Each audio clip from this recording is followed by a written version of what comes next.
Welcome to the Spiritborn, day 2. 4 hours to make it all the way into Torment 2 with Evade Spiritborn. And I asked myself, how long could you play Evade until you get annoyed? The answer is Torment 2. So now we are swapping over to the full Quill Volley version that's using the Protector together with then the ulti resetting Prodigy's tempo. And I'm trying to push myself kinda into Torment 18 minutes into Torment 3 by bringing some glyphs up to 15. So I could jump into Torment 3 for Chaos Armor farming. That's at least the plan. Make Thaddeus get to see you two gentlemen there. Let's see how the changes work. We pretty much have the armor, we have the resistance, we have the everything. We still play the Gorget, we still have the Eagle Spirit Hall. Even though I could probably bring the Eagle to Gorilla, so I'm just more unstoppable. And we're pretty much, instead of evading, spamming out our friend, the feathers, as that is just way more fun than, like, still evading around, right? I don't know. Evading was fun at first, but it really quick gets to the point where you're like, oh man, like I really don't want to keep evading, especially when you can just hold down your right mouse button and everything just dies, right? So I feel good. I think it was a decent choice to move on over. And now I just gotta see how do we transcend from here, because we got a random Fist of Fate, we have a random Mother's Embrace, right? So we get like some absolute random shit hats together for nothing. And well, we're gonna somehow like bring that into a whole cohesive build now while picking up some good uniques and whatevers. Let's see. I fully trust the process. We get some barrier here, we get our ulti reset, and whenever we especially use the gorilla, like seriously, the damage is nasty, right? So that's the big damn right now when you're just hitting out. Quite nicely adding up.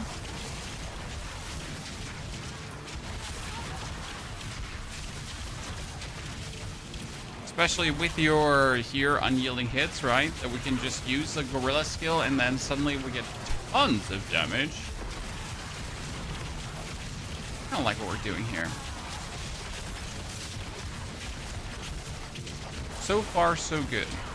But we need some uniques. We need like Sontag. We need some chaotic armor. I hope to get actually normal uniques before the chaotic armor, because as always, I want to try out a unique version before I try out like a chaotic version. But I think my goal will be pushing to Torment 3 now really quickly. Good morning, Gima. Good to see you there. Straight Rogue also, howdy. Quaid, there's sadly no build guide for this.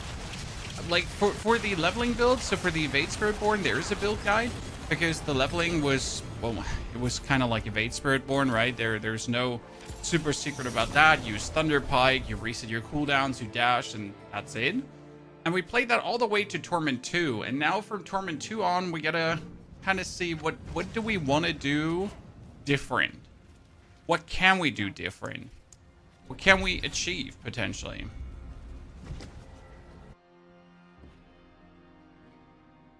For the Sork with Mythic is better, Helm or Ring? Helm. The problem with the Ring is, Andre, that when you get the Ring of Starless Skies, you need more rings into the Ball of Lightning, or you won't permanently overpower. Because the Ring of Starless Skies also reduces your spirit cost by 50, and you'll end up not permanently overpowering then. So you want the helmet first, as that is like unconditional, and then you want to add the ring on top. Right? That makes sense? Okay, Gorilla. Gorilla has so much damage right now, it's actually mad a little bit. So you can see, like, compared to the Evade playstyle from yesterday, this is way more convenient and way stronger. And we only changed, like, some Paragon boards and some skill points to pretty much go there. So same gear as yesterday, same random stuff we put together. But those changes really helped. Okay, we need to kick out everything that's not Chaos Rift. Last Wave Shrine. Infernal Warp Reserve. Compass. Good. We get good Infernal Compasses, but we need to wait for Torment 3. Why Torment 3, King Ghost Wolf? Because in Torment, Jiggy Majiggy? In Torment Jiggy Majiggy, you are not getting guaranteed chaotic armor. It's actually a real shame, right? You want to be like Tormenteers and, well, you're not. Kill her. No, let's return to the reputation. Then we're gonna do some pit 45. So not tier 3 yet, right? We're almost ready for tier 3. I think I want to bring like a glyph to 15. Just want to say that I really enjoy your content. Appreciate all the insight into the game. Thank you, sir. I'm trying to share my journey and fun as best as possible.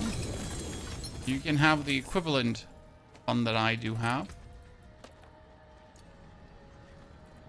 Oh, we still have our Sepasontac, but I don't feel like I want to do like a tier 2 Sepasontac. That is like kind of bad.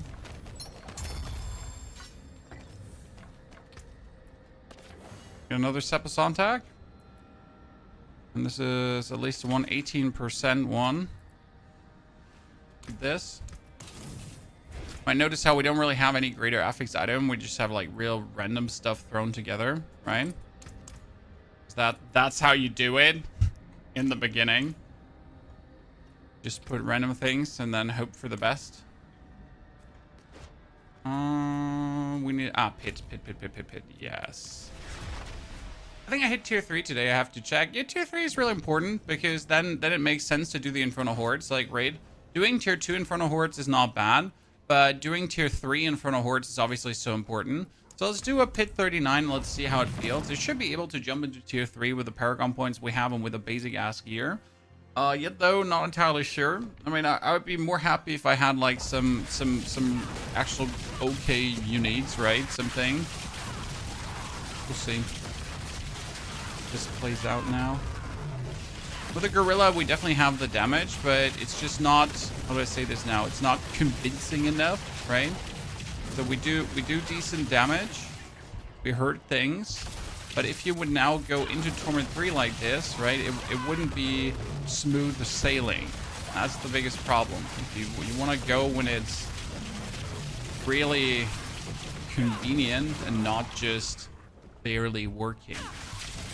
But I'm going to be able to get my critical strike glyph leveled up, so that should help tons.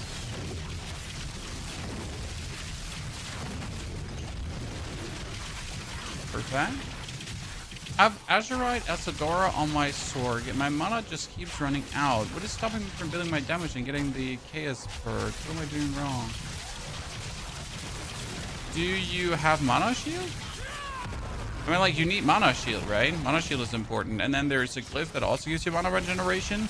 And then you can add the, what's it called again? And then you can add the...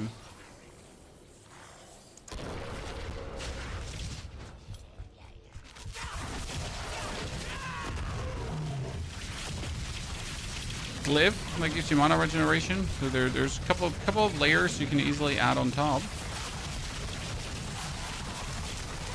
And obviously, like, if you have 20 Ball of Lightnings around you, then you can stop casting Ball of Lightning. And you also have so much grinding. Yeah, that's one of the problems, I call it, with the Spiritborn. That, like, it just needs a lot of stuff, to be honest, to really get good. However, like, I really want to know what does it basically need to feel good, right? How much do you need? Like, how much is Sepasontac needed? How much is Vishnakpa needed? How much is the Rod of Kapaleka needed?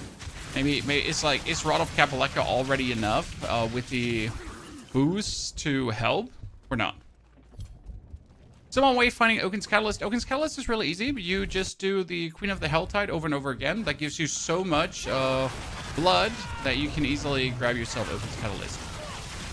I don't think you should be struggling with that the longest. I mean, sure, in the beginning, but you'll get it rather quickly. Not too worried about you, my friend. Got this. Now, this is not the speed in which we want to have it. That's the interesting part about Druid. I went this morning back on my Druid to improve the build, right? To go from billions to trillions of damage. But I noticed how shitty my Masterworks are, right? So my Druid has probably the most shittiest Masterworks a character's ever had, and it just speedrun Pit 100 in under 2 minutes, right? while like my Sorg with like vastly better Masterworks, right? Like does not do Pit 100 that easy.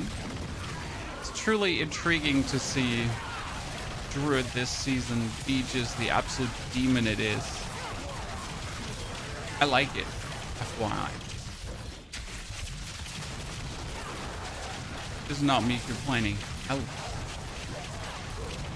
Probably have to kick out the feathers and start going for the Jaguar. I just like the feathers personally. You know, they're fun to use. But I guess the Jack would be better. Why is Jack Spirit Power better? Well, you just spam enemies and they just die and then take more damage. Or right now we're still using the bird's feathers because I like it.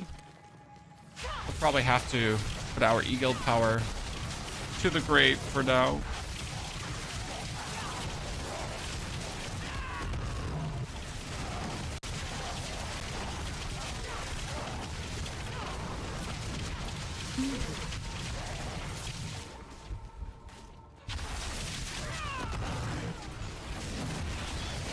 Appreciate the advice. I mean, you came with a question, I came with an answer. We're doing live stream. What's the best class spec this season? Druid. Undeniable. Like, it's Druid because it's so easy to do, right? So, sure. Spiritborn is strong. Sork is strong, right? Right, all of these are, they're not bad. But they also need a lot to get there. Right? Druid is just there without anything. Druid just doesn't have to even put in an ounce of effort to reach a level of power where other classes have to, like, they need to have the perfect greater affix. They need to have the triple Masterworks, right? And all that kind of stuff. While Druid is just like, oh no! The item is not greater affix. How unlucky. Yeah, still trillions of damage. The Druid is truly atrocious. Just simply mother trucking atrocious.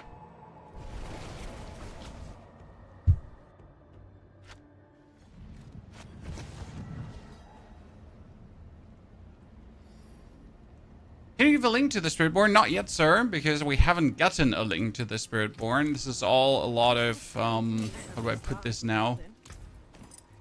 Putting together random things and trying to see how well it works. Actually, we're gonna play Juggernaut for the time being, I think. A little bit more damage. Because they're not evading anymore, so it's actually fine. We can play Juggernaut.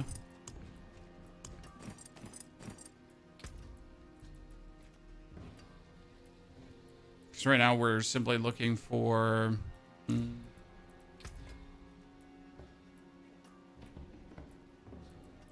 utility, defense. The brain wasn't braining for a while there. What we want to do defense wise, we get Jug, we get Ferocity, we get the armor. Yeah. We need to swap Spirit Hall probably over to Jack for the time being.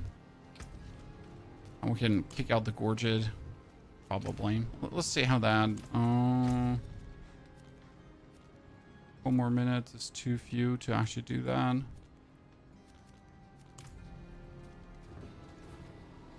Another 39 and see if that makes a big difference. I was thinking to start PoE2, but it's too complicated. No. PoE2 seems very complicated, but if you actually sit down for the experience and if you pay attention to what's happening and then play and enjoy the game, you are quickly going to understand, like, what's going on inside the game.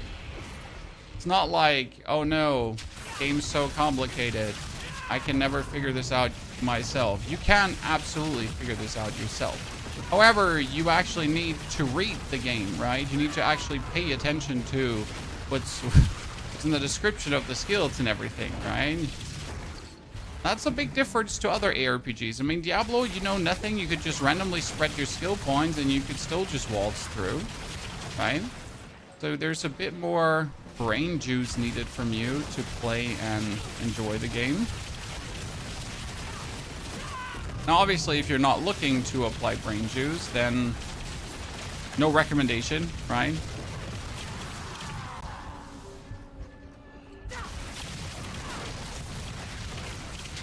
Before PoE, both, sir. The answer is not and or, the answer is both. Like, you never want to just play one of these two games. I mean, PoE is currently in the life cycle of out of content again, to a degree. Diablo just released a new season, and then you get a few months where none of the games actually has a patch, and you're waiting for both games to hopefully finally release something. Interesting, we were stronger with the Eagle. I was wondering, when are we stronger, right, chat? So we were stronger with the Eagle power over the Jaguar power, at least at the given point, right? I mean, again, Jaguar power good. Jag power giving us bonus damage blips, but Eagle gave us like the full boost at the time being. Intriguing. We can actually, oh, I wanted to teleport out. Activate Eagle again. No, I just wanted to see how much more damage we could deal here.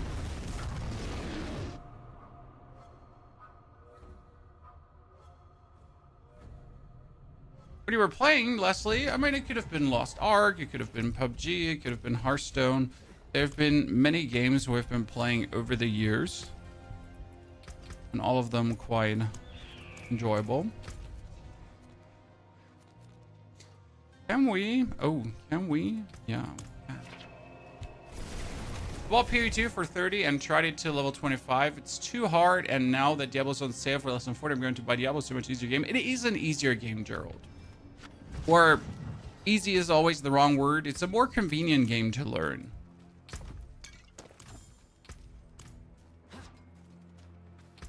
For me personally, you can treat Diablo like the fun multiplayer experience, lighthearted. And if you play Path of Exile, you have to treat it more as a grueling single player game to figure out. Play Seeker for your ultimate. Seeker is great. You could still play Seeker at this point. I mean, we are using the ultimate power, the ultimate power. We are using the passive that gives us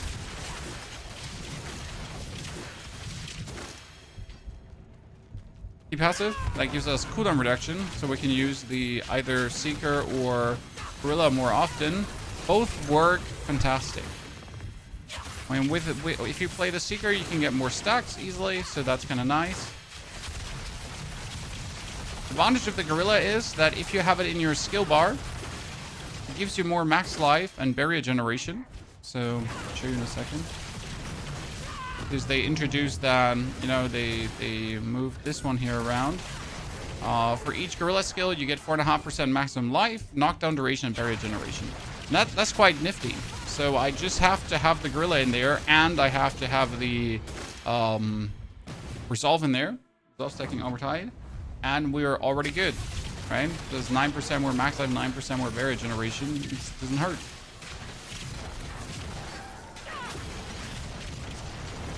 And obviously, if you use a Gorilla skill, you activate unyielding hits, right? So we got here the unyielding hits, and if you use a Gorilla skill, that goes up. And right now, that means a massive damage boost.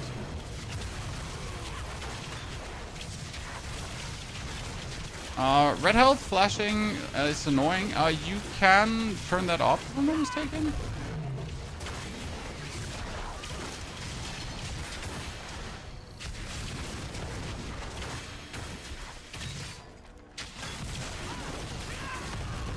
Not 100 about that. Just turn that off.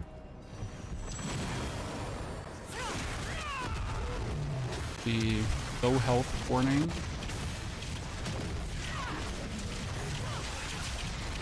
And correct me if I'm wrong.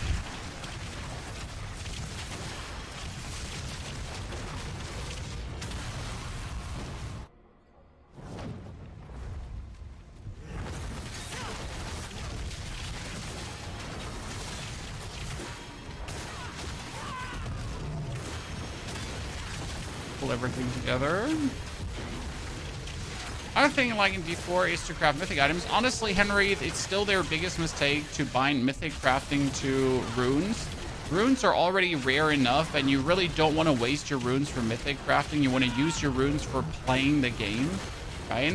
I want to play the game. I don't want to do that, especially since people without expansion can't craft anymore. So that is still to date a big fumble. However, you know, the devs don't seem to feel that way. That one changed. They never really went back on, sadly.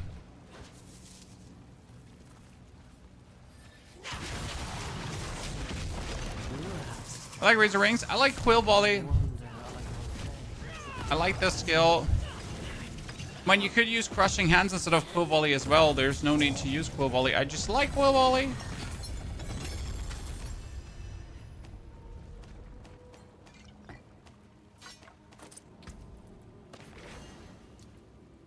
Okay. What do I have here? I have one Dole. I can do 3 more Zers. Let's see how Zer is doing with the changes. We should actually send him back to the lobby. Okay. Need to increase rune drop. Yep. It's really weird how they struggle to somehow make that more interesting, right? I don't believe you can turn off the low health warning. It should be under gameplay. We got reduced strobing. Comet hit flash is not on. It should be under accessibility if it was anywhere. Text to speech, font scale.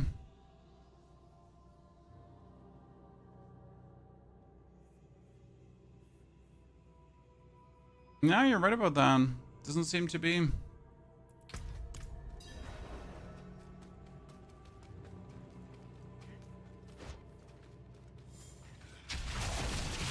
Never had a chance to play the new class until now. The new class is quite fun, but also different, but also weird, but kind of like the same. And the problem I have with Spiritborn is the most time that you just randomly smash your hands on the keyboard without actually really, like, you know, looking at what you do, right?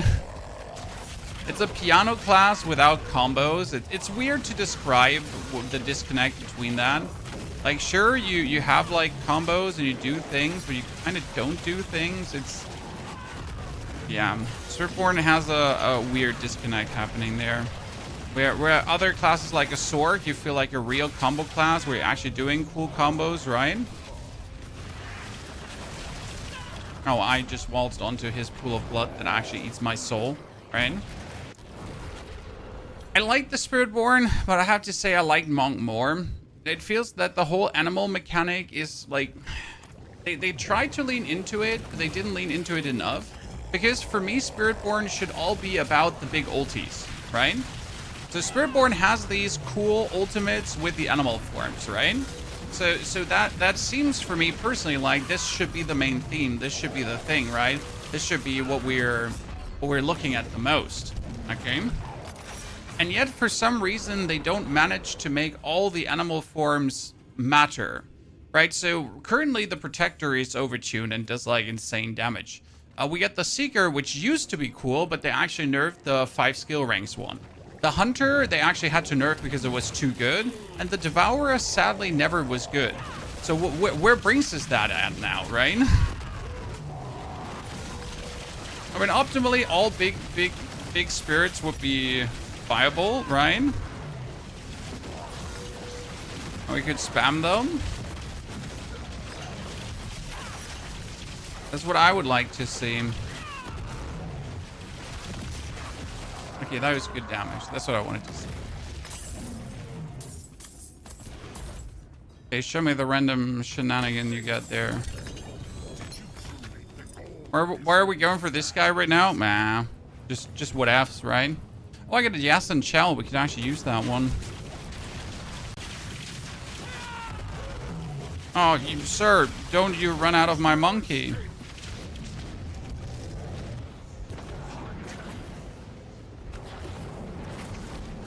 If he hits me, I die.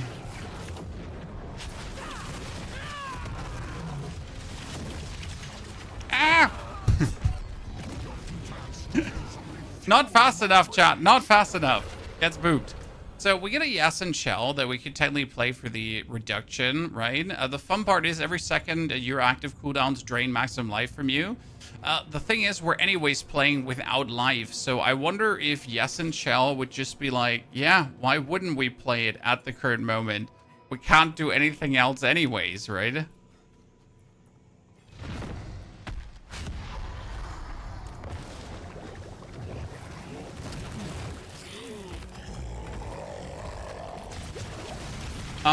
King Ghost, we can check this out in a second. Thank you for telling. We'll double check. So Ghost is saying we can turn the red health flash off, it seems. Maybe he's lying to us. He's saying you go under options and then we would go under audio.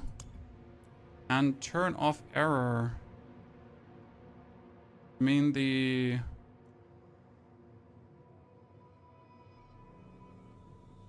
Did it play audio error?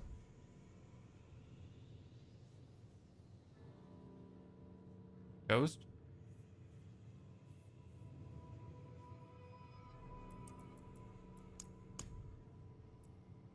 Oh, which one? You never interested to play D2 Remake, the new season? No, I like Diablo 2, don't get me wrong. But I've never been the biggest super fan of Diablo 2. So, kind of like, yeah, I know the game exists. Yeah, I know the game is fine. But not like, wow. Right?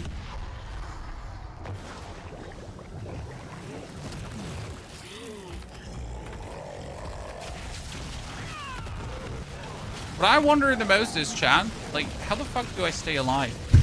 I mean, I have some damage reduction going on, FY, if you wonder, right? But we're playing, like, with barely any life, and, I mean, you can see that. We have no life. Yet somehow we managed to actually not completely die. I still wonder how we do that.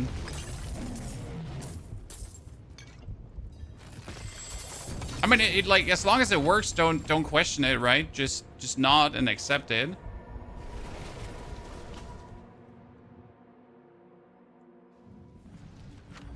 Okay, so should we try out the chess piece, chat? We got yes and shell. Again, yes and shell gives you total armor, which is good.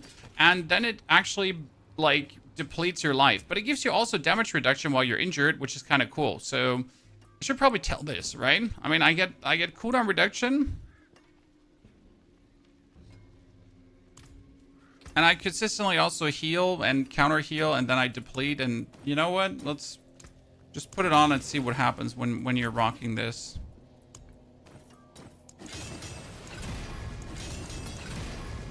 Eight points randomly.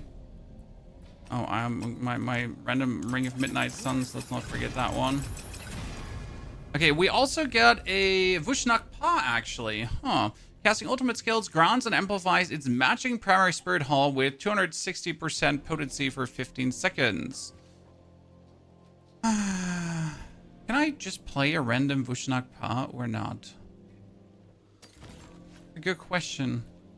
I mean, you kind of want to have Vushnak Pa for a lot of the builds, but I wonder if I could meaningful play that one.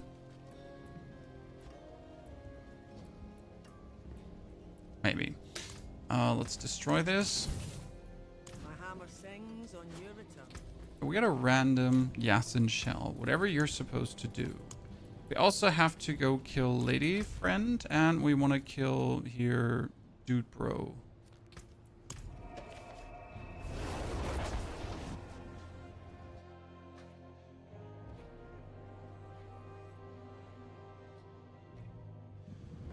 PoE seems more like a job. See, that's what I'm saying, Chan.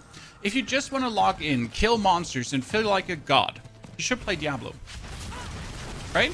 You just want to... Okay, so simple process. You just want to log in and you want to fuck things up, right? Diablo. No questions asked. And then you want to play a slower pace, more meaningful experience, you go play PoE. But it's like the time you're setting up for playing a single player game, right? It's like when you sit down and you want to play some God of War, right? You know you're not going to have it easy. You know you're going to have to lean back and enjoy the ride. It's different. It's a whole different mindset of playing a game.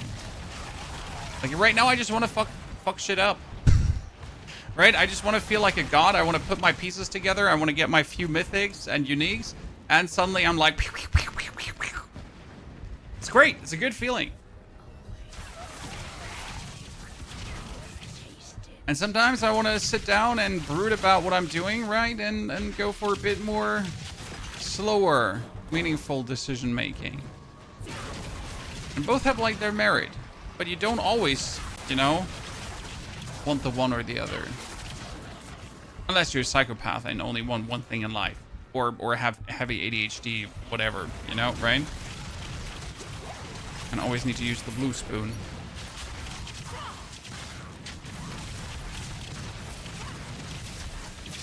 You don't have no one to play with? I mean, Diablo is, or every ARPG for me is a single player game.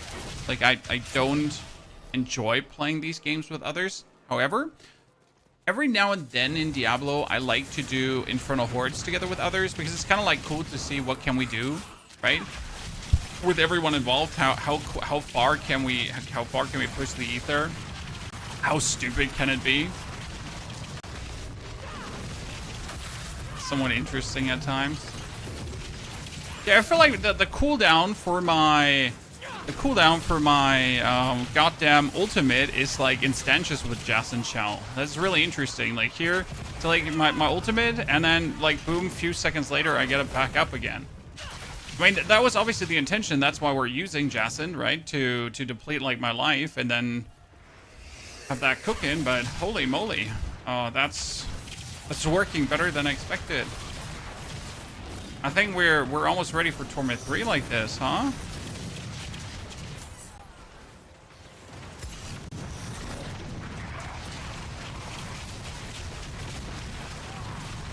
If you want to play a game and fuck shit up and look for rare loot, you should play Borderlands. Different catch. I could agree almost. The problem is that I don't enjoy the shooting in Borderlands and the whole graphical setup in Borderlands, right? So I never enjoyed a looter shooter in that kind, right? I like ARPGs and the fantasy style of finding things, but the sci-fi style of shooting things to find things to then make wacky builds, for some reason that never clicked with me. I see why people are liking it because it's, as you say, it's like, you know, find cool things, fuck shit up, and then make fancy builds. But I always enjoyed the more fantasy style, personally.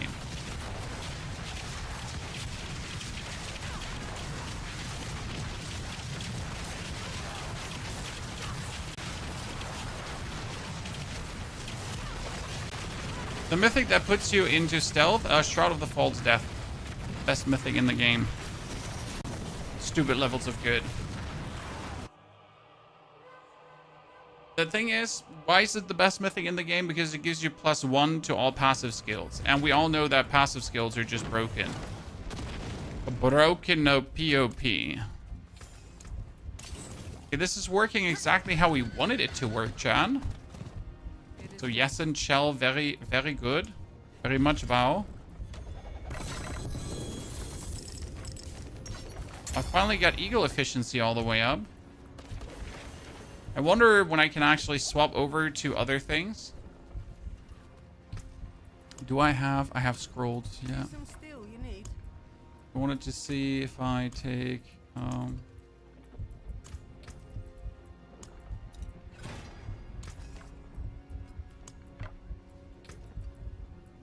you know, we finally have Eagle Spirit Hall potency. That's like at 40%.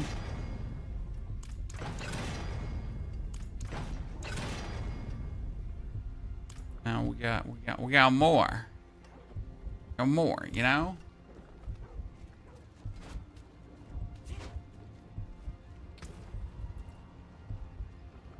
Only 22 Spiritborn. Yeah, Spiritborn, as soon as you equip the Eagle Hall, you should swap to expert difficulty, don't forget. So equip the Eagle Spirit Hall, swap to expert difficulty.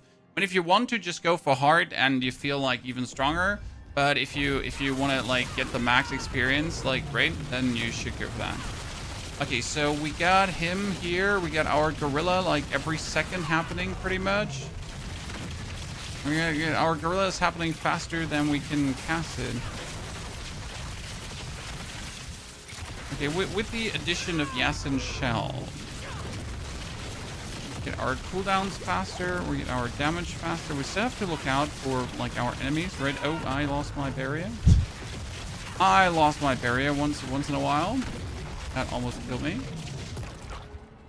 How are we getting barrier? Well, every second we're not taking damage, we're actually getting barrier together, you know? So, and our gorilla dude is also providing us with barrier. So, kind of like keeping us alive to a degree. Just make sure to carry your gorilla everywhere where you go. And then in between, just drink a potion if needed. You're like almost dead. No, gorilla! Or can't we spam drink our potions? Oh, we are using that potion cooldown thingy.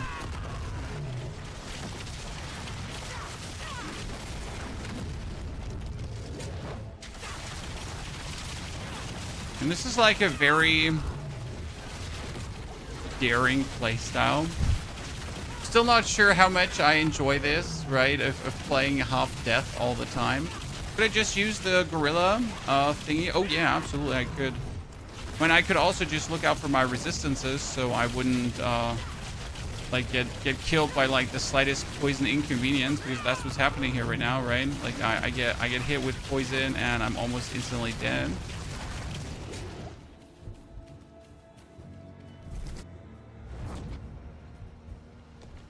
But if FromSoft made an isometric RPG similar to Diablo, but with FromSoft flair, that game exists already. It's called No Rest for the Wicked. It is an RPG with a Souls-like flair, meant to have you, experience the whole ARPG shebang, while still having boss fights with like parry and so on mechanics, with resetting worlds and repopulating and different loot and exciting builds and all that kind of stuff. With an endgame loop called the Crucible added to it. I mean, don't get me wrong, would I like to have more games like this? Yes, absolutely. I think No Rest for the Wicked is doing a great job. They just simply didn't do themselves the biggest favor by going early access instead of just releasing a done product. Because now they're trying to bird feed us stuff, and I mean, let's be fair, as much as bird feeding is interesting for media interest, unless you get like a big banger release, most people have forgotten about their game at that point already.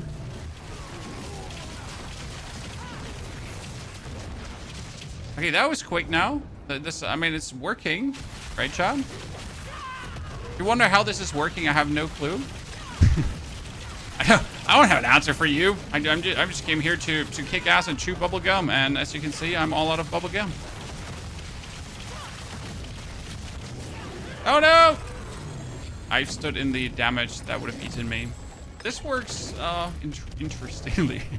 Well, okay, we're Torment 3. Torment 3 means we could technically now play the shaboinky boink, you know? Biggity bongity. Biggity clack. You know what I'm talking about? Swip swap dip dap. I forgot what I was trying to say. Infernal Hordes, yeah, exactly. Infernal Hordes. Obviously. I mean, how like, I don't know. It's almost like we speak two different languages, right? Terrible people. Seriously. What am I supposed to do here? Try my best, try my best. We need to put Colossal in. That's important. So you can see our Paragon board is really weird, Chad. Why? Because we're pretty much, we just went through this to activate all the unique powers, right? So 151 points spent, all the powers activated. Seems a bit weird, but yeah, that's just what you gotta do sometimes to make things work, right? Let's get powers activated. Do I have enough? I have enough to get this, so that's a huge boost. And now I just need to pick up here some random resistance to elements, so I can be resistanced out. Thank you. Like, really stupid on Spiritborn, I'm gonna be honest. How much defense is just in the Spiritborn tree? You know, like other classes are like leeching. They're hoping They're trying to get like even the remote things together, and Spiritborn is just like, oh yeah, I mean, like, you know, I just get it all flying around, like it's easy. I don't understand your question.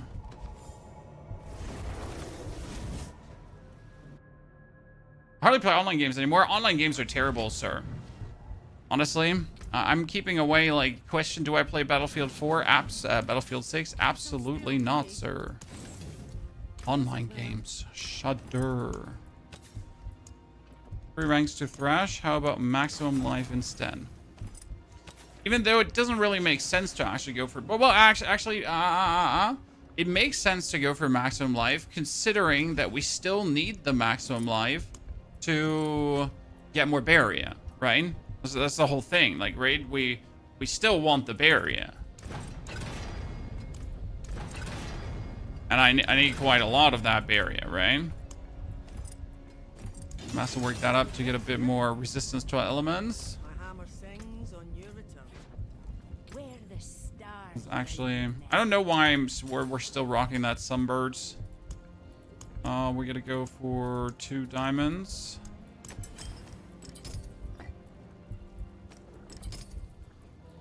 That replace that weird skull through a royal skull. color. Better.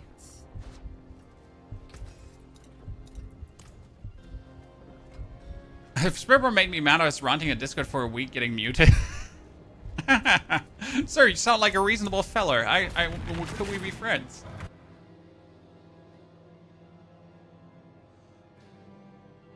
Need some tier 4 hearts? No, we're gonna do tier 3 first. So, like, in case you wonder what we're doing, why are we not just rushing to tier 4? Why am I not using my characters to boost this? We're going, like, through the process a little bit, step by step. So, hi, name's 20. Pleasure to meet you. I like to level things and go through the process to feel like the strength gaining, right? Because that's the fun in ARPGs. Otherwise, you're just strong, and that's boring. Brings me to a question I had this morning on YouTube. Someone asked me, how do I only have 234 Paragon points while he's a casual gamer dad and has way more? How can I suck so much? so he wasn't pretty much too much like, you know, like, how's this even possible? Sir, this is your job. I'm like, no, sir. My job is to have fun in computer games, not to grind Paragon mindlessly. But it's good that you enjoy grinding Paragon. I don't. I like leveling characters, right? And then when I have them at the point where I can grind Paragon, I just don't. I stop. Okay, this is even faster than before, right, Chad? I mean, that glyph that we put in there for the more damage as Resolve is active works really well. I mean, main reason because we have 11 stacks of Resolve. And that instantly gives us then another 22% bonus dam like that.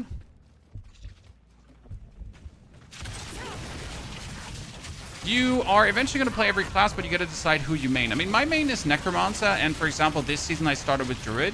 So as much as you should decide who you main and who you know the most about, right? Be flexible. I mean, look at Mr. Rob. He started as the guy who's Barbarian, because Barbarian coincidentally used to be OP since the creation of the game, right? And then when Barbarian stopped being OP, he stopped being the Barbarian guy, interestingly enough. So, you know how it is. Don't be the guy, because sometimes you just make yourself unhappy. I mean, I'm the Necro guy, and I knew Necro is just not too cool this season, right? I mean, Necro is great, don't get me wrong. It has a fun build, but it's a big cookie cutter still, right? I was missing the cool innovation that makes things more fun. So I might know the most about Necro, but I really enjoyed becoming a Druid expert as well. New horizons, always wait around every corner, right?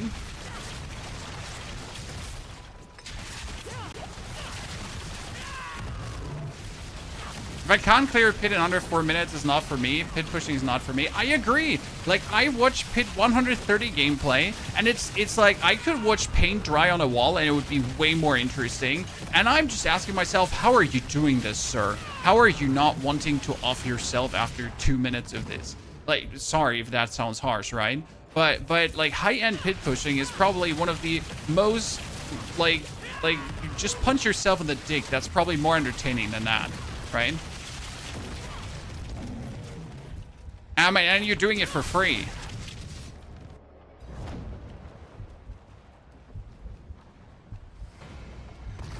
Each to their own, right? Each to their own, chat. Maybe you enjoy punching yourself in the dick like that. I'm not judging. We're not king shaming here.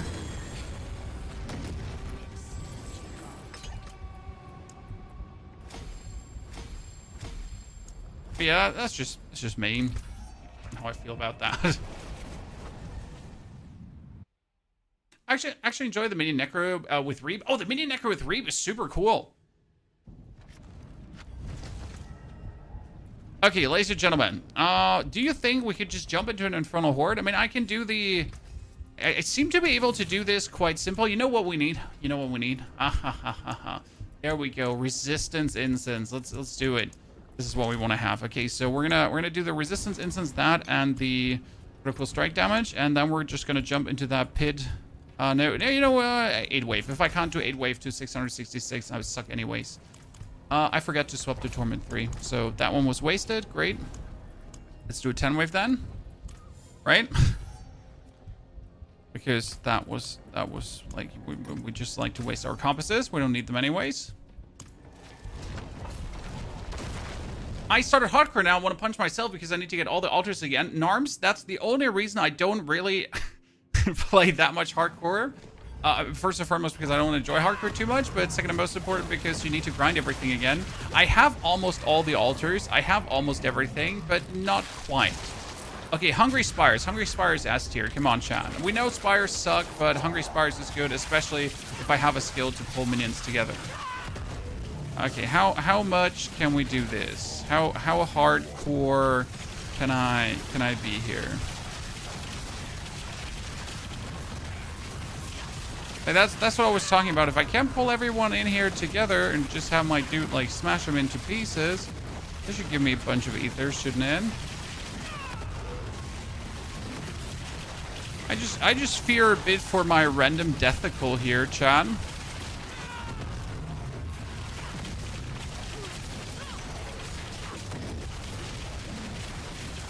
I might for just freshly having joined tier 3, damage seems okay. I again just feel like at the quarter of death every single time. Problem is we're like not producing Barrier apart from with the ultimate. If that makes any sense to you. So the only actual barrier that we're producing is over the ultimate, and with like if we're not taking damage. It sounds a bit weird. So you have this one, right? Protector strikes, deals damage. Protector area lasts 6 seconds, kills enemies. You get a barrier, so that's kind of cool. And at the same time, our only other barrier that we're producing right now is here. You accumulate 3% of your maximum life as barrier every second, up to 30%. Taking damage prevents additional accumulation for 2 seconds. That taking damage means taking life damage, but we don't actually take ever life damage, so that's kind of fine.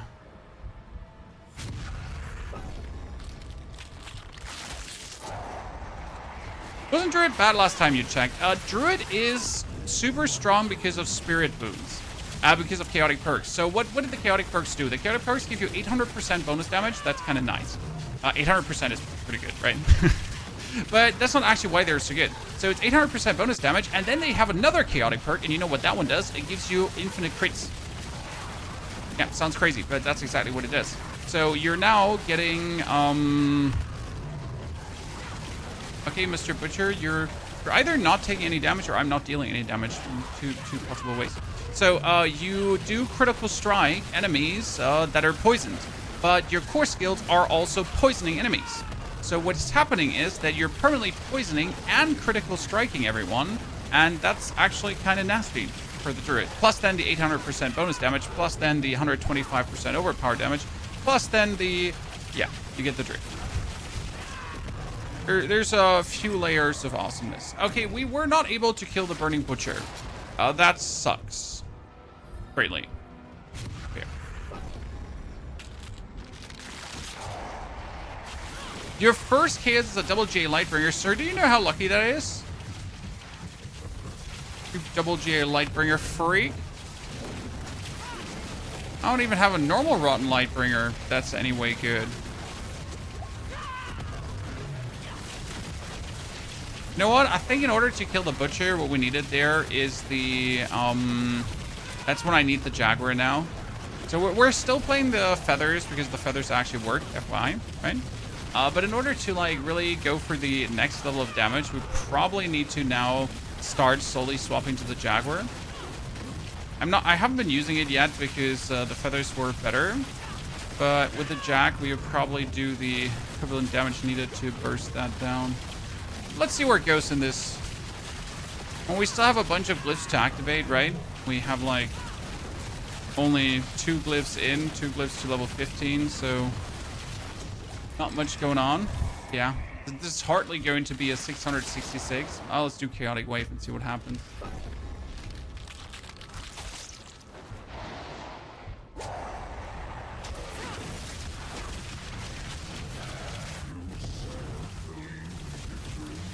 Okay, pull the Ether Fiends together. Kill Ether Fiends with big bad ultimate. And I like how often we have the ultimate. Need more damage from the ultimate, though.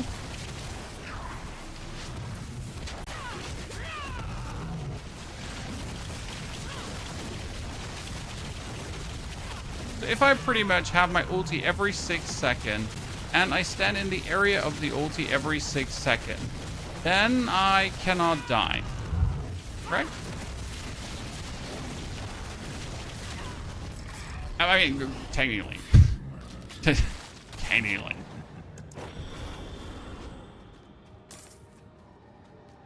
So, oh yeah, Purifying Wave, I like that one. Because this one, this is the Spiritborn, and we're messing around with some stuff here. We love it with the Evade Spiritborn, which is an extremely potent leveling. Then we swapped away from the Evade Spiritborn because as much as it's fun leveling, as soon as you get with it in the Torment tiers, unless you're really a lover of the playstyle, like, it gets super annoying. Because even if you then have, like, a high HP enemy, the only way to kill that high HP enemy is, like, by weirdly bouncing around him back and forth, back and forth, back and forth. And that quickly just really does not do much for you and your overall enjoyment of the game. Because you're pretty much, like, for the next 8 levels are just going to be like a bouncing rabbit trying to do somewhat superficial damage. So yeah.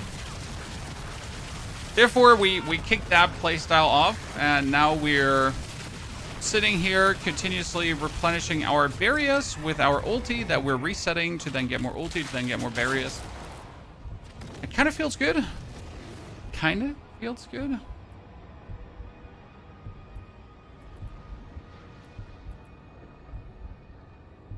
Still gotta find a way to properly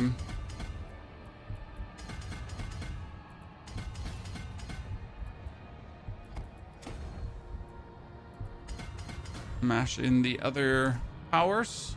Schmasses.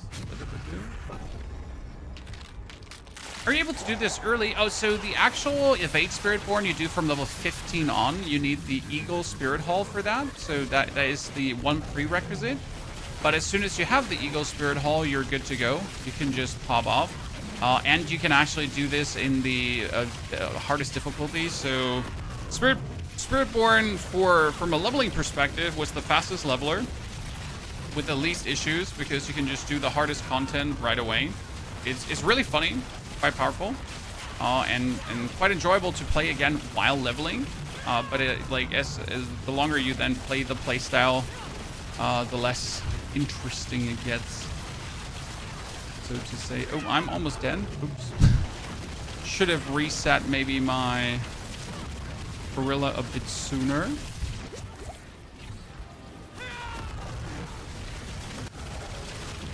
Oh, we're resetting the ulti? Well, we just have to attack 3 times with the same Spirit Hall skill, and we just reset and then reset and then reset.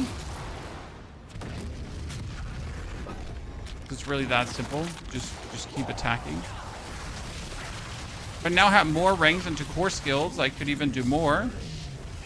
So I don't have actually any ranks in core skills, so I'm not doing more. But as soon as we get that, things are interesting. So as a fresh Torment 3 character, I wonder if we're even getting 666 ether together, Chan. Huh? I mean, one gotta seriously wonder.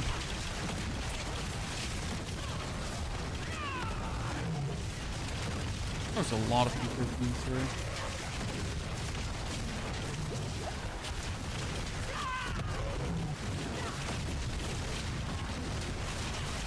Okay, yeah, those etheric masses, wow, they're just pooping out everything at this point.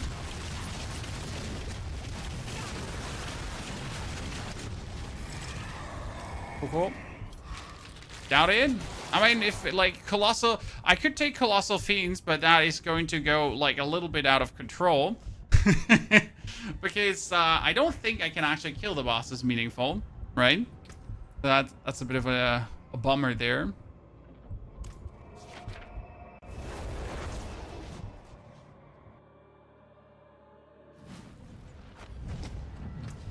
So let's stat pad the whole thing a little bit. Thank you, Emeralds. We appreciate your presence.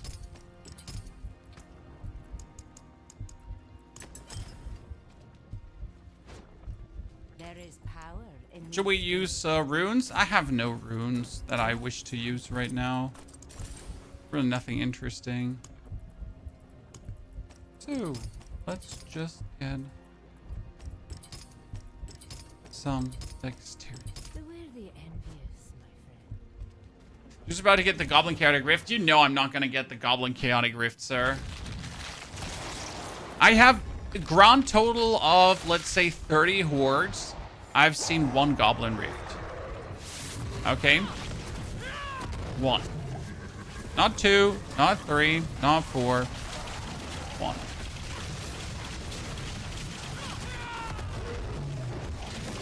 Where are my Hellworms?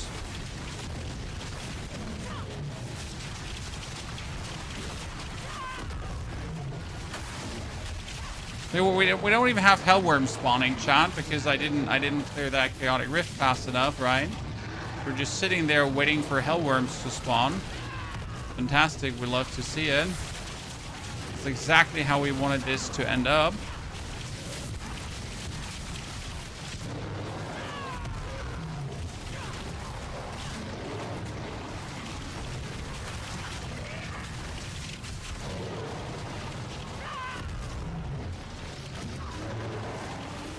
I mean, it was good. I guess we can work with this. It's 450. Okay, we take another Mosses here because we got like whatever comes out of Mosses gives us way more ether.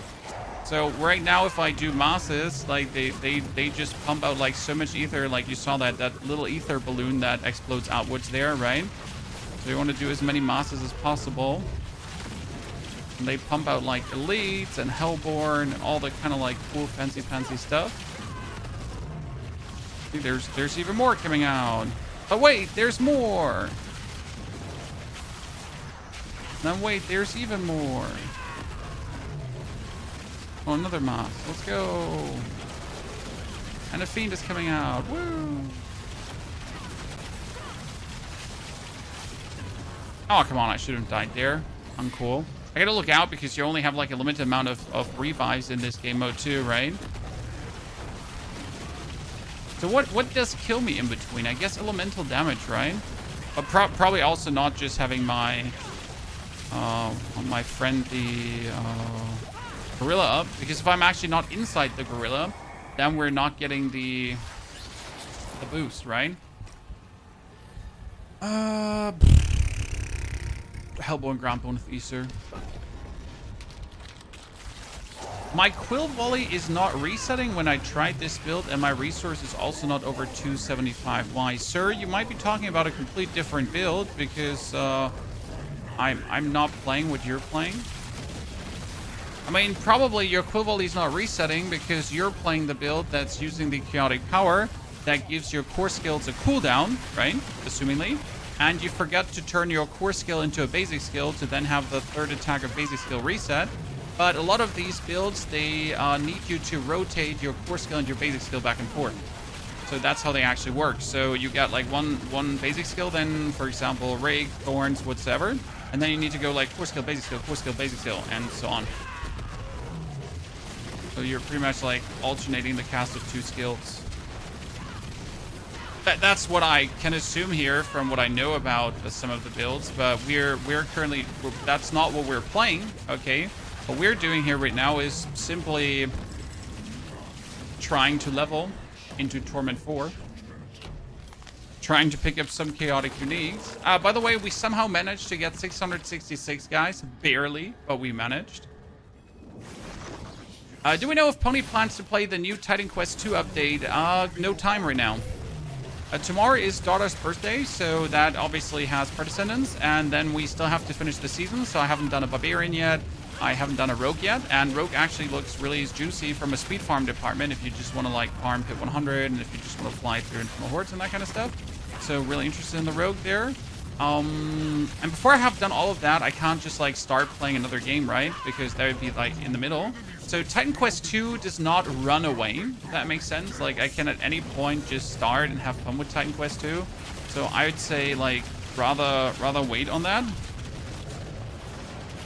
And then we'll just play Titan Quest 2 when we have more relaxed time. Oh, this was the longest I've ever had to fight Bartek. Okay. But hey, we didn't die, so that's kind of fine. Okay, ladies and gentlemen, we get our first Chaos Armor. The problem is it's a chest piece, and that's actually bad because I have Jess and Chell, and I don't want to put Jess and Chell away. That's a stinker.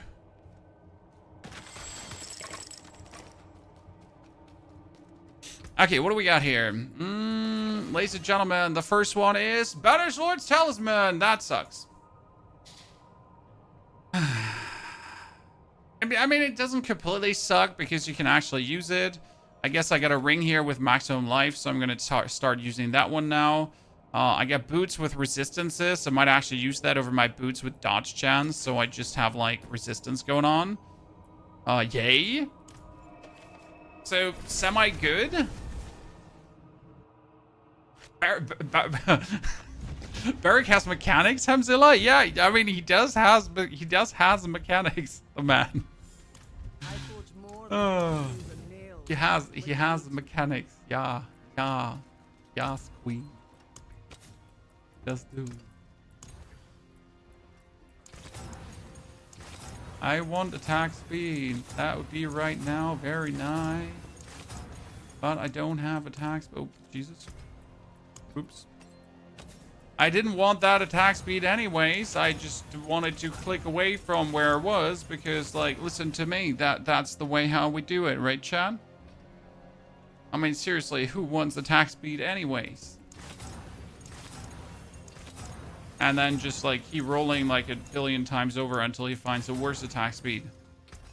I mean, so much fun with the Evade Spiritborn. See, that's what we stopped doing because the Evade Spiritborn was kind of like, resource. Okay, what can I do in resource here right now? So we could do Protector cooldown to have it even more often, I guess.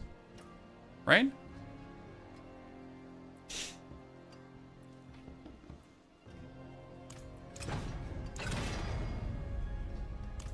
And offensive. I mean, I'm like, I should maybe go away from just spamming that, but I kind of still do like here eagle feather damage for the time being.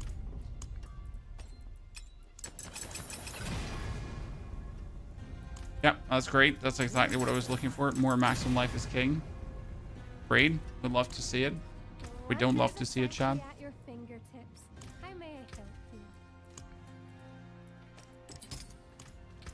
We get the boots. The boots need ferocity. Ferocity, ladies and gentlemen.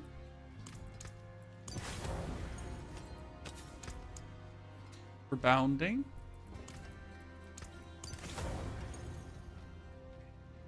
Boots can also get maximum life. Look at me, Mom.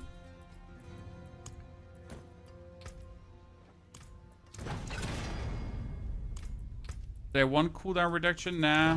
Do I want barrier generation? Absolutely. My hammer sings on your If we do hardcore, we do one solo cell-phone hardcore challenge per season, occasionally.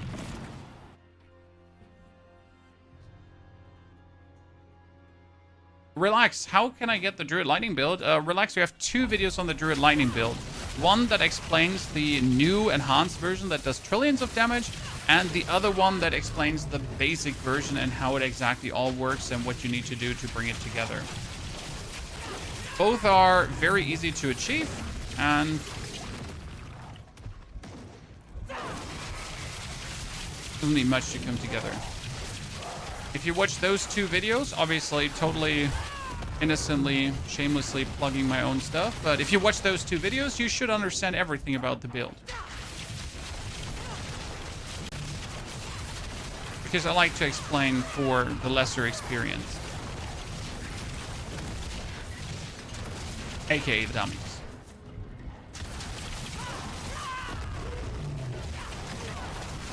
I see your gear? No, sir. You may not. You didn't even tell me your name first. Howdy, Reese. My gear's shit, Reese. So my gear is literally level gear. Okay. We are currently having a random Fist of Fate running. Just because we had it, not because we won it, because we had it. We have a Jess and Shell because Jess and Shell does actually help with the cooldown, so that's the only piece that's probably good. We have the Mother's Embrace that you get for finishing the seasonal quest line. Yay! Ring of Midnight Suns to actually restore our spirits, so that works. And we currently have the Sunbird's Gorget, which makes our Storm Feathers be a Jaguar skill too, and that has the Jaguar skills that has our feathers do quite some critical strike damage, so that actually works nice. Then we're playing the ulti that resets your cooldowns if you spam your core skills, and as you can see, we're spamming our core skills, and that's really nicely actually resetting the ulti. That I can then just do like protector, protector, protector, protector, and that does a lot of damage. But I'm kind of missing like some top end damage here, because you've seen it here versus the Burning Butcher. I wasn't just doing enough to kind of punish him, so I'm missing the... I mean, like, I'm generally missing, like, a lot of uniques possible. So you could get, like, Bushnuk Paw, you could get Subsontac, you could get the Rod of Kapaleka. I think the Rod of Kapaleka would currently be my biggest singular damage gain from all the things. Is pre-recorded Noor? Yes. As all our streams are pre-recorded for maximum efficiency. Very German.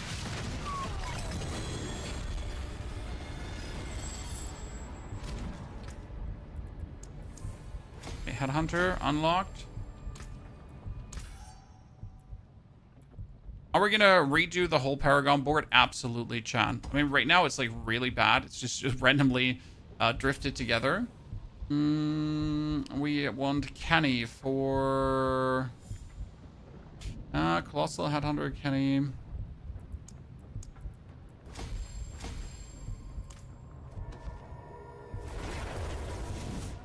The barrier, Steve, good to see you there on the barrier generation.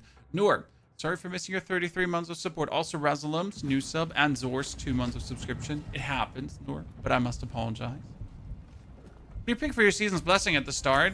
We got Reputation, Chaos Armor, and Nightmares. The other 2 we don't have because I haven't bothered with finishing the season yet. I mean, I need to simply complete a Legion event and salvage Chaos Armor at the blacksmith and craft a smithy cache, so... I mean, it's not like I couldn't just finish this because we have everything at the end actually done, right? So it's just like bop and bop but yeah, I just can't be asked. So what I'm currently thinking about is if I should use the Bushnuk Pa we found, that would give us ultimate skill damage, and casting ultimate skill grants or amplifies its matching primary spirit hall bonus with 260% potency, but we're not actually playing, you know, the Gorilla Spirit Hall. So ta-da! Right? But it would make our ultimate skill cooler. We'll get a Sebasontek, but it's a non-greater affix Sebasontek, so that feels bad. What I have been doing is I've been just throwing my money into quarterstaffs because you never know what you're gonna get. Right? You might just get a greater affix Sebasontek.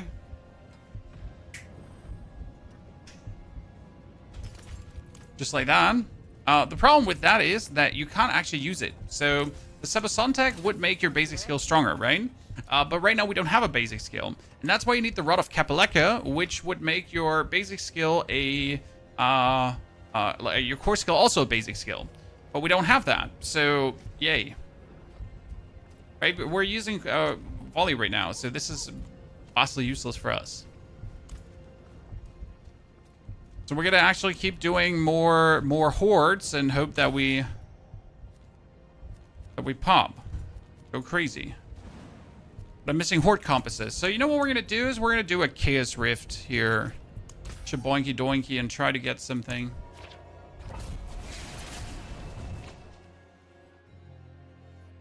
Let's see. I mean, Sebasontek can be equipped as soon as you get the Rod of Kapaleka as a case unique. Seems pretty shitty, right? Because I can only use something if I have something else, and that something else needs to be also, like, exactly what I'm looking for. So, that kind of stinks.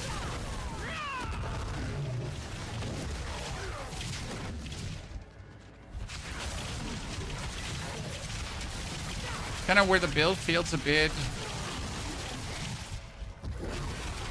slowed in its progression. Unless you're getting that, you're not going to Torment 4. I guess that's not necessarily a super bad thing, right? Because you could just farm everything in Torment 3 as well. I mean, we just made it to Torment 3, right, with a basic setup. So that was goal number 1, right? Basic shit make it here.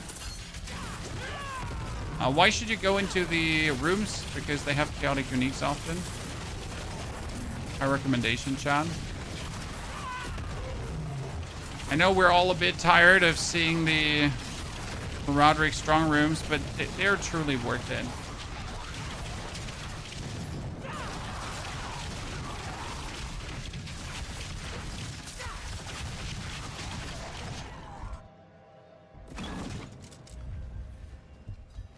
Hello, my shaman friend. How are you? I am very good. I built up a swing until yesterday, very, very late. And today I gotta dig 2 very, very deep holes to actually bury that swing. So my daughter got a swing for her birthday. It's the first swing they have ever owned in their lives, Chad. They're turning 5 and 7. It's a big moment. Took us a while to get that garden done. You can imagine the excitement.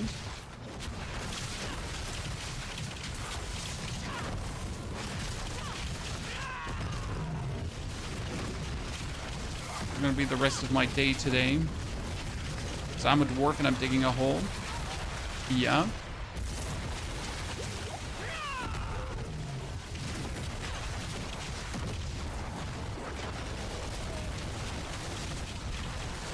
This feels so much better than the Infernal Hordes. Like we're just doing the normal Nightmare Dungeon-ish thingy.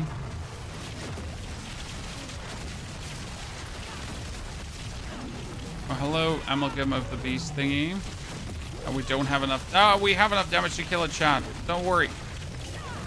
We're the chosen one. Woo!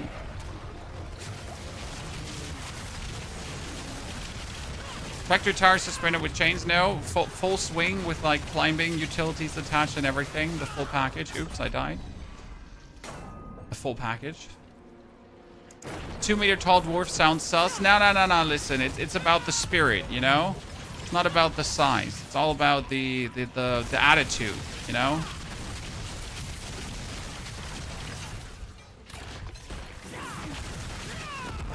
That's how that works. Clearly.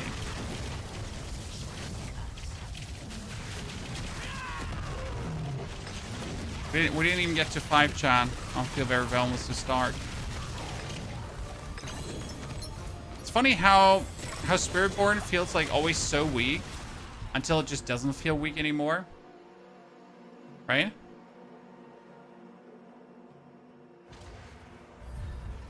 Like other classes actually feel strong, and then at some point they start falling off, and Spiritborn is just like, starts strong, feels shit, at some point starts feeling good again.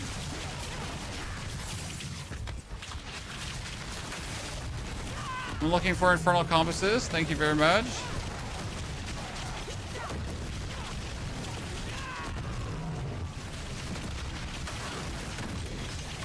No Infernal Compass for me. Guild scam.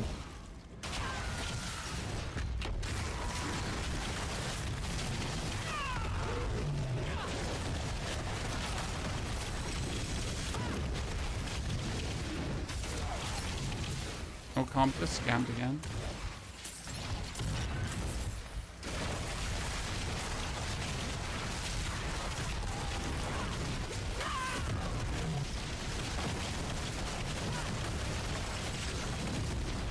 Being a gamer and having children makes no sense. How does you dare, sir? It makes perfect sense. Now you have tiny humans you can teach everything about the art of gaming.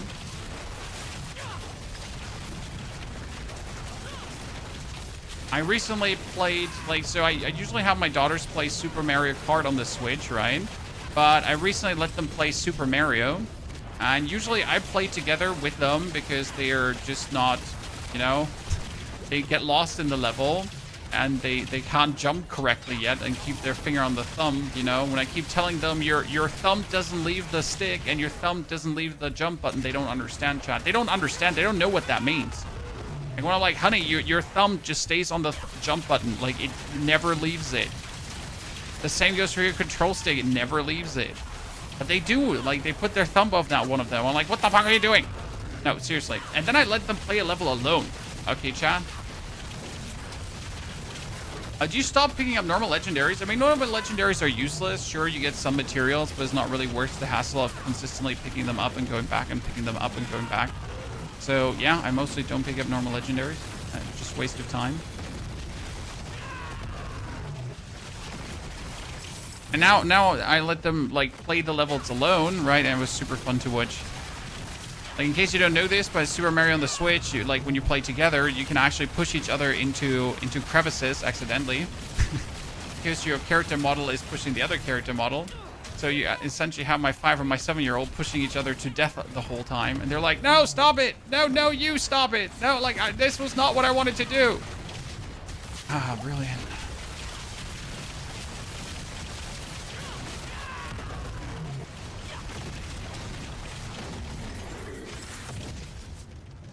I have to rebuild now, Holy. It's crazy. Like, I did the rebuilds this morning, and we pretty much went from, like, 200 billion to a 5 trillion. It's a slight increase, right?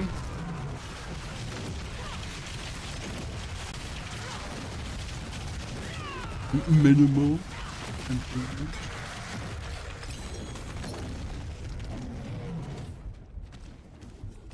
Okay, good. Let's do another one here. I like Morgan's work.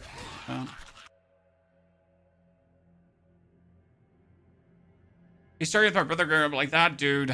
I mean, I kind of want to let them play. I have the Pokemon game where you play Pikachu, right? Like, so the original story with Ash, where you get Pikachu, and then you play like through the actual story from the first show, not from all the other fake shows afterwards. But the problem is they need to be able to read more for that, right? Because how are you gonna like know what's going on the screen if you can't read? So I still have to wait for that. But then I can have them play story games, you know, chat. Actually, oh, it's Chaos Armor. I believe it when I see it, chat. Right? I believe it when I see it. It says Chaos Armor is dropping out of that one. I've gotten multiple of these, right? And it has never dropped Chaos Armor for me. Where is it? Ah, ladies and gentlemen! Ah! That's pretty good, actually.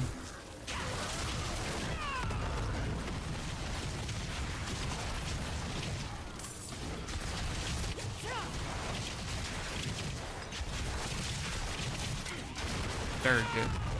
So yeah, I mean, like, I'm gonna raise my daughters definitely to be story children, single player children. Like I see people like letting their 6-year-old play Call of Duty, and I'm like, who in their right mind would ever let their 6-year-old play Call of Duty? Not because the game is violent, right? Just because why would you want your child to hang out with like the weird people that play Call of Duty? No offense to any Call of Duty player, but you probably don't want a 6-year-old playing with you as well, right?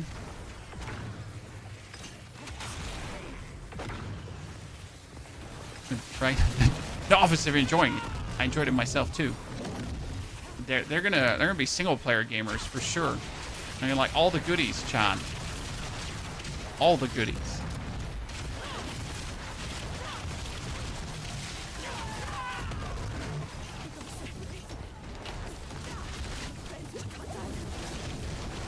This teasing is trolling me. Got 9 mythic drops and there are only 2 different ones. Dude, mythic drops are usually the biggest trolls in the game. I have been very blessed this season. So I got the Shroud of False Death and I got the Ring of Starless Skies. I cannot complain. However, last season, what did I get? Melted Heart of Selig and what was it? A Havarian, yeah. And then I accidentally opened a mythic box on my Spiritborn and I got the mythic Hellbart you can get there. And since then, I've never opened a mythic chest on my Spiritborn ever again. So, yay. Mistakes were made. Yeah, I got Starless from a Chaos Rift. That was really lucky. I mean, it's not the Starless you want with the greater affix to core skills, right? It's barely functional Starless Sky Ring. Might as well put it in the trash.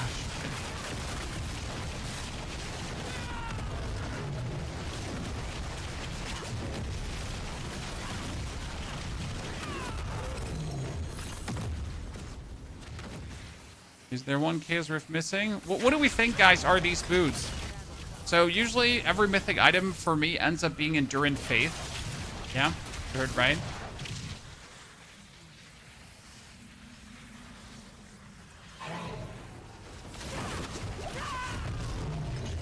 Oh, that was a lot of damage this time around. You're all dead and you suck and I'm better. Okay, so Peacemonger's Signet. Really? Really? With at least 4 stacks of ferocity and 8 vigor per second, and gaining ferocity also grants resolve.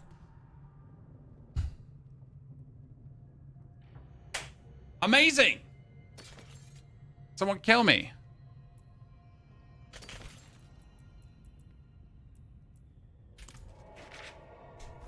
Darius, thank you for the 106 centuries of support. Darius, welcome back. How are you doing, brother? We're doing well. Thank you very much for joining us once again.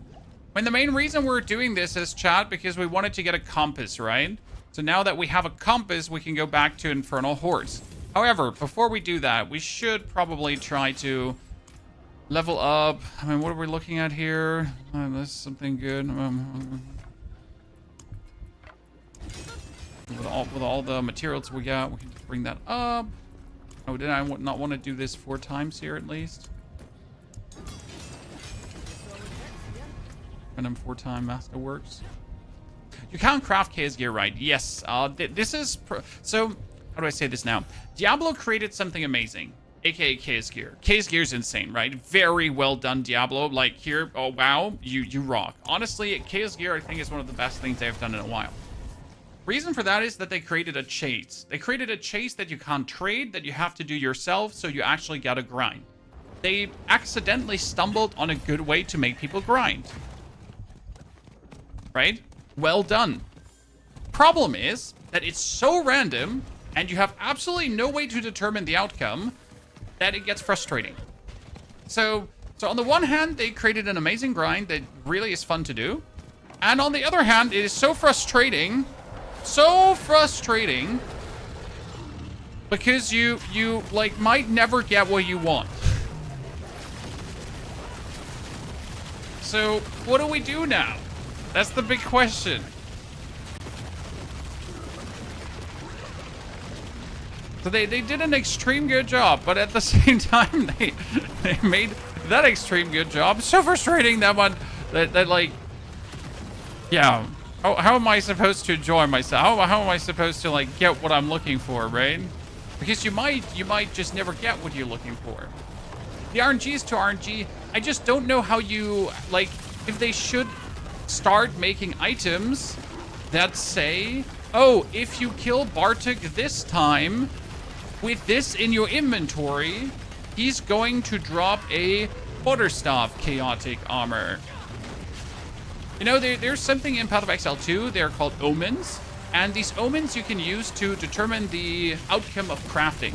They're like, oh, if this omen is in your inventory, the next time you use this and this big dick action.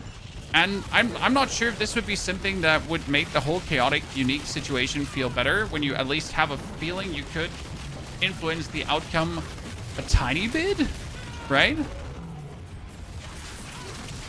Maybe.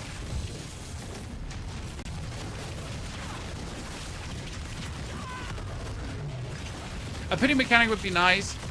I mean, end of the day, if you play enough, and that's probably the big keyword here. If you play enough, you should have what you're looking for. Right? If you just like, this is a problem that can be solved with play hours.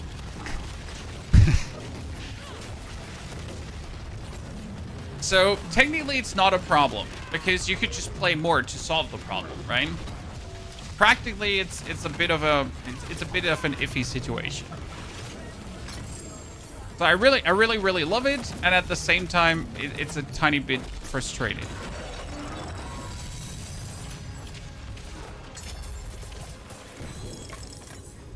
Then again, I reckon it's hard to find the good middle ground somehow there, right?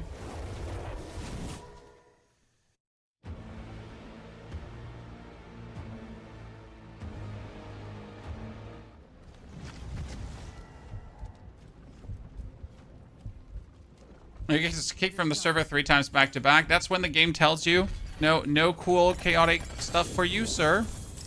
By the way, did I just get the best key in existence, ladies and gentlemen? I got the tribute. I got the infernal compass.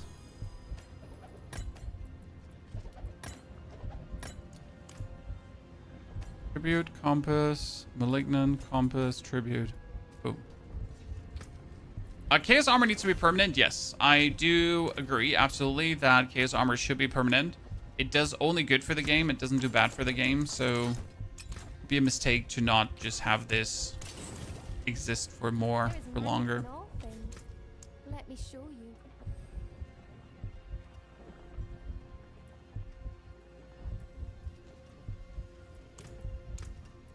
Impeccable. I need to find 20 uniques to get a usable one and 100 plus to get the biz one.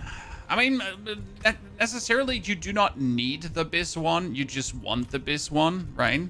That's an important distinction here.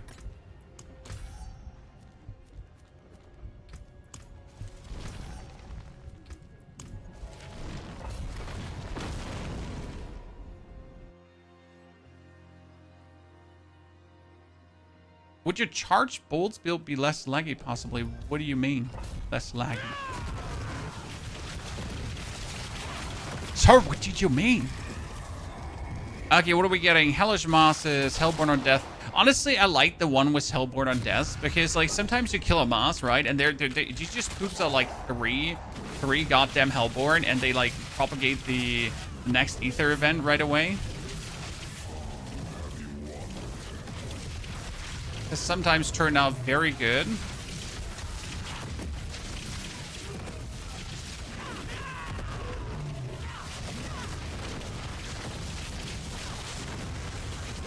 I need more core skill ranks at this point. With more core skill ranks, I could have like the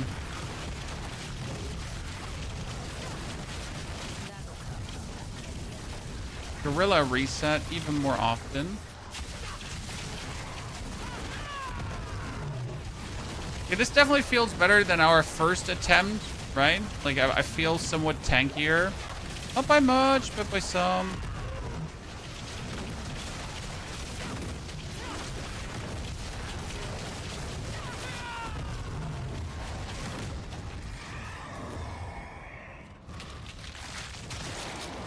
Oh, Chaos Wave. Well, let's see what happens and get disappointed, probably, right?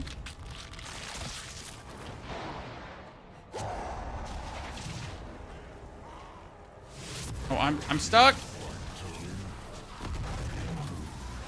This one is gonna be really hard with this Eagle Spiritborn to like protect this thingy while also making sure I don't die and I get those Chaos Rifts controlled. And the only advantage is that I have a ranged attack going on, I guess.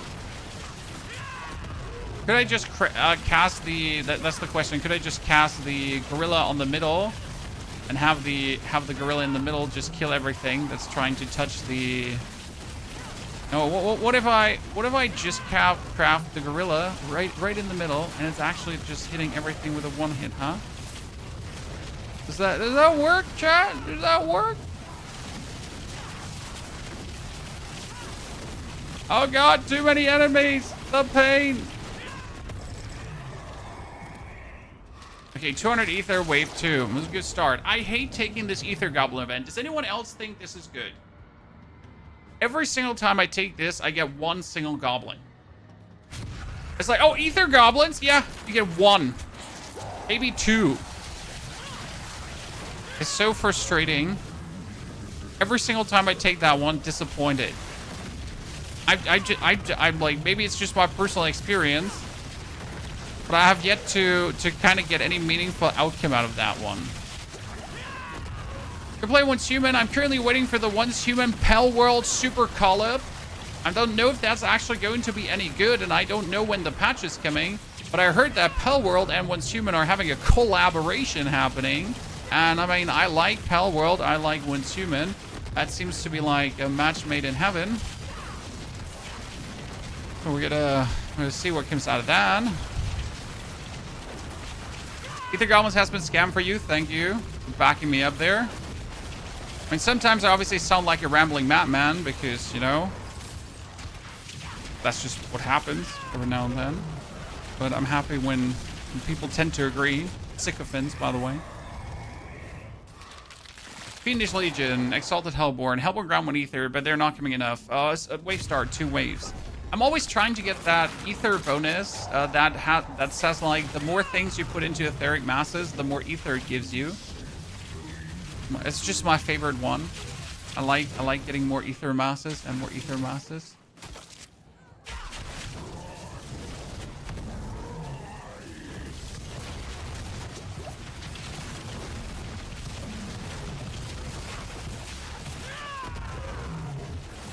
Soon you're gonna be fixed, Mr. Soulspire. Very soon. Don't worry.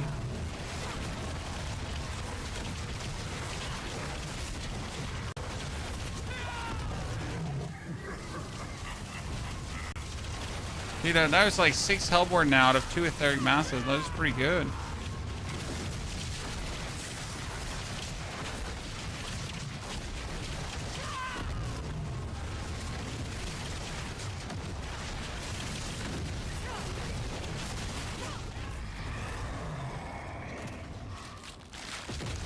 Okay, what do we got? Massing masses, like Hellborn ground more ether. Come on, let's do the stupid thing and have the Hellborns ground more ether. Makes no sense, but we'll see. I always pick the Burning Butcher for 100. Well, we figured out that we're not able to kill the Burning Butcher. At least we couldn't kill him just a second ago because we didn't have the strength level yet. Alright, so we need to work on that. Okay, those etheric masses didn't give us any Hellborn. We knew that's going to happen. There they are! Bonus ether! Let's go!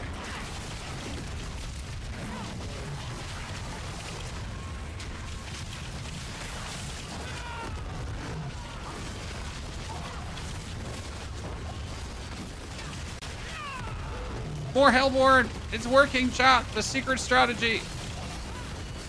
There's no secret strategy, by the way.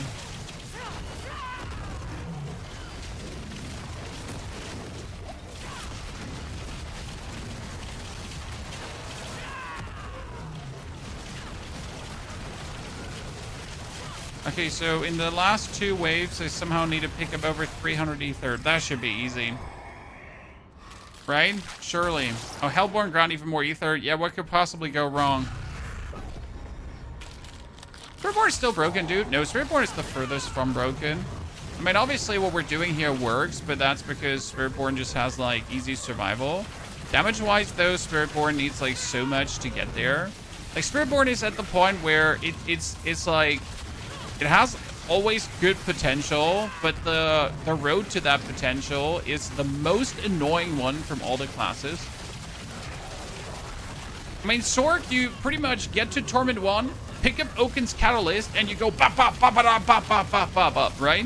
Then you play Druid and you pick up like Rotten Lightbringer, and you're suddenly like in Torment 4 Pit 100. You don't even have to level up a single glyph, right? Great. We got I mean rogue needs a bit more, so it's true. The Necromancer just gets the Alter the Balance unique power and suddenly also sits in Torment 4 without needing anything bonus.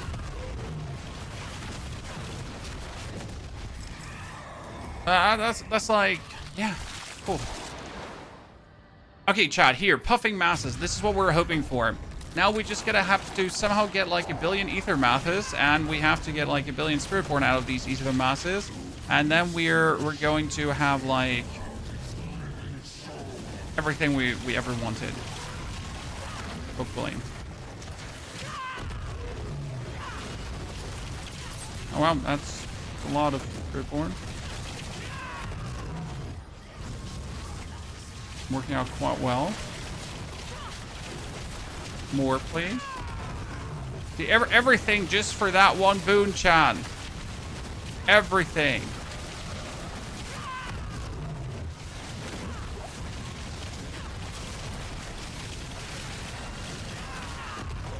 More etheric masses, please.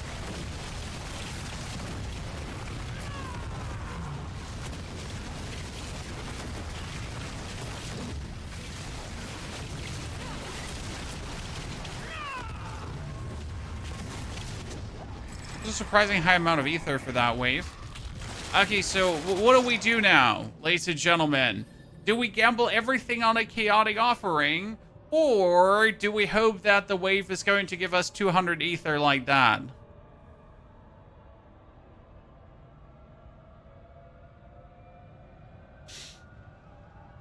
What do we do in your humble opinion? I mean, I kind of want to go for Hellborn ambush us and just YOLO, right? Because the Chaos Wave could obviously always be the Ether Goblin event. But I kind of like the idea of going for the ambush Hellborn and just see what happens.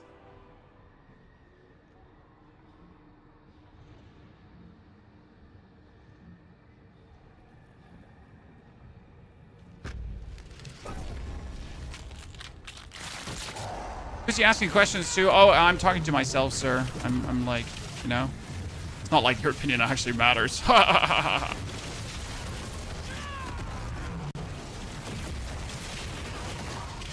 No, seriously. Okay. Like a bunch of rhetoric questions.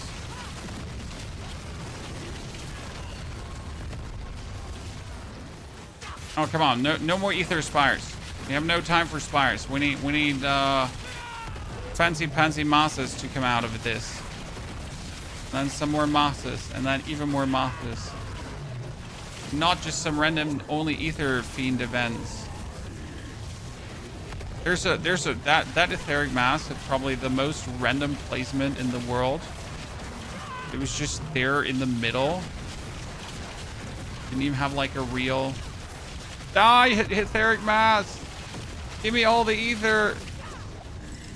Oh, wait, we got close, child. We get 609. I mean, it's a bit sad, but hey, we at least get 609.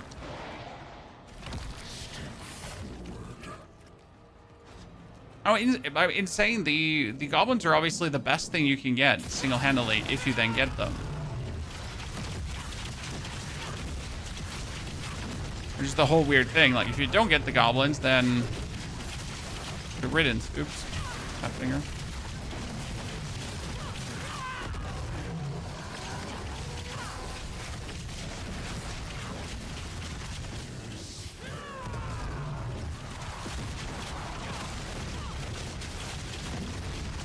He walked away from me hitting him with my big monkey. Could you please come back so I can hit you with my big monkey?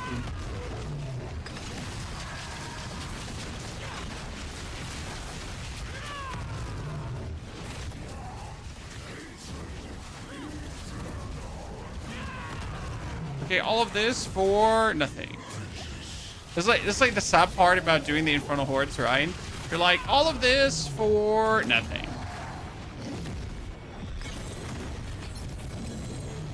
Like, congratulations, we just wasted our time. I wonder, can that actually have a chaotic armor as well? Does anyone ever get a chaotic armor out of that?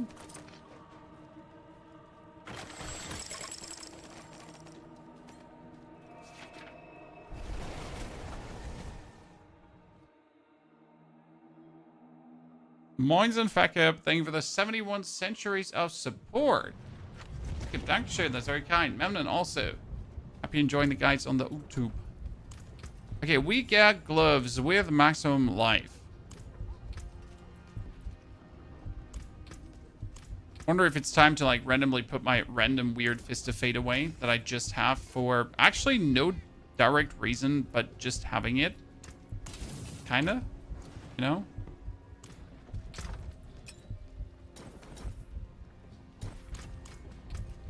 We got random boss thingies. Oh, I forgot to actually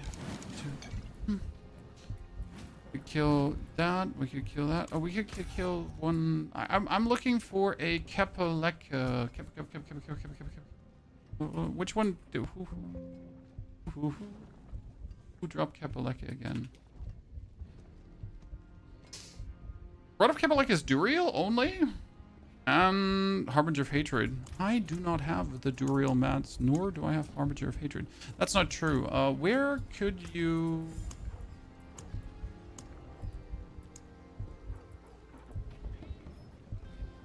No, the Jiggy Majiggy, Sticky and Stone conversions, right? Chart of Agony. I wonder, Torment 3? Torment 3, Duriel? Should be able to do that, right? Probably. Why does my Subsonic only have a 45% block chance while all the other Subsonics have a 90%? I don't know, sir. Mine only has a 45% block chance as well.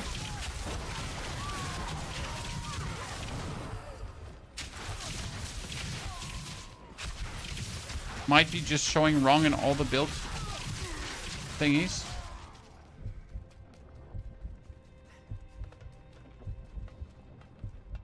Okay. Let's see if Rod of Kapaleka would do something for us.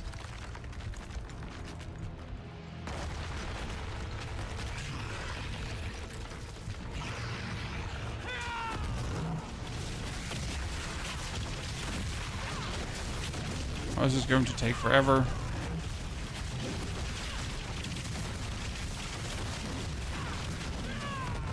I mean, I guess at least I can't die.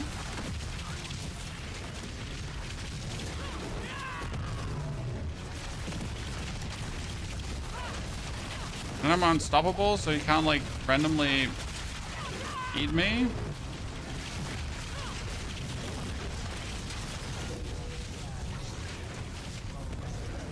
Does he still go diving? Because I haven't like actually been here in a long while. I assume he still just goes underground at times. Yeah, okay, so he still could just go underground. And then he's probably still super annoying, right? Oh yeah, that doesn't change.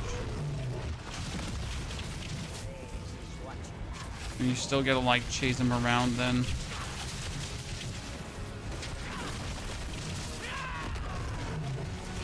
So that's still that. Especially when you're underpowered still.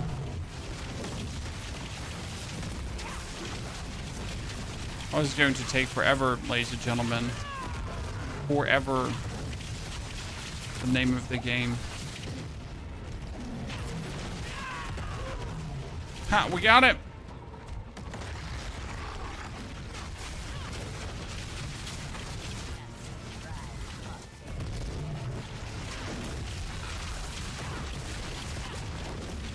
We should probably pull out the Jaguar, right? You say, John. We need to try this again with a Jaguar active. Because right now we still have Storm Feathers active. Because why not Storm Feathers active, right? But I think the time for Storm Feathers, especially in boss fights, is kind of like left.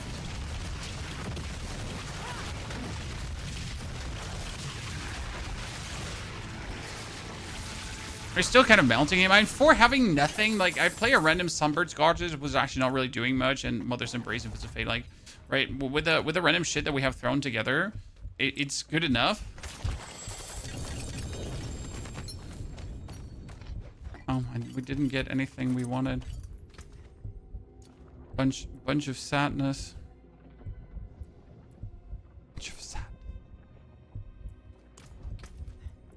And I really don't want to go and fight the Harbinger of Hatred.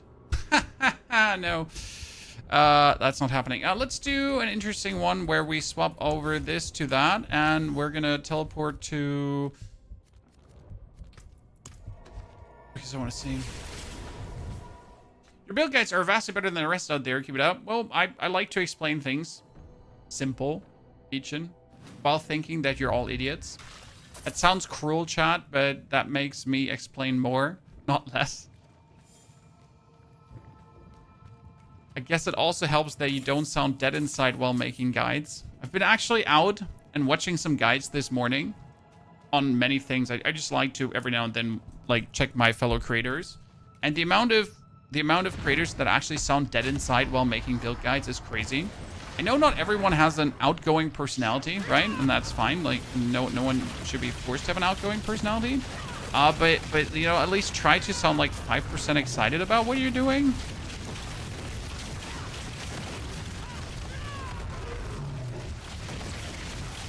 I couldn't say if we're now doing more or less damage, John.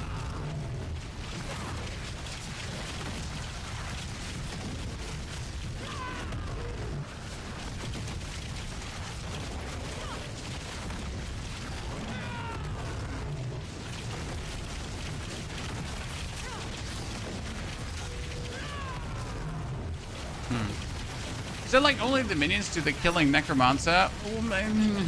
Yeah, technically there is minions only doing the killing. The problem is that minions are on the clunkier end this season. They still have many of the issues they've always been having in terms of movement speed, not teleporting behind you as they should, and all that kind of stuff. So technically minions are not horrible, but practically they're still lacking behind in many regards. And unless we finally ever actually get a real like command minions to kill, it's always going to be plenty awkward. Because I mean, we're now in season 10, right? So 10 seasons, chat, 10 seasons, 2 years of Diablo, more than 2 years actually. And we still don't have a skill to command our minions to go somewhere and do something. Right? We still have the opportunity to have our minions exist and attack whatever they want to attack, and that's it though, right? We don't have any way to be like, hey, minions, do you maybe feel like you would, I don't know, like all attack position acts, right? Could converge there and go crazy. And they're like, nah, bruh. Not interested. Okay, I couldn't even say if we were faster now or not. They were nothing. Did you truly think all of this would be that easy?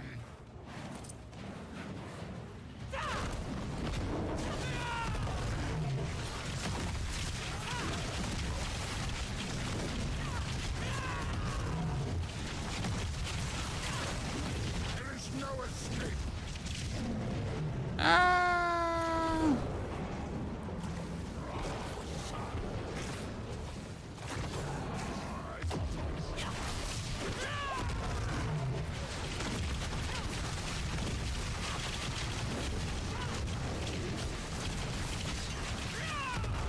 Which may just get killed by that thingy. I tend to just get murdered by that. Kills Path of Exile 2, man.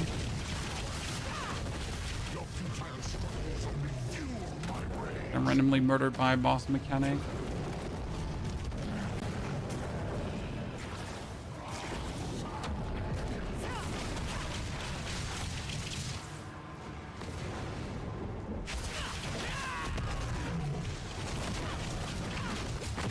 Aha, we have this, ladies and gentlemen. Twice the loot incoming. Oh, he's actually summoning minions at this point? Jesus, that's new. I've just never fought him this long, so you know. Like we're learning all these new things with the Spiritborn because we've literally just never fought the enemy this long. So we're getting all these new insights into the game, ladies and gentlemen. Wow. Wow. Oh, a Belzen's Max Ladle. I mean, I'm never planning to play Belzen's this season. We had a Loyalties Mantle that with 20%. with 20%. Give me a 20% loyalties mantle. I still want to play it because I wanted to try it out. Because if we actually go for like Screwjack, right? If we go for double eagle, that should give me a level of power still at this point that is actually somewhat worth it. Pennily? I assume. We'll see.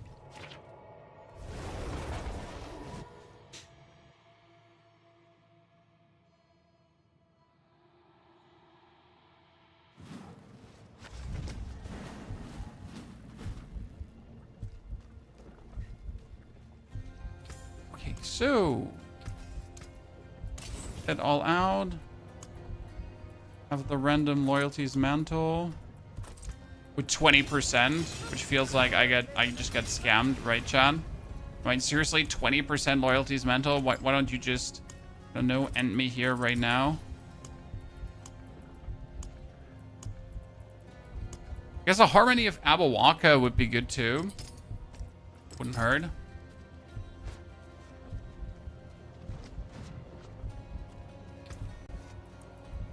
Tenth season is still no Mephisto. I mean, we had Mephisto Yucks in season 6, in case you missed it.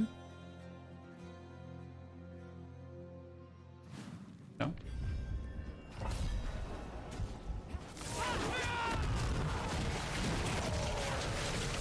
And see, now my primary spirit hall being more effective, and let me do even more damage with my feathers. The main damage is still big fat gorilla man.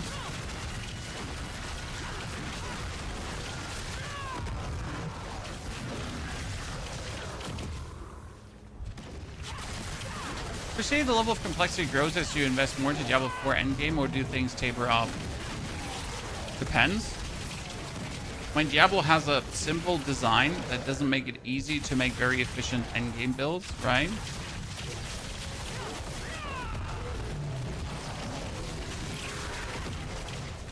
However, the choices are definitely limited in comparison to some of the other games towards the end game. So the game does not definitely get vastly more complicated the further you go in. It stays as a level of complexity.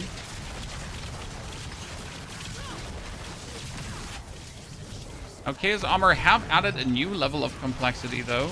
We gotta say that. Since now with Chaos Armor, you have the opportunity to really make things work that never worked before by using like Crown of Lucian and Banished Lord's Talisman, and then having like, you know, just alone for the Spiritborn right now. In the Spiritborn, you're gonna turn a basic skill into a core skill, a core skill into a basic skill, and then you're gonna like pump it up with 2 different uniques that usually never work together. And those are intriguing interactions.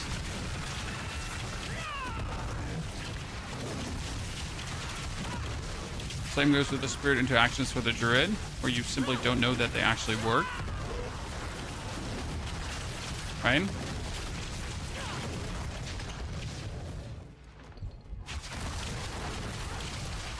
So the Paragon system is endgame based. Yeah, but the Paragon system is really simple. It has legendary nodes and it has glyphs, and you just have to activate legendary nodes and glyphs, and that's it.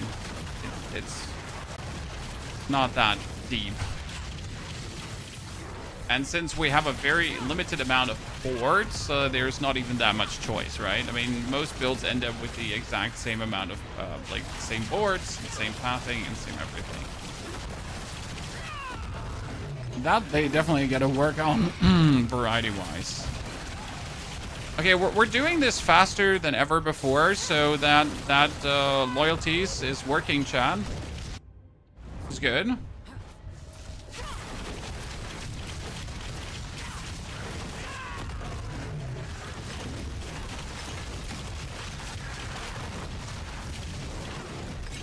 Boop.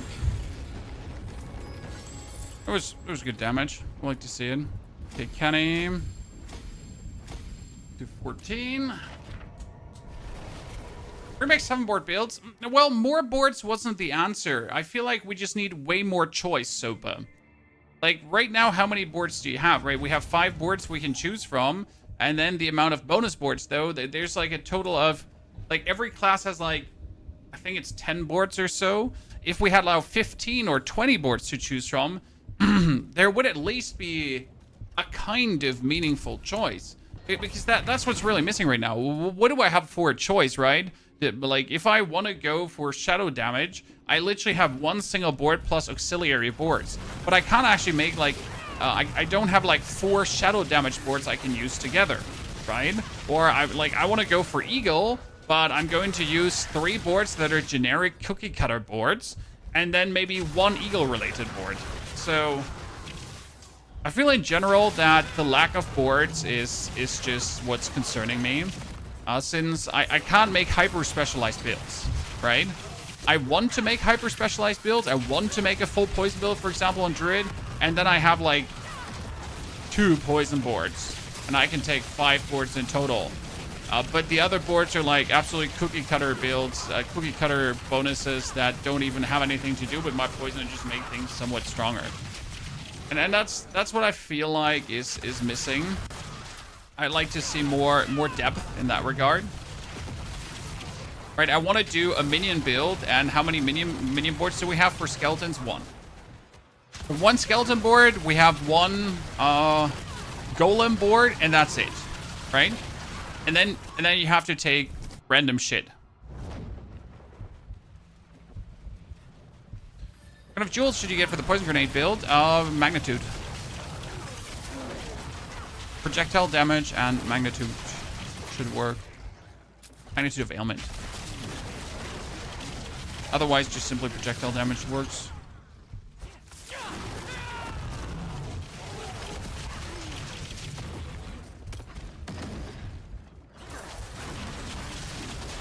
So yeah, I think more Paragon boards could help.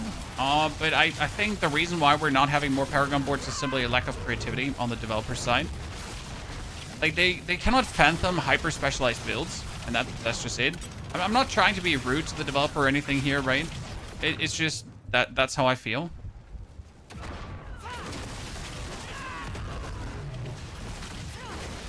They do not comprehend the need for that in any capacity. Like, right, that people would like to do hyper-specialized builds. That hyper-specialized builds would be interesting. They would be, like, adding to the game and not making it more complex. I think there's a giant fear in Diablo that they don't want to add too much complexity because the average Diablo 4 player does not want too much complexity. But hyper-specialized builds would not add more complexity. They would just make it easier, right? If you want to do a poison build, you take the 5 poison Paragon boards. Ta-da! I mean, Diablo just definitely is not risk averse. I mean, like, you gotta look at it this way. They completely reworked the game. I mean, you can say whatever you want about Diablo, but they're willing to take a big risk. I mean, they completely revamped the leveling, difficulty structure, monster scaling, everything, right? Yeah, gotta give him that. Gotta give him that. I can't just say, you know, let's get little shitters.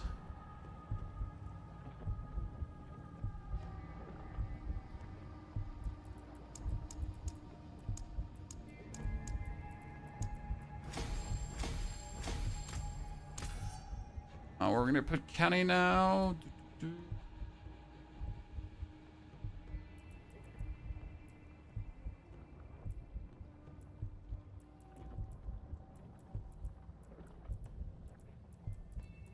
I teleport out?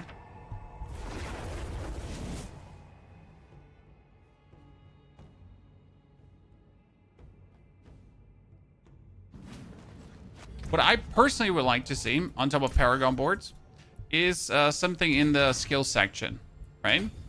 Because I feel like the skill section is definitely something there's not too much thought put into. Sorry. There's a lot more they could do there to make the skills be more interesting, to put some somewhat intriguing scaling in there. I mean, right now being like, okay, so I'll go for A and then I go for B or C. I'd like to see a D and E and maybe even an FG, like so like a double and a double. Like, because if I'm already deciding I want to play Quill volleys, I want to have Quill Volleys make vulnerable. I want to have Quill Volleys split up in feathers. And then I would like to... I already made my decision, right? To go for the bonus feathers. Where's my hyper specialization, right? On the other hand, what I really liked what I really personally liked from Last Epoch, for example, Last Epoch gave you the opportunity to specialize in a skill, right? So the skill got its own skill tree. I'd like to see something like that in Diablo 2. You can just say, okay, I want my skill tree, right? To be like my quills are my main skill, so give me an individual quill skill tree for that. It's gonna go crazy.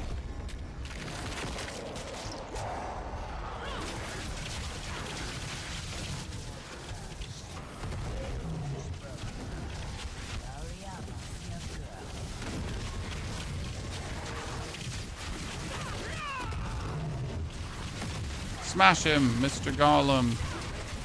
Oops. The gorilla, not Golem, Chan. Wrong class. Got all kinds of excited.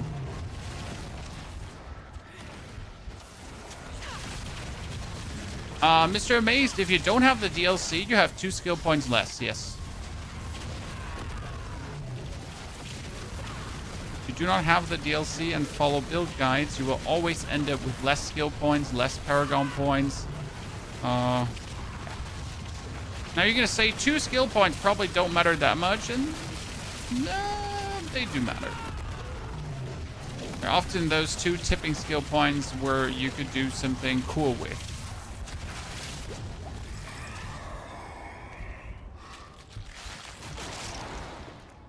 Okay, masters respawn on death. Start with 2 masters. I like to start with 2 masters.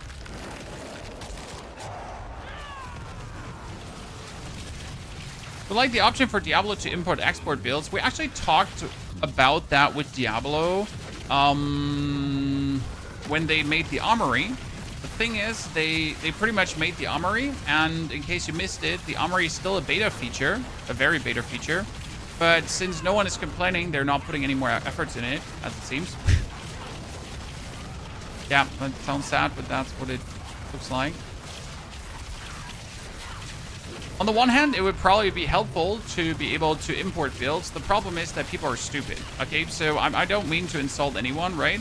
But if you give people the opportunity to import builds, they will just die and never understand the build, right? Because instead of watching a build guide, they're just going to be like, oh, I'm just going to import that build. And I know how to play this. I'm smart. You know, I've played Diablo for so many hours, and they're like, why does this not work? Especially, like, in order to import a build, you would obviously have to have everything perfectly as the build guide kind of says. But what if you don't? And then how are you going to do that, right?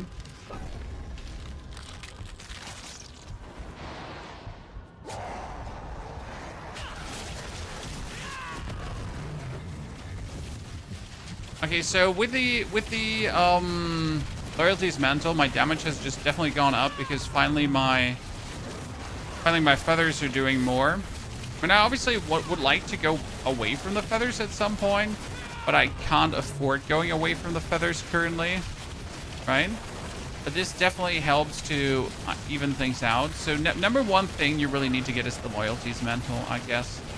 Right? This is like, in comparison to how this was before, chat, like you've seen me do this before, right? And we kind of went through it. Yeah, okay. But now if you look at it, it's like day and night difference at like how much damage we're actually dealing. And the only thing's different is the mantle. Kind of nice to see.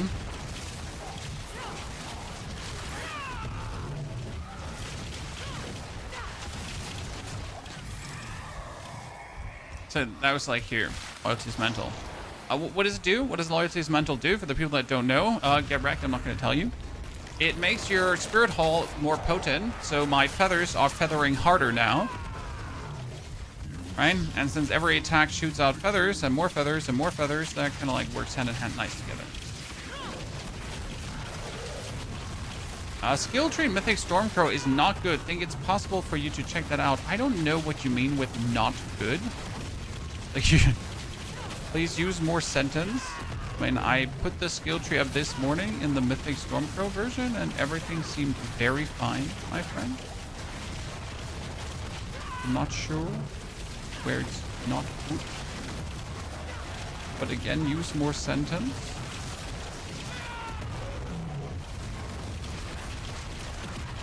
Use words to explain things.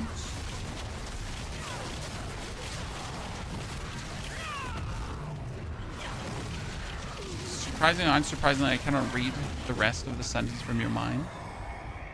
Colossal Fiends. I kind of want to try it out. I think we're still too weak to make like a meaningful impact on Colossal Fiends, right? And we're gonna be ending up not like getting what I'm looking forward to. But I kind of want to know. Can I actually get a Colossal Fiend?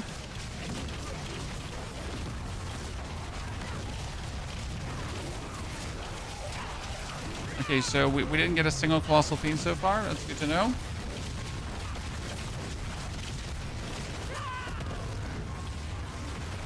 Okay, finally we have one, chat. Found an Ether Lord. No, this is fine. This is fine. This is good. Yeah, I like what I see here. Thought it might be like getting a bit clunky, right? But nah. Oh, you don't have a Pulverize in the skill tree? Yeah, you don't need to, Daxtery, because you have core skill rank bonuses. I see your confusion. As soon as you have a single item that gives you core skill ranks, you do not need to put skills into a skill. You just have the skill. Maybe I should have mentioned it in the guide. I do agree. So, slight mistake on my side. I'll accept it. At Ponyhoff. You have the Banished Lord's Talisman, and you have the, I don't know what else gave you core skill ranks, but you have multiple items that give you core skill ranks bonus, and that makes sure that you have Pulverize. Okay? Hope that helps. One question about the Raven build. Everything works perfect until I add the Puck Quacks, and I run out of Spirit after 1-2 seconds. Did you add the Energized Spirit Boon, Torment? So we said that before. You need the Energized Spirit Boon, and you need the Fist of Fate to have the lucky chance that you can actually pull it off. Otherwise, you can't pull it off, right? And you obviously need to have the Gathlin's Birthright together with the Might, right? Might makes right. To have that then work. Does that make... Okay, there's no one spawning. Like, seriously. Waiting for you to spawn some enemies, but you're just not spawning enemies. Fantastic. Love to see it.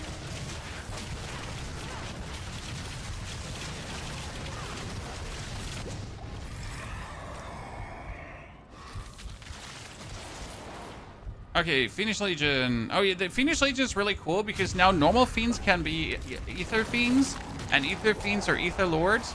So with Fiendish Legion, like I have managed to have like what 10 Lords on my screen. Those are just my favorite waves, right? When I get like a mass of Lords on the screen, then I'm my happiest.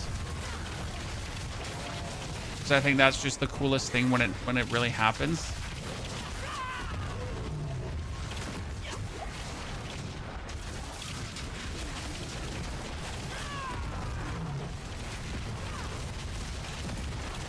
Personally, that's what I live for.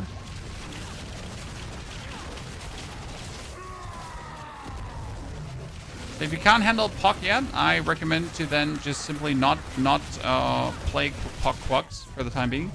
Puck Quacks is like really a damage boost that is like only end game, end gameable. When you have like all the pieces and when everything is working, then you're good to go, pretty much. Okay, we're definitely gonna get 666, chat. I mean, we gambled a bit here, but I like the choices we took. Burning Rain, sure, why not?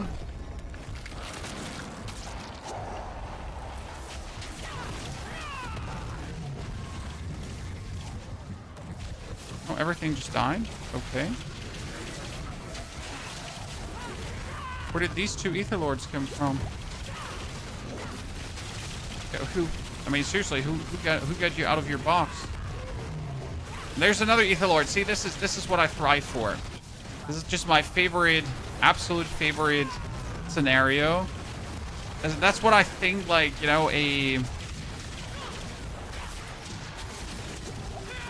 an Infernal Horde should be. That's why I despise chaotic waves, right? Because this is like so much more interesting. I built this wave, right? I built my steps up and steps up and steps. I gave myself the chance that I could be sworn by Ether Lords this hard. But that's also then where the real fun comes in, right? Because I made this. Okay, Assaulted Horde spawns events faster, so I get even more lords. Ah, ha, ha, ha, ha. The best floor is the Goblin one. Yeah, the best floor is the Goblin one, but it's also the only good one. Because can you name another good Ether event? I triple dare you. Name another good Ether event. Most likely you can't, because there's only one. It's a bit of a bummer that they pretty much created this and then they only made one thing everyone wants. All my boys want Ether Goblins. More lords! See, I love it when you like fight a lord and then another lord just spawns right, like a moss spawns next to the lord, and then the lord spawns another moss, and then there's another one, and like that spawns another lord, right? Ah, beautiful. How can you not absolutely adore this? The whole lore thingy is just so much fun. It's just really where I just enjoy myself the most. Okay, Ruthless Lords is +5. We shouldn't take this because making them more healthy is a mistake. Like considering that I just, you know, I get them killed. But it's not like we're absolutely desecrating them. We're like, sure, I kill them after a while. And now I decided that I wanted to give these lords that we kill after a while just more HP because that seemed like a reasonable, smart thing to do.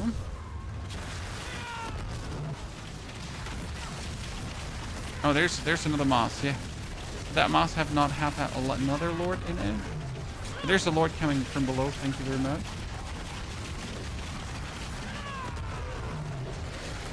Oh, there's another lord. Where did you come from? I mean, seriously, I don't know. He was just suddenly there, Chan. There's another moss. There's another lord. I don't have to move. Ah, beautiful, beautiful, beautiful. There's another moss. There's another lord. Yes. Oh, there's another lord. Cool. That was cool. It's just really fun, right?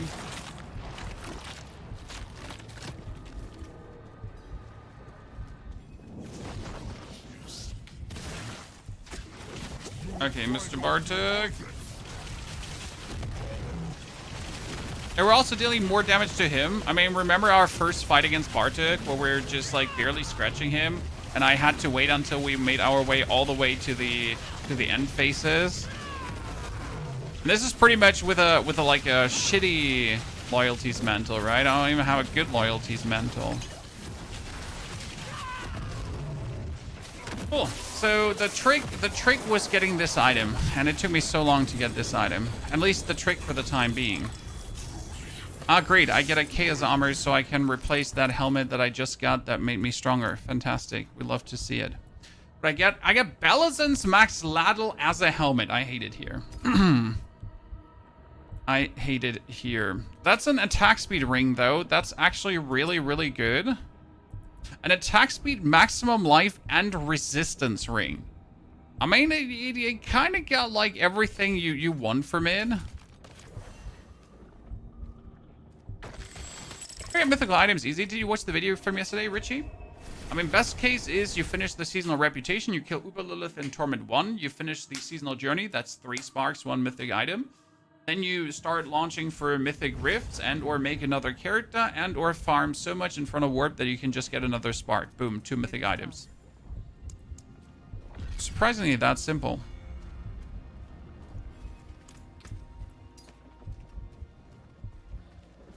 I forge more than hot headers and starting from Okay, so we get a useless thingy and a useless thingy.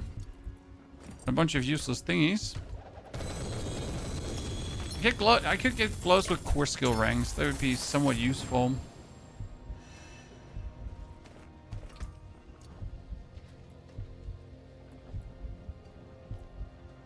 Seems like I could not get close with core skill rings. How shall I guide my hammer?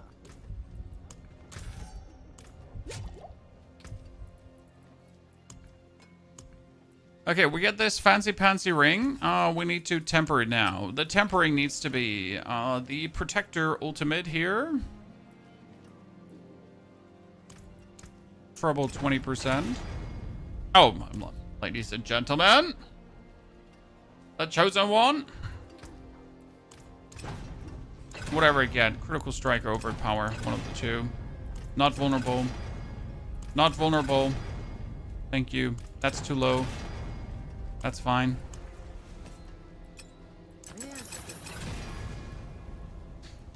That's protector cooldown. Can live with that. That's attack speed. And that's protect. Oh wow, that's 40% protector cooldown. You know what? I'll take that, ladies and gentlemen. Why would I not take that? That seems like really, really good for me, right?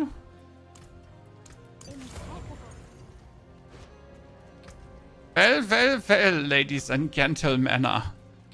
That was very good. Oh, I don't think we could go into Torment 4 yet, but let's try to get close to Torment 4, because there's our goal, obviously, for today, right? Make our way there. What was the one important item you needed for the Necro build? You don't need an item for the Necro build. You just need a power, alter the balance. That's your power. And as soon as, even Pierce Amulet with Reaper's Pursuit. So you need alter the balance, then you can use your Soul Rift as an ultimate, as a core skill, and spam it away, right? Forget the gem on your ring, yep, and I'm instantly feeling that, resistance-wise. But we need to try.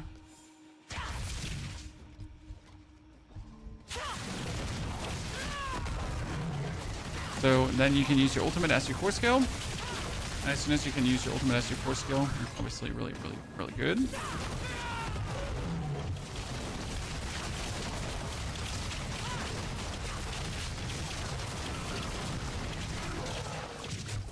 So we've done 2 Infernal Hordes so far for Chaotic Armor, and we've obviously not gotten a single piece of Chaotic Armor that we're looking for.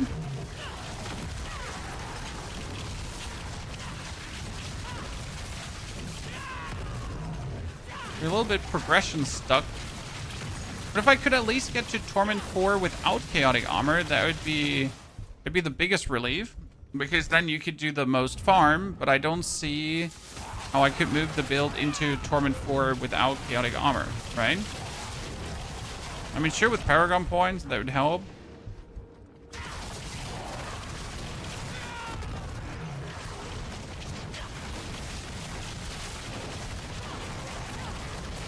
I think I need the Rod of Kapaleka to see like how much the difference would be. What we're gonna do right now is we're gonna try to get a Rod of Kapaleka so I can I need to know if that is helping as much as I think it should for what we're doing. Therefore, we'll need to cheat a bit probably.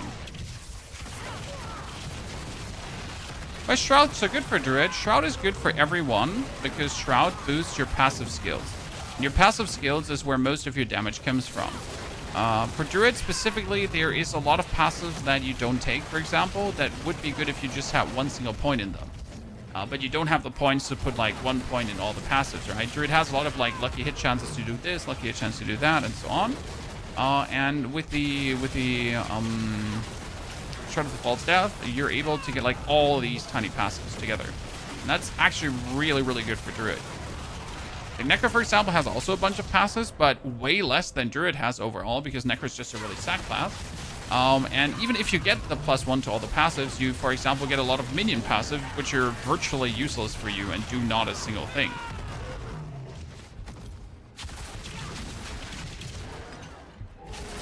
So that's kind of like where it does so good. Okay.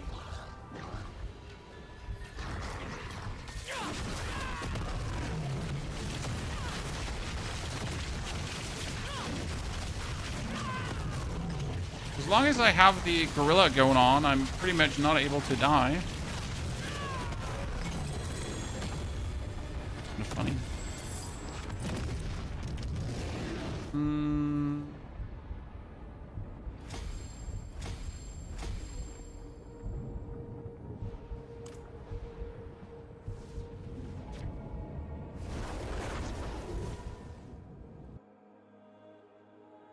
Good. So, another Infernal Horde. Oh, we could do... You know what? I got 2 Betrayers Huschan. We could try to kill the man, the myth, the legend, Mr. Belial. On Torment 3. It should be getting quite weird. But let's see how that goes. Mr. Belial. ¿Dónde está la biblioteca, por favor?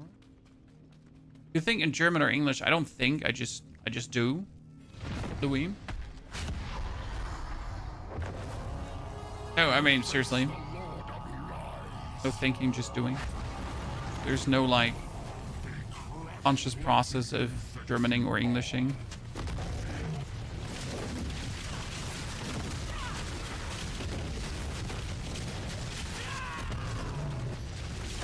Yeah, that damage is fine for Belial.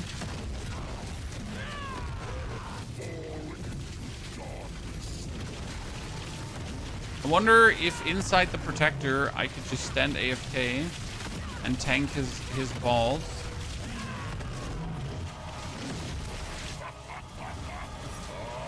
Careful now! Sorry. I was playing Belial.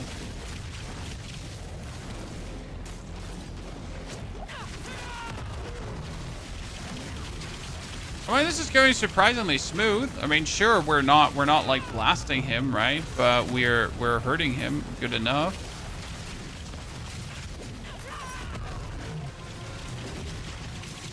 Ah, Mom. There's a big bad man and he's puking on me. And it's not the kinky way.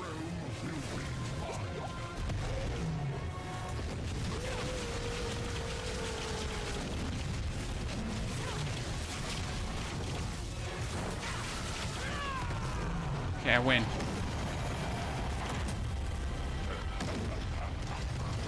Good. What did we say? Duriel for Rod of Kapaleka, right? Yeah. So, Duriel. Finally, ladies and gentlemen. Finally. Okay, so what does Rod of Kapaleka do? Rod of Kapaleka says, your core skills are now additionally basic skills and free to cast. When cast at maximum vigor, your core skills consume all vigor to cast at their largest size and become guaranteed critical strikes. Okay, kind of like how it works. Now, the basic idea is they use this together with the Ring of Midnight Suns to continuously restore your vigor, right? I know.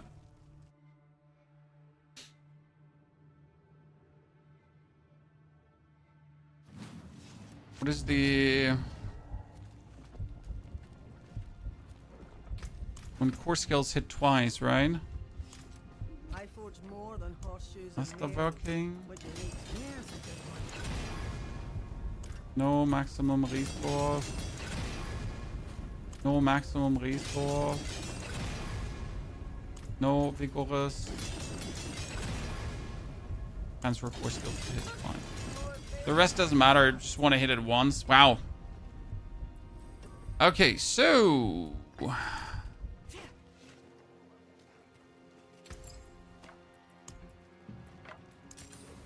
we get this.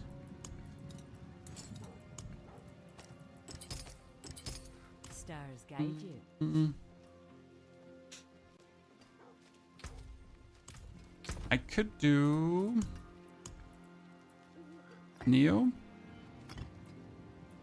and wait.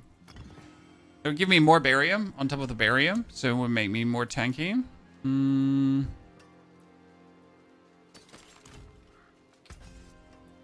than starting from nothing. Use it well.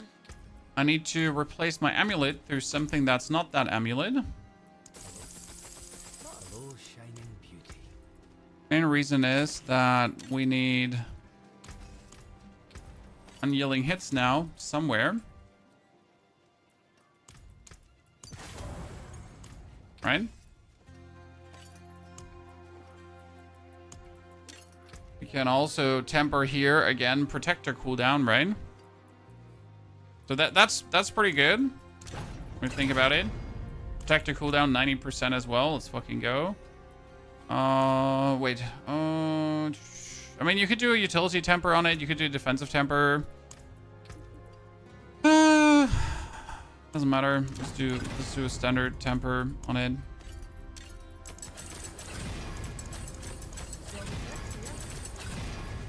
Okay.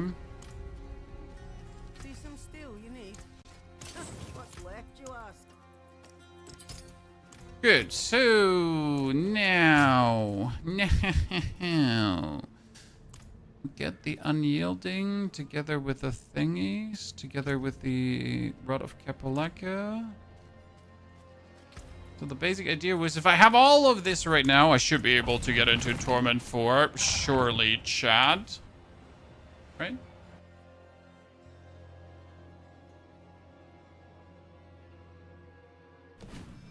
We'll need sharp knives in here. Spiritborn looks no fun. I mean, the reason was simply that I didn't have the items, my friend. Look at the damage suddenly right now.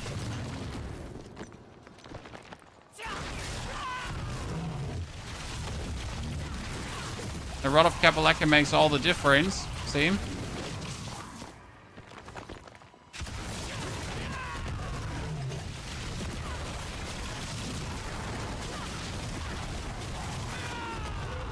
There's the assumption.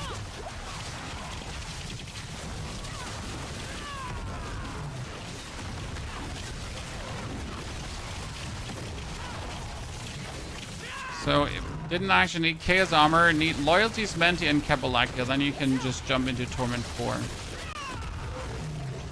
Right?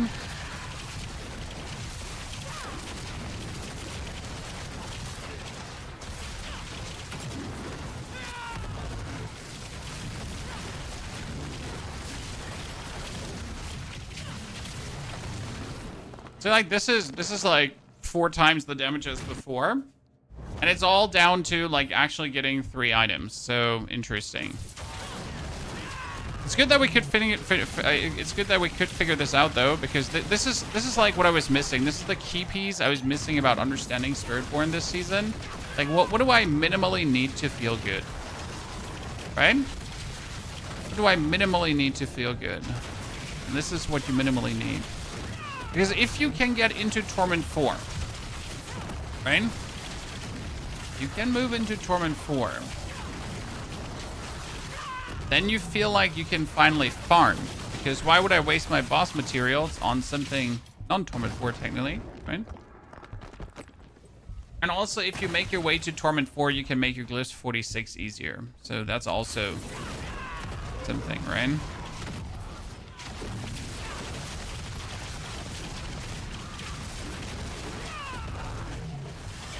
Yeah, Paragon is important for Spiritborn, and like you shouldn't play it as your first class. Like as it was last season, as it is this season, Spiritborn as your first class is a mistake. Spiritborn is a class you play afterwards, after you have like, so for example, if I played something before and I have tons of boss material, right? Then I go on my Spiritborn, on Torment 2 I actually farm Duriel, and I get myself the Rod of Kapalaka. So that's obviously a no-brainer, right? But if you don't have the boss materials, right, then you need to, with your weakened state, first you need to farm, like, and then, or you just buy yourself a Rod of Kapalaka from trade, as you say, right? So it's definitely for solo self-found, it's one of the harshest classes in terms of that. Again, Spiritborn has a nice power ceiling, but getting there is not easy.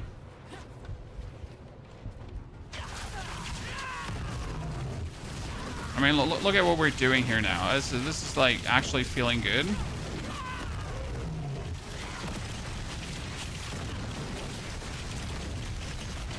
When we're still not strong, that's the important part, right? So this is better, but we're still not strong. The important part, though, is with this now. So since we use Rod of Kabaleka, okay. So what does Rod of Kabaleka say? Very important. Rod of Kabaleka says that my core skills are now basic skills, okay, and that's important because if my core skills are basic skills, then they profit from all the basic stuff. So now your basic skills deal increased damage, doubled to 4/3 for the third cast. And that's the interesting part. So before, I did actually not have follow through. I don't have a single point in follow through yet, though. I can start putting points in there, right? It wasn't worth it to put a point into follow through, because yeah, what does it do? Nothing for me. But now I can actually put a point in there, so that's kind of cool. So what we need to do is we need to figure out where I can move out 3 points now for follow through. I mean, technically I could remove Auspicious and just rely on the barrier from the... Oh, I like Auspicious. It gives like a nice little barrier in between, but we play the Queer rune. Let me actually test that. Also, what you can do now is you can actually play this perk. So we got Alacrity. Your basic skill gain 30% attack speed, their dash range is increased by 50%, and the third attack now happens every second attack. Or you can say that Chaotic Magic erupts from your basic skills, making them guaranteed to critical strike and overpower for a 50% increased damage, but the power is unstable, giving them a 30-second cooldown. Now that's terrible. We also have the alternating, what was it? Here, the Combined Strikes. Your basic skills third attack resets the cooldown on your core skills. So you could technically make your core skill a basic attack and then make it only do the third attack and then reset itself, right? So all of these are things that do work. Okay, we're technically able to jump into Torment 4. Interesting. Let's see how Helltide feels on Torment 4. And you know what we should do? We should get my good old friend, Mr. Bingo Bongo.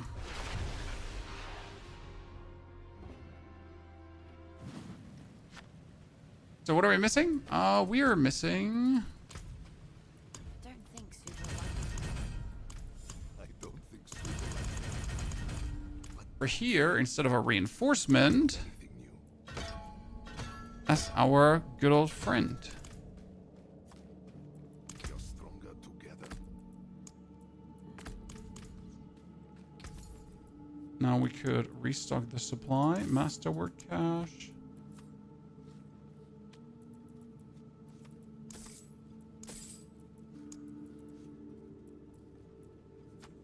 Movement speed? No, not really.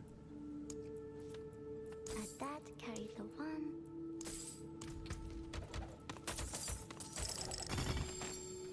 Random boss summoning cache. Okay, let's jump into the Helltide and see how the Helltide feels. We got Mommy here.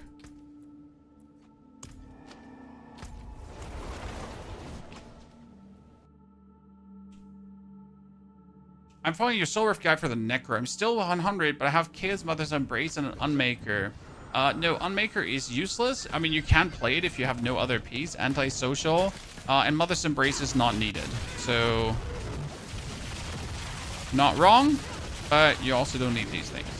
See, now I have like my Barrier, right? I don't passively produce Barrier anymore, so I don't waltz into fights with Barrier up. But I got the Neo and the Queer rune, which actually gives me passively Barrier. So I'm kind of somewhat barriered up. As long as I'm in combat.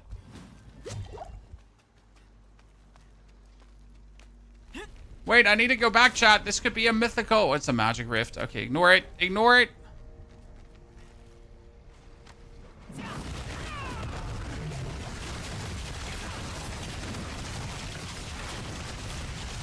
I don't like not having my passive barrier thingy. I prefer having my passive barrier thingy. Right? Okay, I mean, the Rod of Kapalakil just literally let me go into Torment 4. This is somewhat stupid. We're just able to do Torment 3, right? I didn't feel like jumping into Torment 4 right away. And just with a rod in my backpack, we could pretty much make the jump. I mean, these Chaos Rifts here are still feeling somewhat harsh.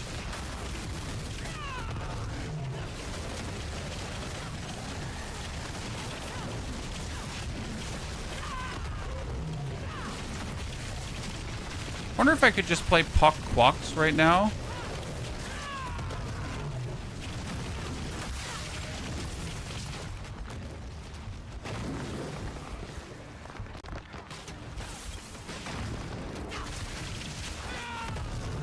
Because you like use up your resource, and if you use up your resource, you can trigger Quocks.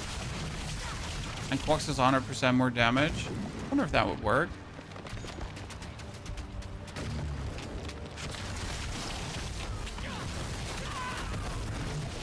I mean, the real strength is really now, like, since my core skill is also basic skill, obviously you really want Sepasontek as a Chaos Armor, or you want the Rod of Kapaleka as Chaos Armor, so you're kind of like, this is your one thing, right? You want either Kapaleka or Sepasontek as Chaotic Armor that you can then play the other one in your main hand, and that's like the real power boost that you could achieve. That's the real deal, getting better.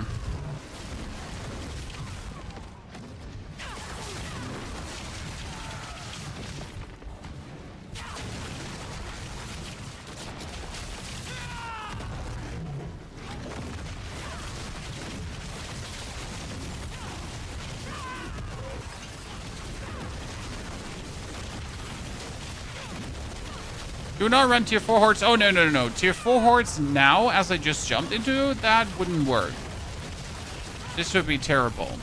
I mean, the big problem is right now that we're still playing the Eagle Spirit Hall, but we actually got Sepasontek now, and Rod of Kapaleka. And the problem with that is that the Kapaleka removes our Spirit Hall potency. So now we're at the point where we gotta consider, hey, wait a second, hold on. It might be better if we swap over to Double Jaguar Spirit Hall. Because we need something to deal more damage. So instead of doing E-Golds, probably better off doing Double Jag.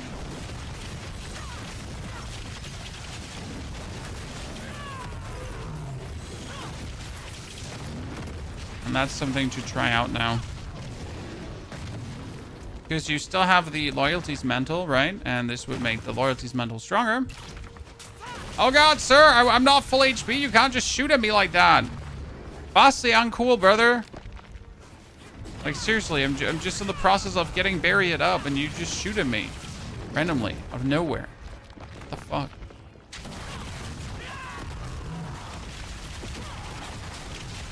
Now it's obviously the question if that is now the better choice.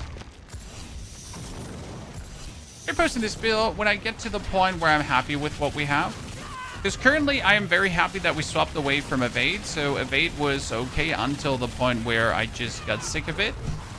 Right?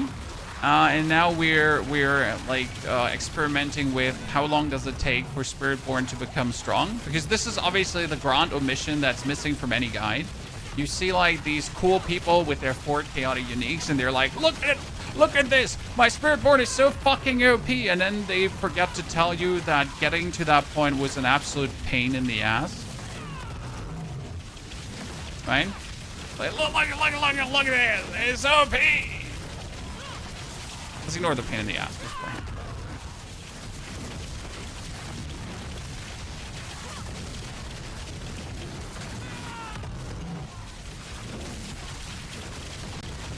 Quite convenient that I can like just stay here in the middle, use my vortex, right, to pull everyone together. Hey chat, look, we're actually doing damage to her, meaningful damage.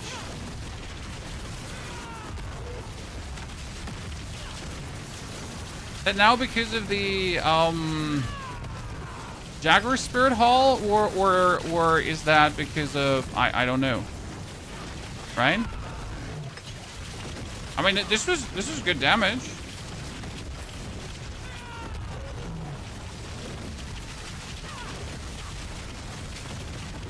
Look quite nice.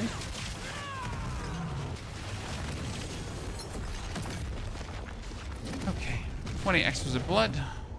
Kind of nifty. Don't lie.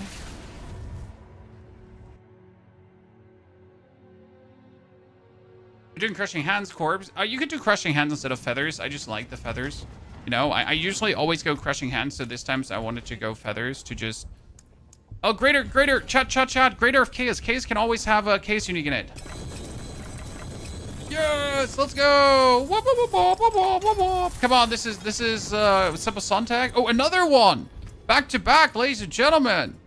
Everyone, grab what's holy and mighty and like pray to the Lord. Okay, what do we got? We got Ixfeld's Corroded Signet. And we got Crown of Lucian. Crown of Lucian being actually good because I need it for multiple builds, but not right now. I mean, like, I guess we can't complain about getting like two things there, right? Return soon.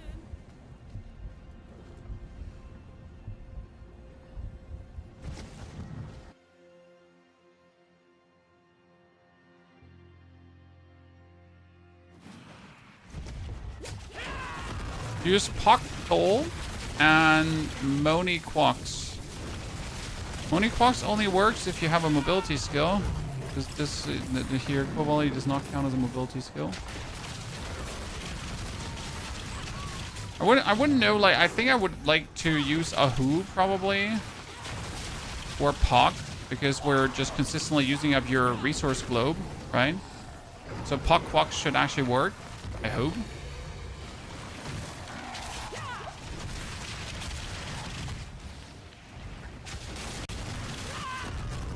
I just need 3 cinders. I need 1 single cinder, chat. Thank you. Oh, I knew that was going to kill me. I absolutely knew, like, running around without any life, running around without any barrier, that one fireball was going to kill me. I'm not fine, Chan. Like, in case you want to know, no, I'm not fine. I am not fine. I am not feeling very well, Mr. Stark. It's not okay. Quox. Okay, we got Quox. And I need Puck. I don't have Puck here. I have Puck here. Okay, let's see. We did a pit 55, right?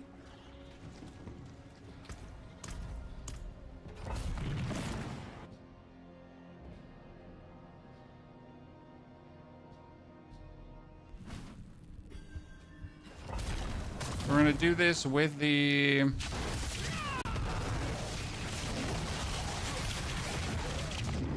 Nice damage.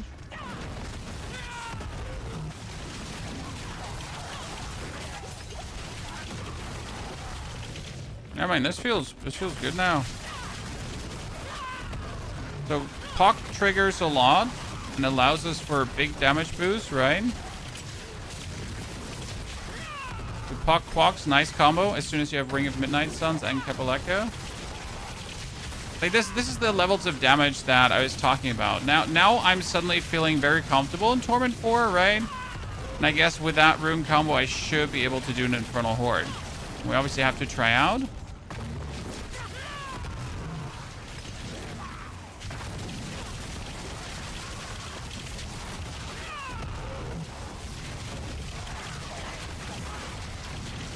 I'm a big fan of using Puck, by the way. I think it's like a super cute rune that should always be used, right? Good morning, Kitty. How are you doing?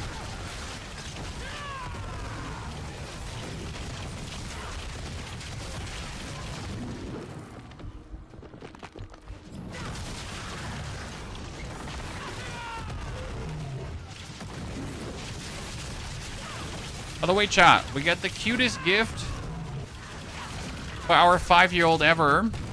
I saw that on Kickstarter, and since then I wanted to have it. I bought a table saw. What? Yeah? For cardboard. And it's like children friendly, so they can't hurt themselves with it because it kind of stops before it murders them. It's like, has a little drill bit in the middle, and it's perfectly made to cut cardboard. It's like, was I on a tiny table? It'll be very exciting to see tomorrow. And she starts just cutting everything up and doing interesting things with that. Katie, how's the family? Very good. Please teach your daughters how to use tools. Yeah, I was, yesterday we were assembling the swing in the garden, Katie. And my daughter was using, so now comes the problem that I don't know what the tools are called in English. So in Germany, it was called a Ratsche. It's one of these, like thingies that you put into a screw hole and then you go to tighten the screw. You know what I mean? I don't know what that's called. A ratchet. Is that a ratchet? No, it's like the thing that you put in and you turn the screw, but it makes like the noises while you do it. You know? Yeah, I don't know the English words for that. And I was teaching my 7-year-old to actually use that. My 5-year-old almost instantly gave up. Definitely have to work a bit more with her on that. But my 7-year-old was forced to assist me. She wanted to. I don't force them. But she had like a joy to learn that. She you know, after 4 screws, like she was still slipping out. And then she finally understood how to hold it properly to not slip out. And she was like, I might be becoming an expert here. You know how children are. It's cute to teach them these things. A socket wrench. I genuinely don't know. Like, I think it might be a ratchet. Ratchet and socket wrench are basically the same thing. Yeah, that's where your English is failing you. I mean, obviously, I do not know the technical terms in English of things. I know a screwdriver is a screwdriver, right? I don't know, Justin. It's the screwdriver that goes, you know, like everyone that ever used like a ratchet knows what I'm talking about. There's the one that goes, you know, yeah, that one. Screwdriver doesn't make that noise. My dad taught me how to use tools. I think it's very important. I mean, nothing worse than when you don't know how to throw a ball, catch a ball, are scared of balls, and you don't know how to use tools. Minimal requirement for survival in the wilds. We actually I bought the daughters like a very, very soft, like it's almost a jello-like ball that has like spikes coming out of it. Like you can distort it extremely much. And we start like, you know, I throw the ball around with them and I throw it in their faces. But because it's like a really squishy jelly-like ball and like I don't throw it in their faces, I throw it at their faces and they catch it, right? But they're not scared of it, right? Because even if you get hit by the jelly-like ball, it just deforms on your face and it's really funny. But you know, at least don't be scared of a ball flying in your face. That's the thing. I sound like a terrible adult here right now. Okay, so let's pretend this I never said that. I think you understand what I'm saying, but I still sound like a terrible psychopath here. Okay, so I'm not, and I'm not doing that. Okay, cool. Good talk, chat. Thank you. Pleasure. Always good. Always good when we have like these conversations of not throwing balls into my daughter's faces. Appreciate it. You updated your druid, Cookie. Did you give it a... Oh, Rod of Kapaleka, another one. Oh, wow, look at that, chat. This one is actually better than my current one, right? I mean, my current one has the ranks to Vigorous, and Vigorous is obviously great because Vigorous gives you the... Yonki Maboinki. Here, you get the casting, of course, can increase all Vigor generation, so that ain't bad per se. But what you really want to have is like this double cast chance, right? So that's like better because it gives you more.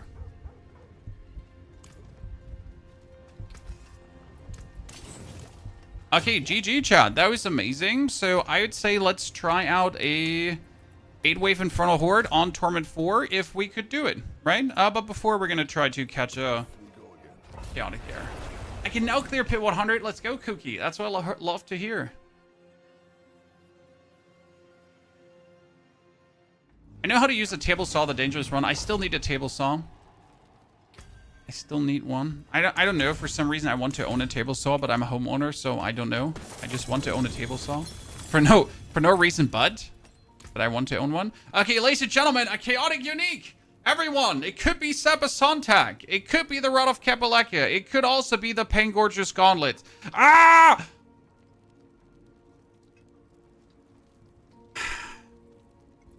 What I wonder, if my Quill Volley is now a basic skill, chat. Okay, And my Pain Gorgeous Gauntlets is a basic skill, and damaging enemies with a non-basic skill marks them for 3 seconds. When a basic skill first hits marked enemy, the damage goes out, and I get 6 ranks to basic skills.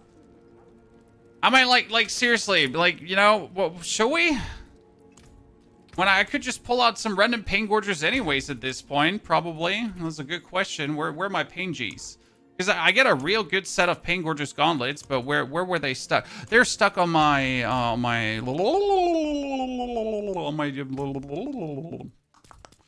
sorceress.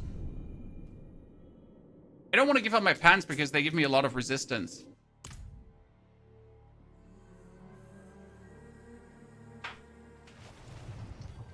A radial arm saw is the most dangerous I ever used. Okay, now I gotta Google that. What is a radial arm saw? Oh, I know. One of those, huh? Seems like I would injure myself with that.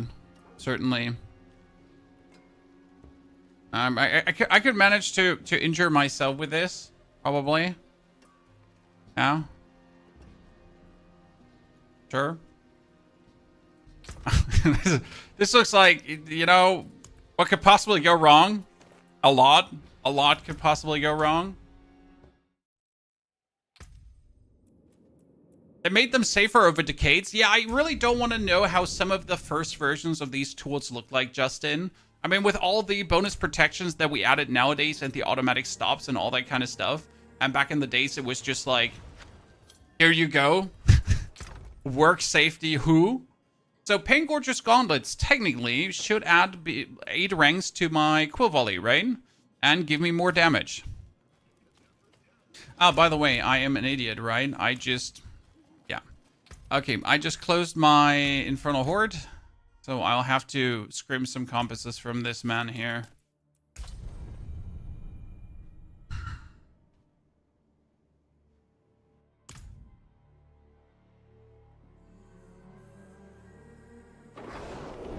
Why not Dune Awakening? It's a good question, sir. The answer is because there's nothing to do. Hey, by the way, chat. Listen. I got one. I was speed running some pit 100s with a druid in 2 minutes. Yep, sub 2 minutes actually at this point. And I decided that I really wanted to see what I could get.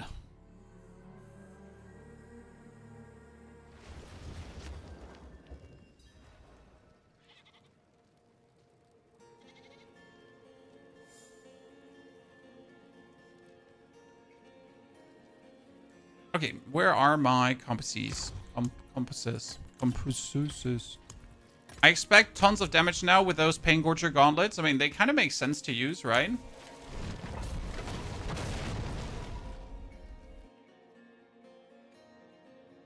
I like that the highlight is red, more subtle than the green. I usually try to adapt the highlight to the skins I'm wearing. Might sound a bit stupid, but that's what I do. Okay, Exalted Hordes faster. I prefer Exalted Fiends, if I'm honest with you. Okay. I wonder if at this point it would be better to get a Harmony of Abawaka that I could make all my skills also Gorilla skills, and then I would consistently have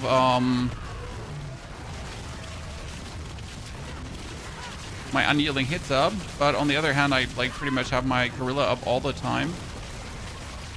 Okay, this damage is nice, chat.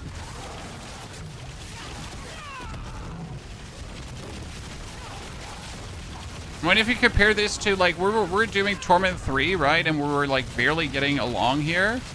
Now we're doing Torment 4, and it feels like we're hurting. Because once again, you need to get the right unique items.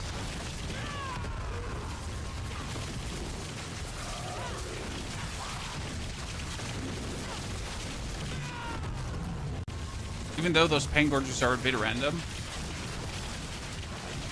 I make videos on Dune at least once a week, but there's nothing to do, sir. I cannot make videos on nothing. I'm sorry. I really like games. I mean, I would like to play more Dune Awakening, but there's nothing to do, no videos to make. This is one of my favorite chaotic waves next to goblins. It's the Lord wave, where you just suddenly get Lords, and then you get more Lords and more Lords. Hey, we can actually kill Torment 4 Lords now, Chan. Oh, we could barely kill Torment 3 Lords just like 10 minutes ago, right? So big boost, big bonus, big buff. Oh, we almost had no barrier there. Walking into that guy, we almost had 0 barrier, Chan. Oh.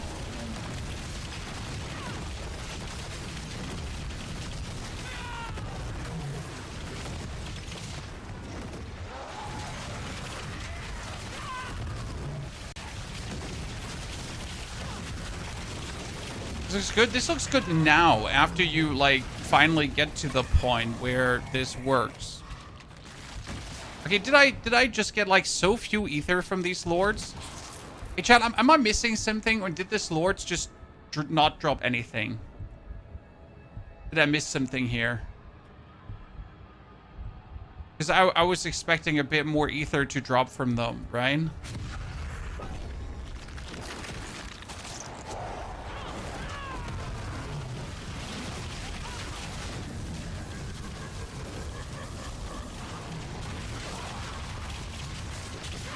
What we now need is the perk that has our etheric masses give us more ether per perk we put in there, because that one is going to be insane with the etheric mass reforming one. You can get like hundreds of ether with like one set of masses, because they just keep respawning and then respawning and then respawning.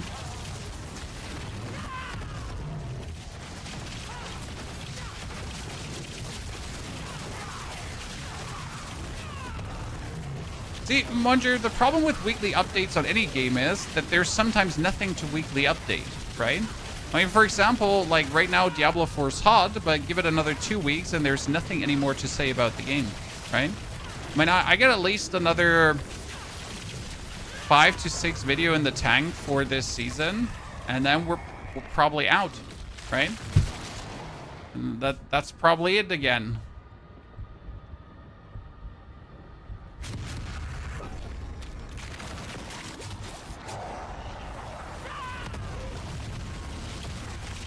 Life cycle of so many games. Okay, this one here, Infernal Horde, does not feel like we're getting good boons and banes, chat, or I'm just picking the wrong ones.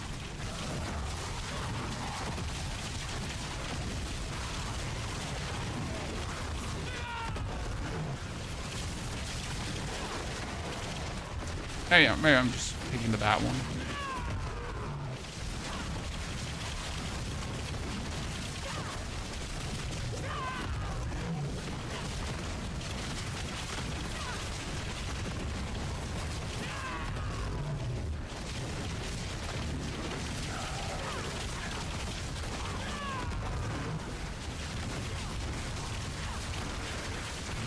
I feel like we probably need like a little power boost to have this feel better, chat.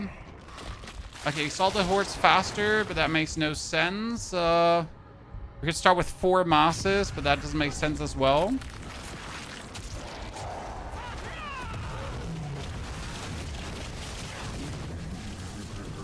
Okay, but I kind of need to get that legendary one now, where I get more out of my masses, and then we actually have a good one happening, I think. But unless I get that legendary one, I mean, we're sitting at 100 ether after 5 waves. That's really disappointing.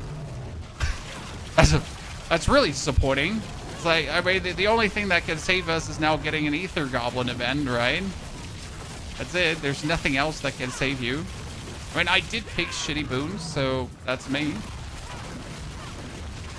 For the worst horde we've played so far.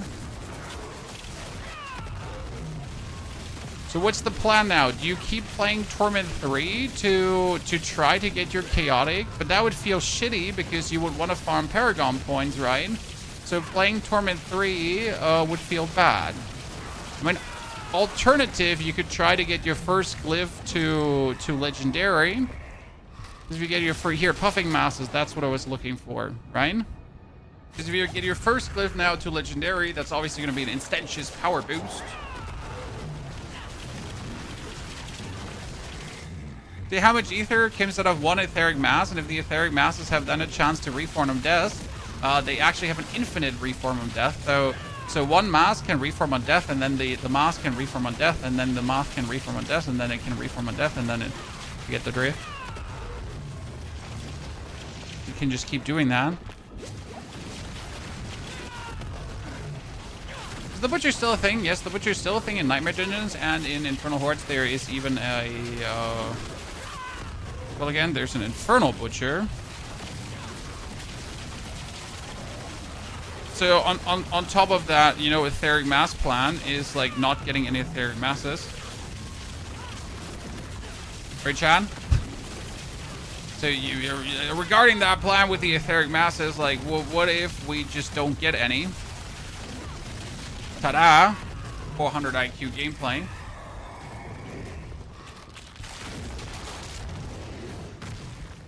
Okay, technically we should go for Colossal Fiends, but I'm going to put more into the masses, because if we then get a lot of masses, then these masses are going to be truly amazing.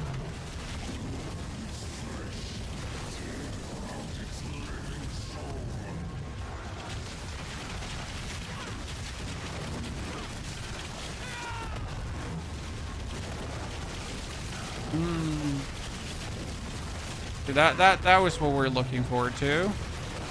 A spawn like this, into a spawn like this, into a spawn like this. Right, where you can pretty much just live there. Everything goes fortunate.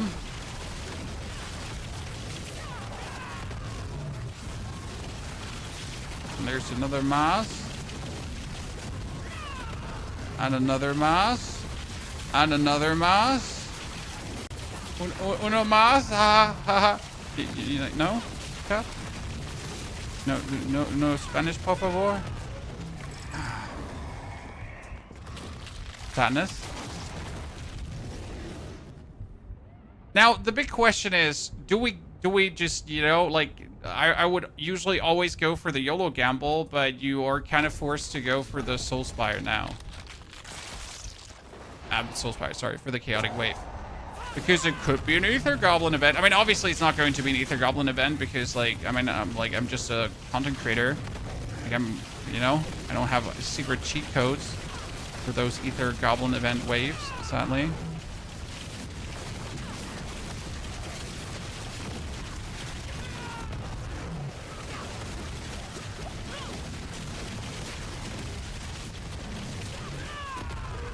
Maybe I should destroy that Chaos Rift once in a while, because they were...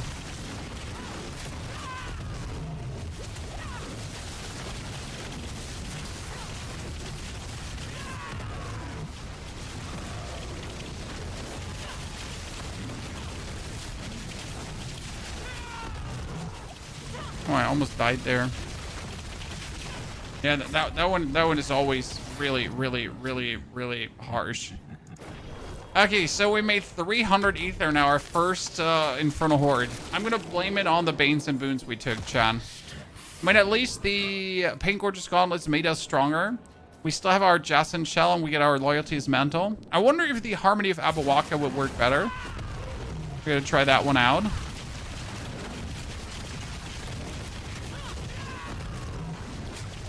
Well, at least we're torching these Torment 4 bosses, so that's good. That's working.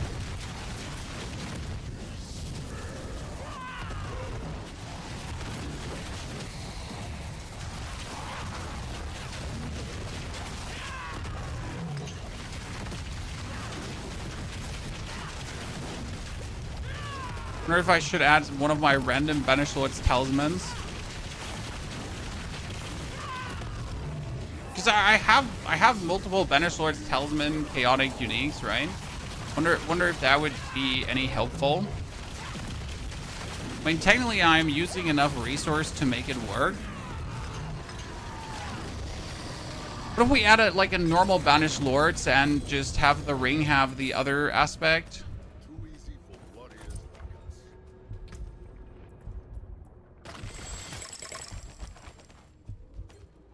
Your Socrates ring? Minimal. Like question is rather, do I want to have it at a Banished Lords or do I not want to have it at Banished Lords? Come on now.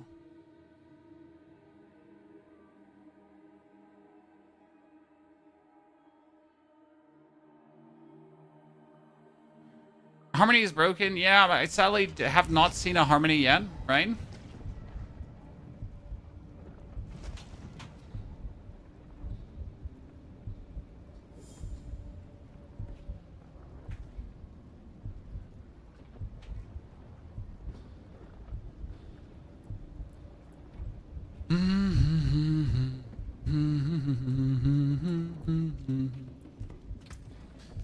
I need to suck on my ring because else chat is going to punch me in the throat. I really don't want to get punched in the throat by chat. Bunch of amazing people. Do some steel you need. Let's destroy these. Where's my Banished Lords? I don't know where they are all because I have Banished Lord. So we got a normal Banished Lord, we got a chest Banished Lord, and I have a helmet Banished Lord. Problem is if I take the helmet, then I'm going to lose my loyalties mantle. Take the chest Banished Lords, I'm going to use my Jason Shell. Which is going to be weird for my cooldown reduction. So let's try out the helmet, okay? I forge more than horseshoes and nails. More there than I thought. Any build guide? Nah, not yet, sir.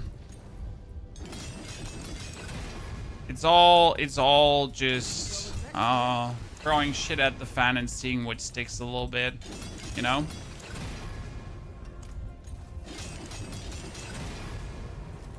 Wow, I really can't get core skill ranks, huh?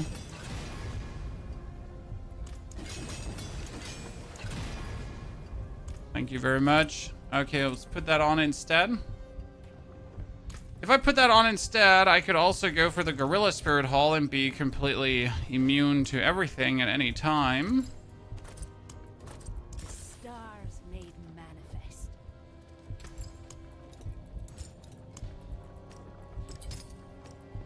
Stars guide you. Okay, whoop. How's that going to feel damage-wise? Let's do a 60. We haven't done a 60 yet, chat. I mean, technically, with this amount of uniques, you should feel like you should be a hitting 80 already.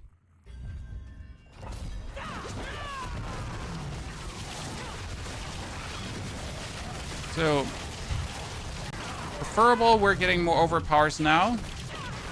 And preferable, these overpowers are gonna be like big fat monkey overpowers.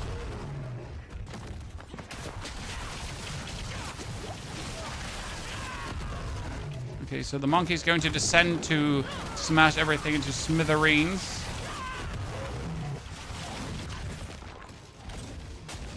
That's our whole shtick right now.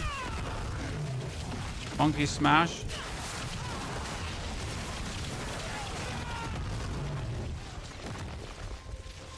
Smash it needed, right?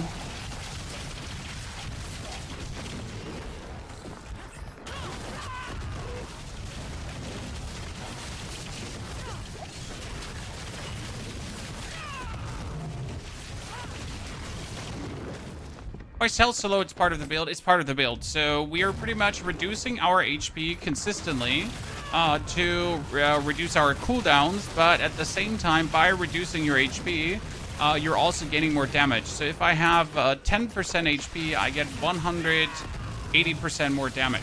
Okay, so that's pretty good. And not only do I get 180% more damage, with that 1%, I still have barrier. So I might have no HP, but I consistently have full barrier. Ergo, I don't actually, I'm actually still tanky. Right? So it's not like I'm actually untanky, I'm full tanky. VO7 beta? No ghost. I have no interest in Call of Duty. Not a single bit.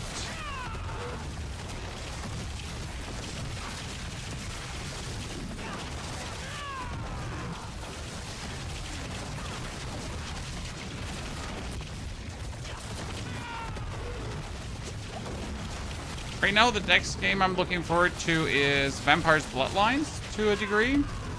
I was looking forward to Ghost of Yotei, but simply don't have the time to dive into the game. I gotta finish like more Diablo related things. Oh, we did a billion damage with our... Yeah, that was with our... What is it called again? Shrine. Like, where's that billion coming from? That's a bit random.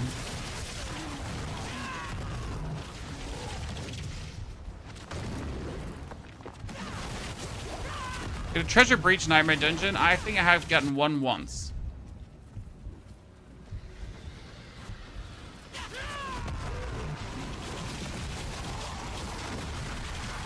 Okay, so we managed to get ourselves poor thing.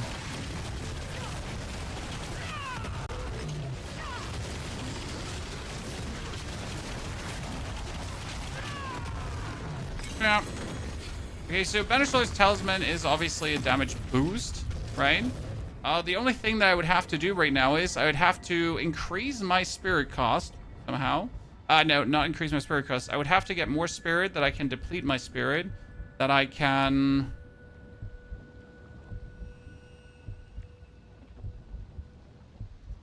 Come on, brain, say it. Get more overpowers, right? Preferable. Yeah. Like more maximum resource and then... And maybe get an amulet. I have an... Wait, I have an amulet with... Whoa, whoa, whoa, whoa, whoa, whoa, whoa, whoa, whoa, Chad. Hold on a second. I have an amulet with maximum resource.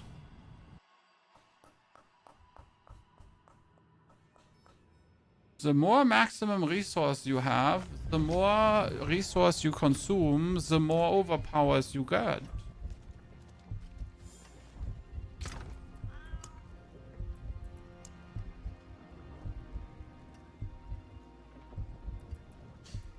I'm pretty sure I have an amulet. For no reason, like I wasn't sure why I kept this. It was like maybe I should just keep this in case it ever becomes useful. No? I was pretty sure I kept it. Well, I'll be damned. Now I'm sad that I didn't keep it. Means I could though re-roll maximum resource if I wanted to on this amulet. You know, the movement speed. So we need something. I need to mess around with that.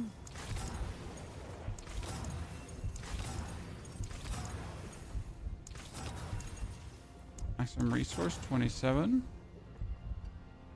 So that would bring us to 191 resource. I wonder if there is a world where you could go up to... What needs of you?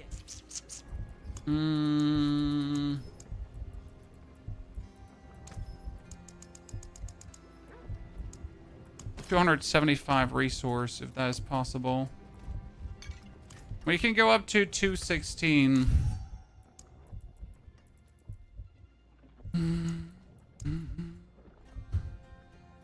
Source notes and all of this.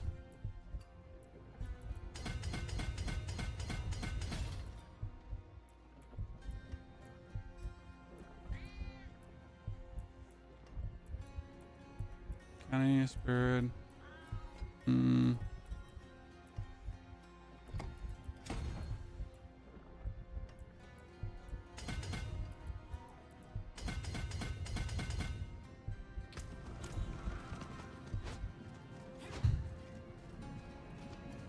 What do you think of Rogue this season? Rogue is again Death Trap. And that's so weird. Because how do we end up with Rogue being Death Trap every single time? Death Trap? That's Death Trap. And then, you know what? Rogue is Death Trap again.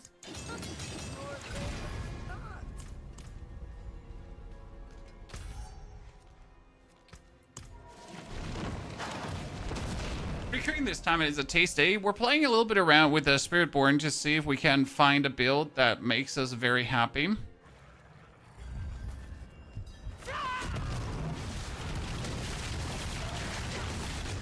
For someone on a good wave. Ether Goblins. Okay, let's get scammed by Ether Goblins again, Chan. You know what's gonna happen?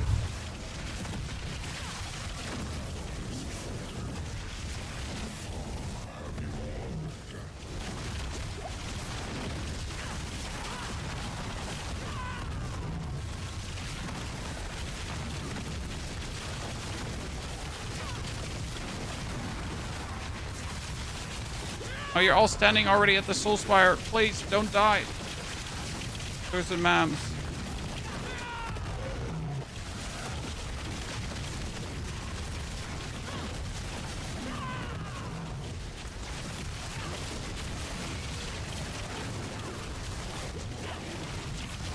But you know, we took that Ether Goblin event, and we pretty much didn't get a single Ether Goblin. Right? That's how it always feels like taking that Ether Goblin event. Like, you take it and you just don't get any. You're like, but why did I even bother taking it now? Right? Popping masses. Let's begin with that. That's a good one.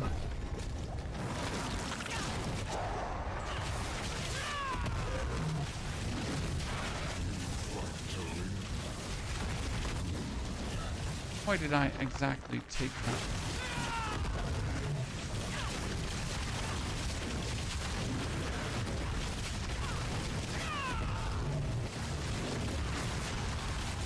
Okay, we now need to take everything mass related. Have those masses just pop out ether like crazy. There was a single horde where you get like a few per wave. Yeah, that's the thing, right? So this is now wave number 2 of having the Ether Goblin thingy. And we still haven't seen a single Ether Goblin.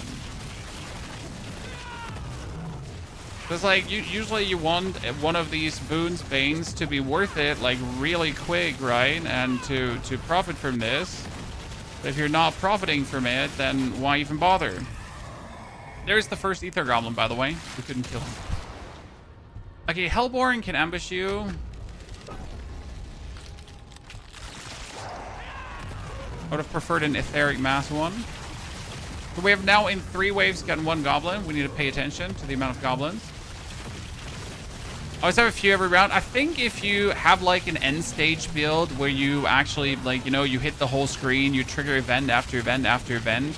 That's a whole different world for that buff when you're pretty much like still putting your build together, right? And you're getting the pieces and you're slowly reaching a certain level of power, right?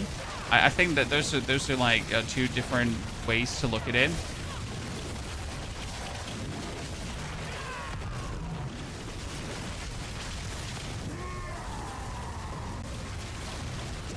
And how that goes.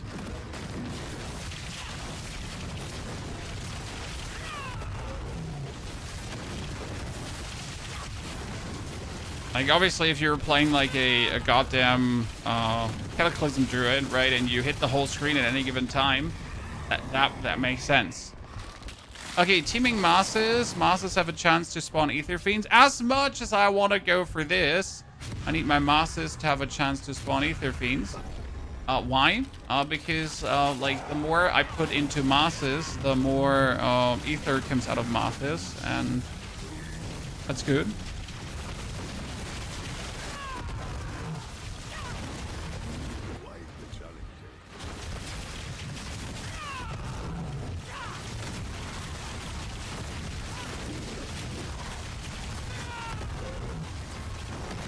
Now have to trauma dump everything inside of that.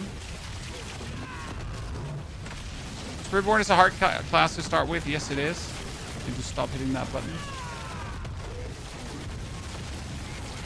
Not ever let Spiritborn be your first class of this season. Then you fell for the content creator Spiritborn trap. The content creator snake oil, Chad. That's what we like to call it. Okay, finally we're getting more Ether Goblins, ladies and gentlemen. They've gotten a bit more regular.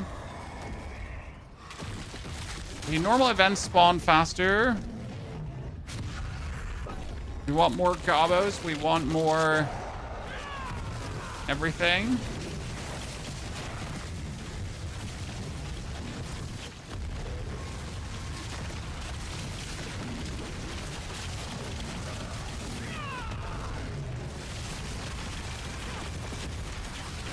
ether events faster. That means we're just going to get more.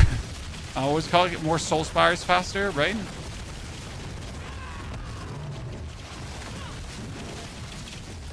Ladies and gentlemen, the usual masses in soul spires. And now on top of the soul spires, we'd like to have some more soul spires, please. I shouldn't have said it. Cursed myself.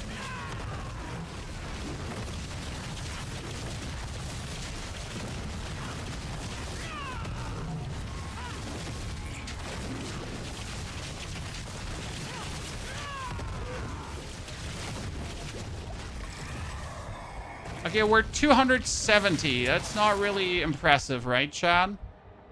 So the question is now, do we put more into the masses or do I get the lords, Chad? What do we feel? Should get the lords, right? I mean, we got ether masses, have a lot of in there, and then the ether masses can now spawn the lords, so we have that. The only thing we now need is that etheric masses can reform on death. It'd be good. So my masses can spawn fiends. Those fiends can...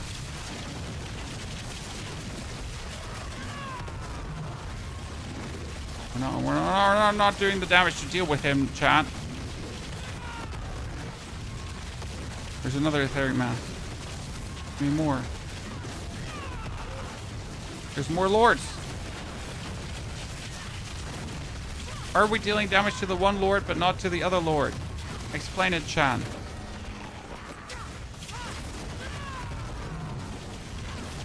There's another lord. Too many lords. Actually, not too many. I was just doing too few damage to those lords, right? Okay, that was a good amount of ether. Okay, let's have ether events spawn even faster. Fat finger emote menu too much. I don't know what it is, but I seem to have a loose small finger, right? Because my small finger on occasion just randomly hits things for no apparent reason. At this point, I might call it like a disorder. See? I literally don't even know how I hit these buttons in between. It's like I just pretty much just hit 3, 4, 5, but for some reason I managed to hit also the other stuff. Right? On top of 3, 4, 5 somehow.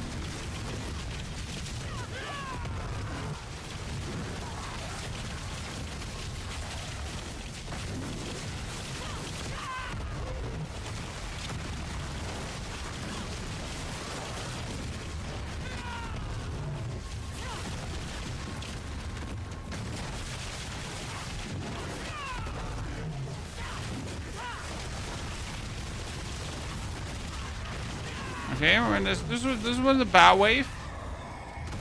Hey, chat, if we get... Okay, so what do we do now? Chat, come on. Like, we missed 180 ether. So, are we now gonna go for the etheric event spawn even faster? Or for the chaotic offering?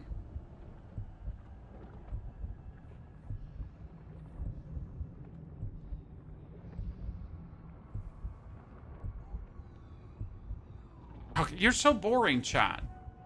So boring.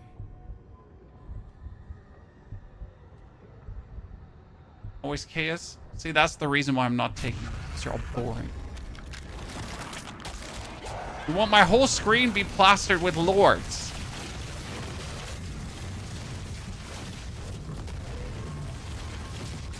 If my screen is not drowning in lords, what am I even doing?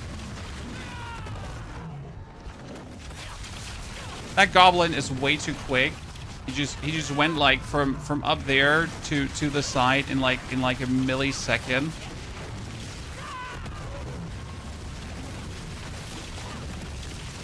The second lord just came out of hiding.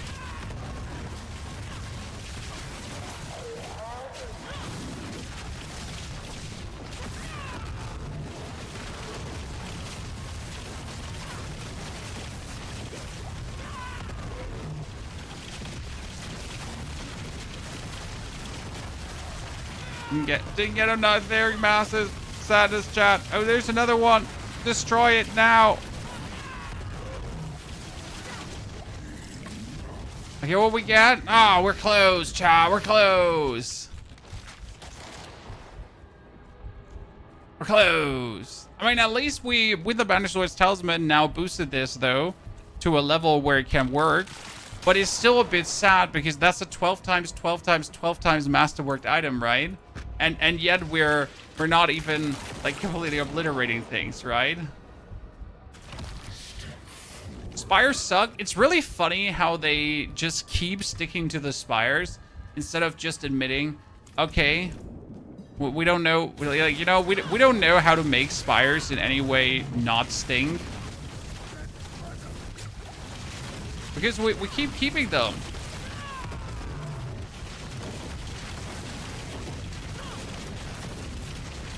Instead of just accepting that the spire concept might have been less than ideal. No one likes them anyways. Nah, we gotta make it work somehow.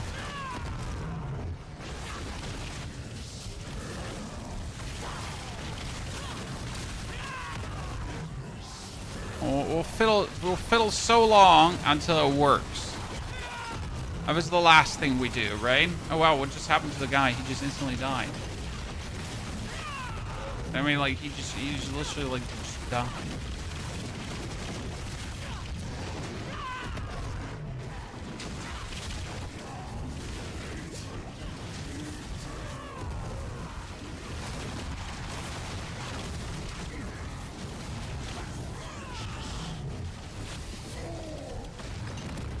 Good.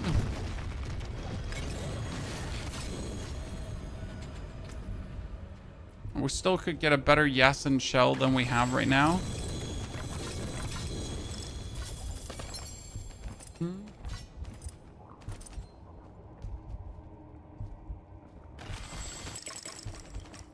I mean, the way how they're going to change the soul spires again is that actually when you're standing inside a spire and you're killing things outside a spire, that accounts for the spire, which is going to instantly make the spires work again, because if I then stand inside the spire and I have my damage go outwards, I'm going to hit everything and their mom, and that kind of works, right?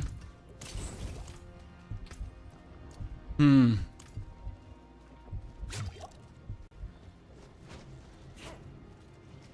we could at least do a pit 65 already to get my things to legendary, but still feels like I gotta push legendary glyphs to feel good, huh?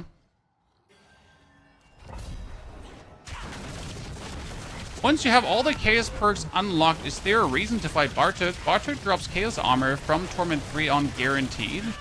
Not in Torment 1 and Torment 2. So from Torment 3 on, you get guaranteed Chaos Armor, and you can drop, like, more than one. You can drop, like, 6 or 7 at the same time, which is actually kind of cool.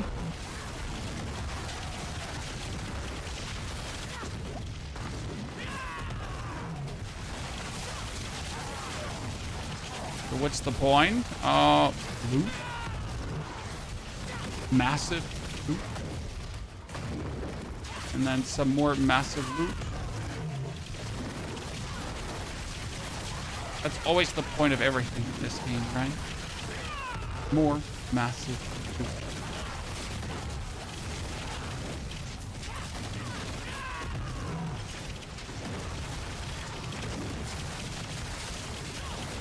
Problem is right now, with Banishwords Talisman being my helmet, I couldn't even use a Harmony of Abawak if I found it. Right? Health level is super low. I have maximum barrier, so that's why I can play without health.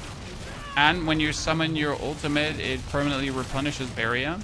So you pretty much are, with no HP, standing in a permanently replenishing barrier. And that's why you don't die. And the reason we're doing that is because with the chaotic power, we are just getting so much bonus damage that we're perfectly fine without HP.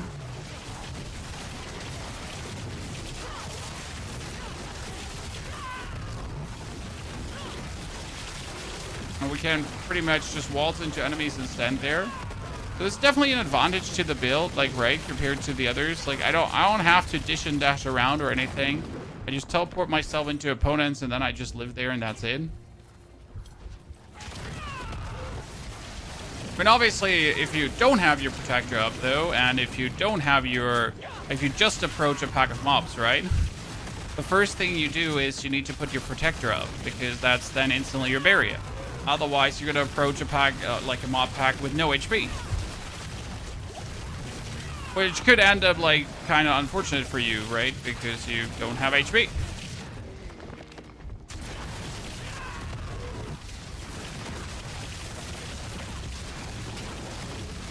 We're also playing Yasen Shell, which reduces my HP 2 per second, but at the same time I heal myself per second. But by using skills, I drain myself, but I also have my cooldowns actually... my cooldowns are draining me. But I also, like, by attacking then get HP back, but then I drain myself, but then I get HP back. But the counterplay of these two things lead to me consistently staying at 1% and therefore being permanently injured and therefore getting more damage reduction because I'm injured, and then my barrier does actually not take that much damage. So that's kind of like the trick. And I get my cooldowns quicker because the goal is obviously here right now to have my protector pretty much permanently up, because protector just slams like big.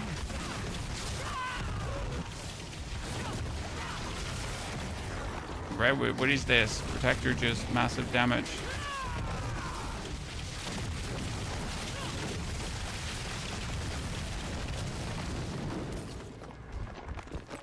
Never played Diablo or PoE game? Well, they're not for everyone, sir.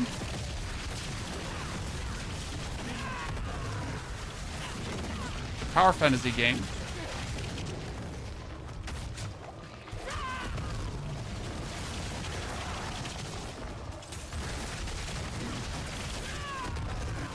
I mean, 5 minutes for a pit 65 is pretty sad.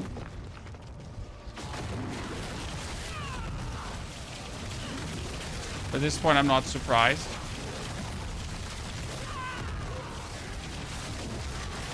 Unless I get my Subasonic. I mean, if I get my Subasonic, for example, like the damage would instantly go from 100 million to like 500 million, right? So getting a Chaos Subasonic would like instantly give you so much more damage, it wouldn't even be funny anymore.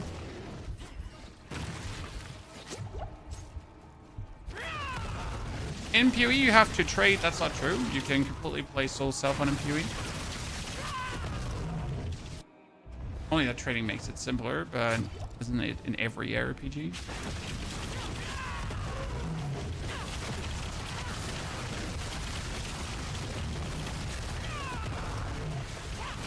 Right now, we're just standing at the boss, and I'm not like going left or right. I'm just standing here, and I'm just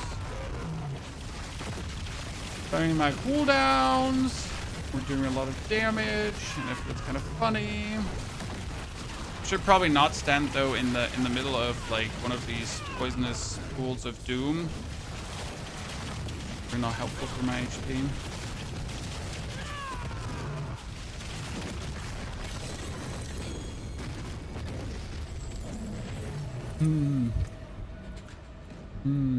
Okay, first glyph upgraded to legendary. Congratulations. That gives us some more crit damage. Good.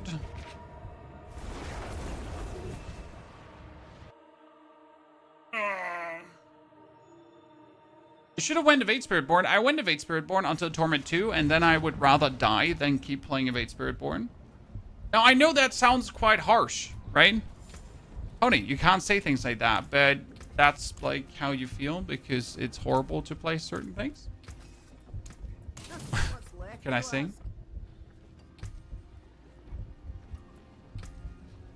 If something no fun to play, then no fun to play.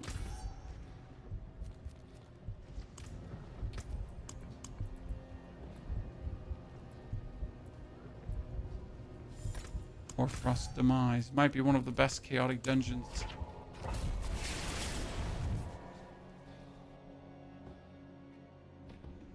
Damn, Evade Spiritborn was nice, but you're gonna be a specific person to keep enjoying that in the long run.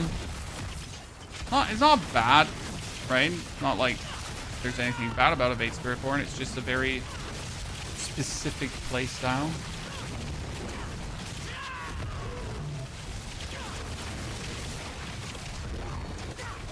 not everyone enjoys.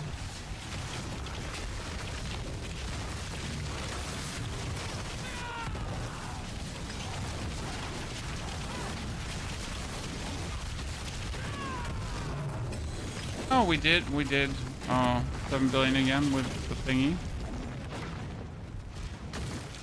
Like my Pulverized Druid. Pulverized Druid is absolutely overtuned, and I love it for that. We all love Pulverized Druid, my friend. Don't worry. It's pure joy to play that.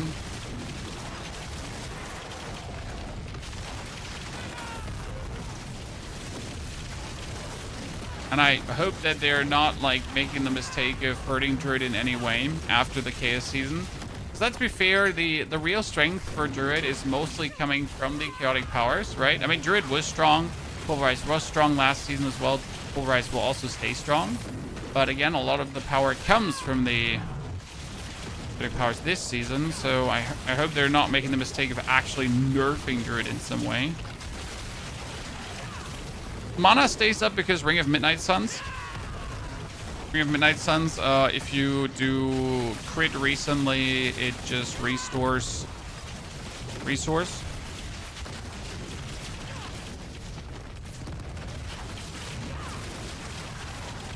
So everything you kind of like did in the past 2 seconds gets restored and then restored and then restored and then restored and then restored. It's kind of like how it works. They're like in this infinite restoration loop where you just get it back and back, and then you get it back, and then you get it back, and then you get it back, and then you get it back, and then you get it back. So as long as you keep like actively attacking, you just keep getting it back. Quite nifty. And this obviously allows for you to then play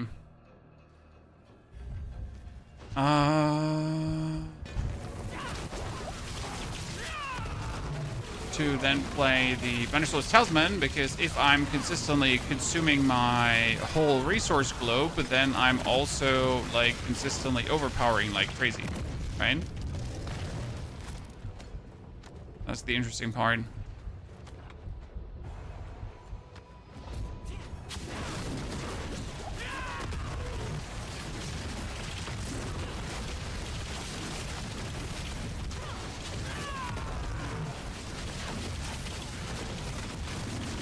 Never noticed that there's also Chaos dudes in here.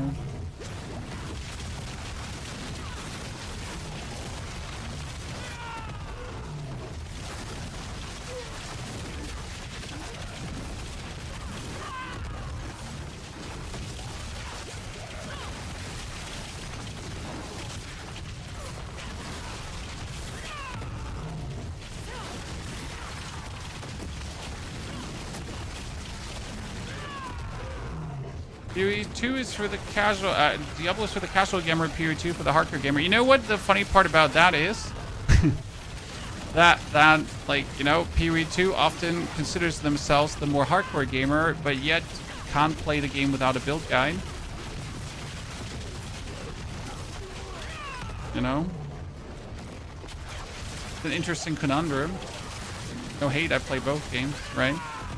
But if you would consider yourself the more hardcore gamer, you would obviously also not need a build guide, right? Play Ball of Lightning yet? Yes, sir. We made 2 build guides, the one for the Boom Ball of Lightning and the one for the Zoom Ball of Lightning. Reason for that being that you pretty much get both builds in one execution right away, right? Actually, really cool about Sork this season. You pretty much have 2 in 1 build.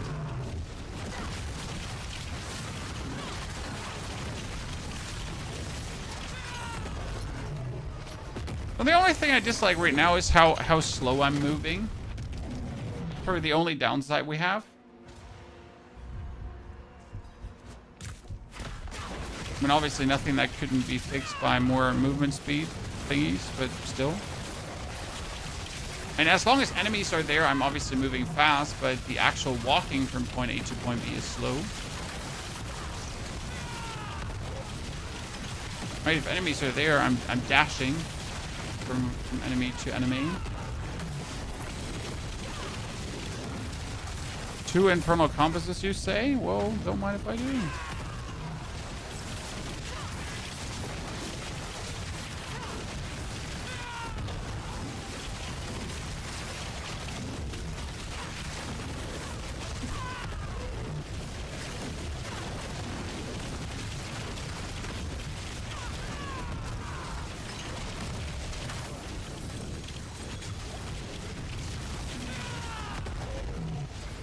Detail dude at level 80? Jeez, sir. Yeah, what have you been doing?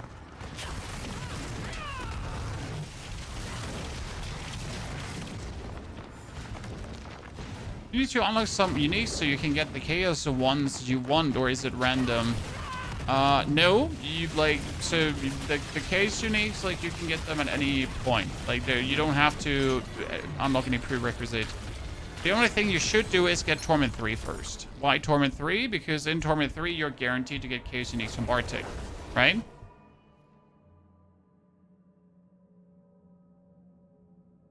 How does overpowered damage work on Sorcerer's Lightning build? You get resource, then you get the Banisher's Talisman, and then you overpower damage. Keep in mind, I see your confusion. Overpowered just doesn't scale with max life anymore. So max life has nothing to do with your overpower. Okay? Very important. So, I see your confusion.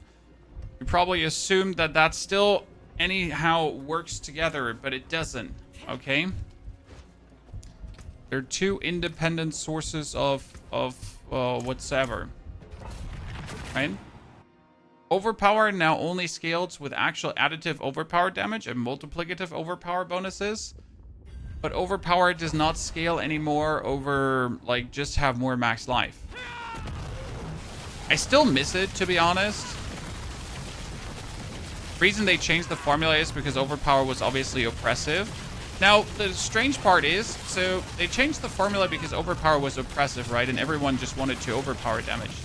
And yet, every single build this season is more or less trying to overpower again because it is still a very good bonus that you can add on top of things. I mean, obviously, if the old overpower multiplier was still active, stuff would be out of control this season, seeing like hundreds of trillions of damage, right? So I guess it's working. However, I miss it. It was a fun playstyle. Just max HP, get cool damage bonuses, find out how to trigger overpower regularly. I mean, my druid pretty much went from 200 million damage to 5 trillion damage by adding overpower to it. For druid, it's a bit different though, because druid is a willpower-based character, so willpower itself adds a lot of additive. Oh wow, see, I did not use my ulti right away, so I didn't have barrier chat. Right? There's the big situation there, like how could I die? Oh, because I went in and I forgot to activate my barrier straight away.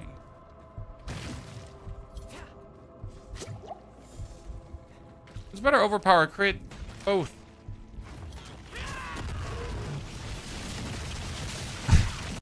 Both, sir. There's no overpower or crit. Every overpower build also wants to crit, and every crit build also wants to overpower. And optimally, you're trying to get both statuses active.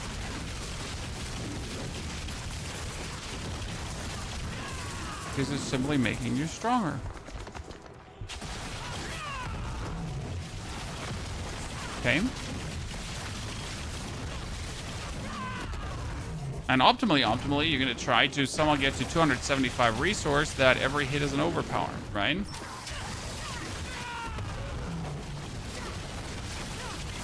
That's the real deal.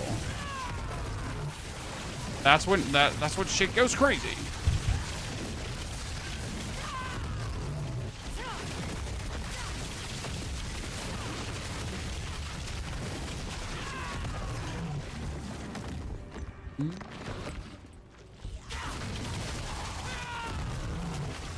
I always play my minion build. My 200 million hit is all I need. But minions can do billions this season too, Germa.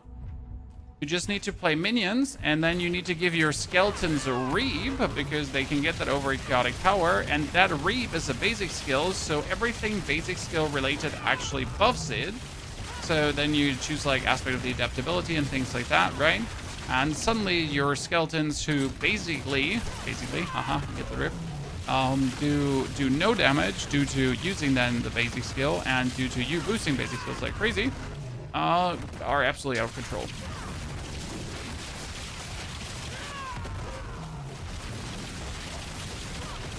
Really funny. Works really well. Probably the most innovative thing that Ecker can do this season. Sadly, has a lot of targeting issues, minion transportation issues, you as a character being useless issues because you can't really do anything. So as cool as it kind of is, it's also riddled with problems at the same time. Bit of a bummer.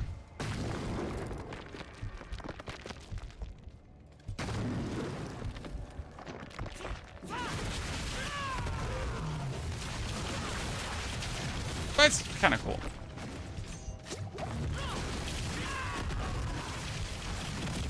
I always love the interesting playstyles that are only possible in the season, right?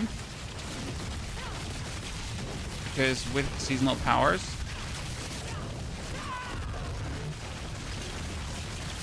kind of like the same with Spiritborn though, because Spiritborn hasn't been like strong a single season because of Spiritborn. Usually has always been like something with the seasonal power that made Spiritborn excel, right?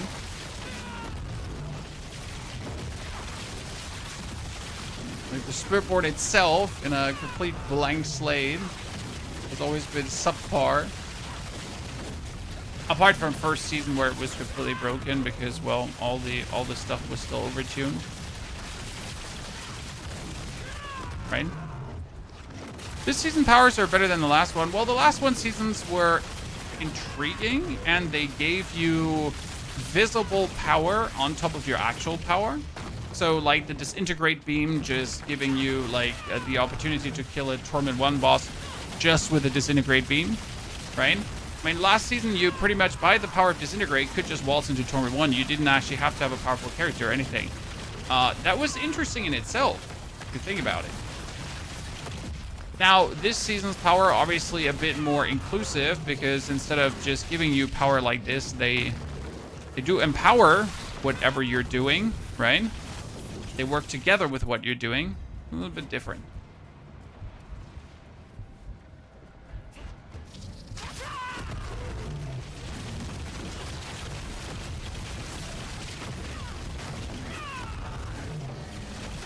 Okay, we're doing 10, 20, 30, 60, 70 million. I mean, that's good. That's good damages. But I would really like to see what a Chaos Sepasontek would do for us, chat. So we now need to get a Chaos Kepaleka or a Chaos Sepasontek that I can see the damage difference. Ergo, it's time for 10 wave forts, right?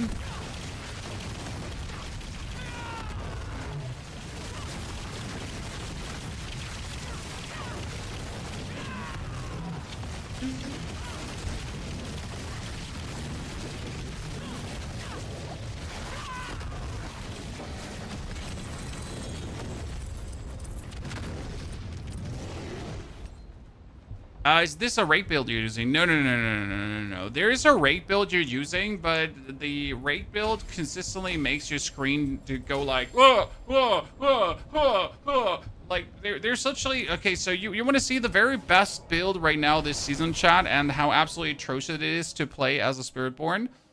Wait, let me show you. That'd be the Chinese rake here. So this is the Chinese rake, and you're pretty much like your whole screen, like instead of standing there and spamming your skill, right? Your whole screen just goes whoop, whoop, whoop, whoop, whoop, whoop, whoop, whoop, whoop, whoop, whoop, whoop. So that's your playstyle. This is what you're gonna be doing from now on, right?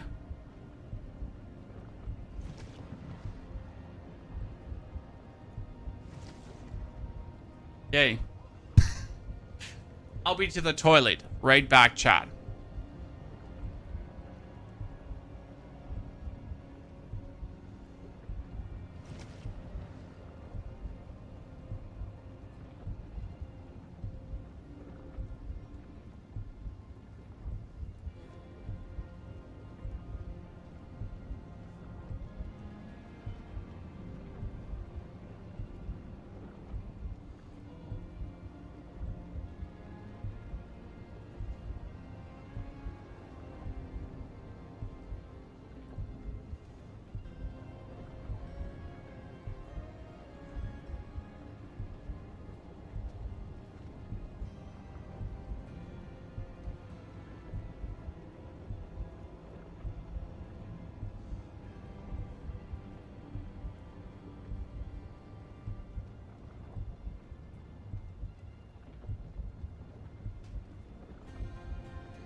How he managed to live with that HP is that Rune Druid Barrier that's keeping him alive. It's the Druid Rune Barrier that's keeping me alive partially, Neo Qui. But I'm also creating consistent barrier with the Protector. So it is multiple layers of barriers that are being layered on top of each other. Nothing. And that then consistently do keep you alive. So more barrier, into more barrier, into more barrier, with a little bit more barrier.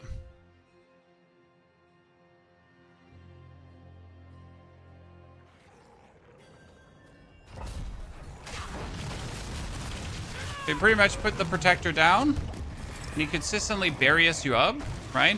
Oh, Ether Goblins again. This is going to go bad. Right now, no barrier, then full barrier. And since the Protector replenishes the barrier while you're inside of it consistently, you're always buried up. So you're never not buried up, right? I am always in a state of being buried or not being buried.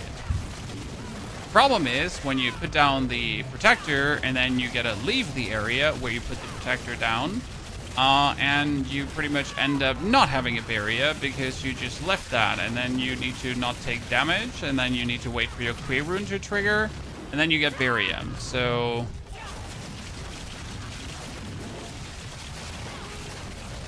it's a you know, shooting us barrier thingy where you're either consistent barrier or not. As the back feeling, I'm still not keen on sitting very much, so I'm pretty much standing for 8 hours a day, which has my knees say hi. Weird knees. Kind of works. Like, it makes my knees exist. Because usually I do not stand 8 hours a day. I sit.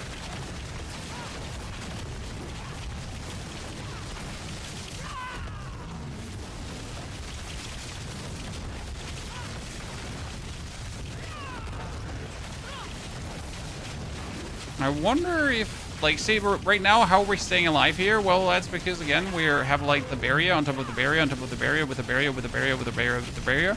But you might notice how we might have all this barrier, but there's also so much damage happening that the barrier kind of depletes and we die.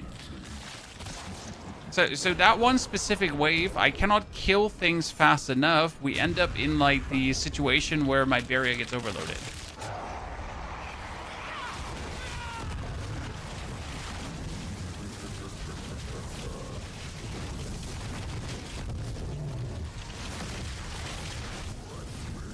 Are you saying barrier? Sir, are you mocking my English? That's racist. Wow. Wow.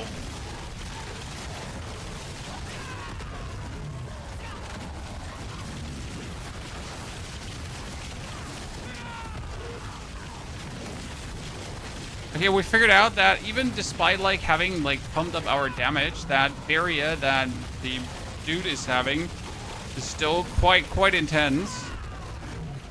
We can kill him, chat. We can kill him. We focus our full being and all our damage on just killing this guy. It should work out, surely, right?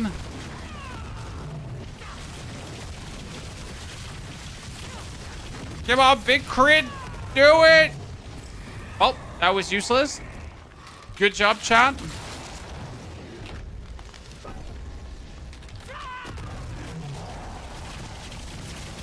What gives you so much overpowered chance? Well, I mean, you overpower the whole gorilla pretty much. And or when I overpower my core skill, aka my feathers, you overpower all the feathers.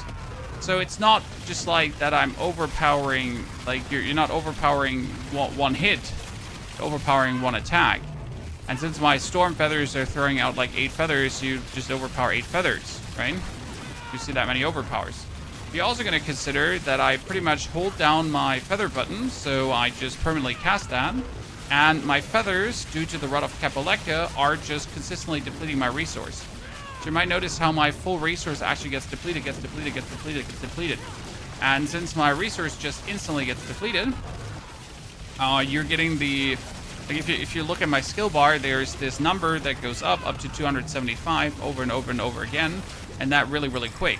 So here this number, right? It goes up like really quick.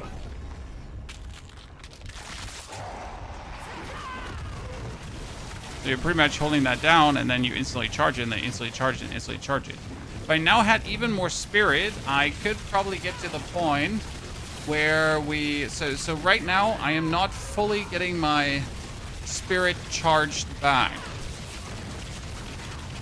So we're kind of like getting it full, and then we just need a little dip to then get it full. So what I would probably need is a little bit of resource generation from something, from a source. If I had like a little bit more resource generation, it would pretty much be empty full, empty full, empty full, empty full, empty, empty full, empty full. So that's what I right now have to somehow find optimally. So this horde is really like not going well as well. So yeah, like just like a minuscule amount of resource generation would help.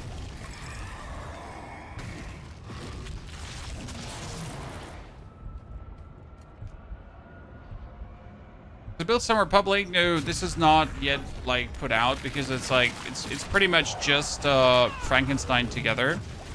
This is nothing crazy, right? I mean, essentially, this is just Rod of Capuleka together with Ring of Midnight Suns and Banisherless Talisman. So that's the whole. That's it, right?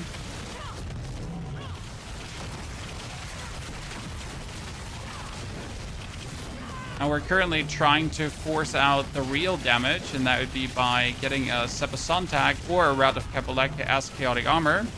But for that, we need to get Chaotic Armor, but we refuse to farm Chaotic Armor in Torment 3, so we needed to make the build be able to do Torment 4.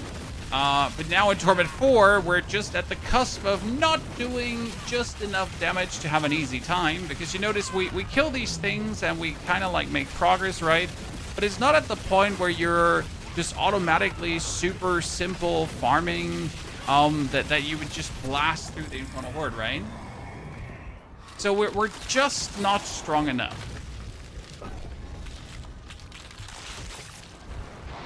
Any tips to push pit over pit 100? I mean, first and foremost, pushing pit over 100 is like really painful, and I would never like remotely be intrigued in doing that, FYI.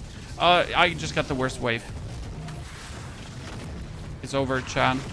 This wave will not give me any ether. Great. I literally get the worst wave in existence for this build. Because neither am I moving smart, fast, nor am I moving, like, do I have, like, an actual movement skill. I'm going to make these lights here everywhere, and then we're not going to even, you know, get them.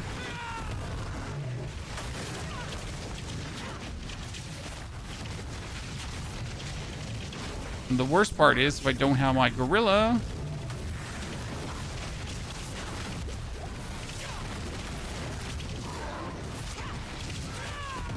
there's not been a worse wave than that. So yeah, like if you're stuck with a rogue and you can't get over pit 100, that might be a rogue issue, because rogue is really not in a good position. Just FYI. So it's not like you're not necessarily doing anything wrong. Okay, you don't suck or anything. Like it just might be that. Oh Jesus Christ! We just instantly died. It might just be that you're a rogue, and that's your problem. That you're a rogue. Because rogue is this season, like, it's not bad, but it needs significant investment to get there. Like again, the things that rogue has to do to get to a point where it's like on par with some of the other builds. I mean, rogue has one of the fastest pit 100 farming once you have all the OP equipment, right? But that's the whole problem, right? Once you have all the OP equipment, you could technically speed farm pit 100 to then go for like 300 Paragon points, but yeah, at that point you're probably already done with the game and you're not even interested in farming 300 Paragon points, so yeah. Bit late to become that strong.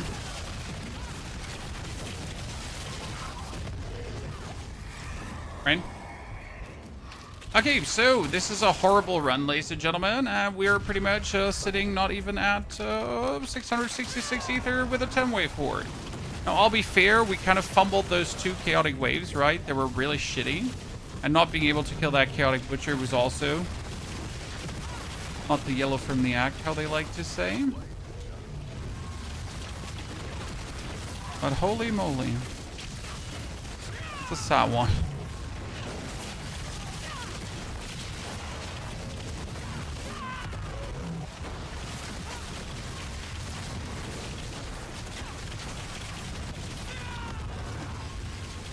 I like when they respawn and then spawn and then like that's really fun.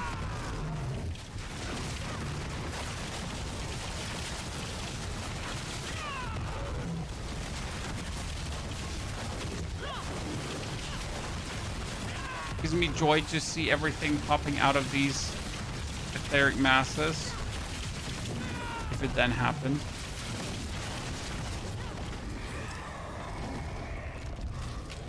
Oh, I should totally go for Colossal Fiends and have that backfire.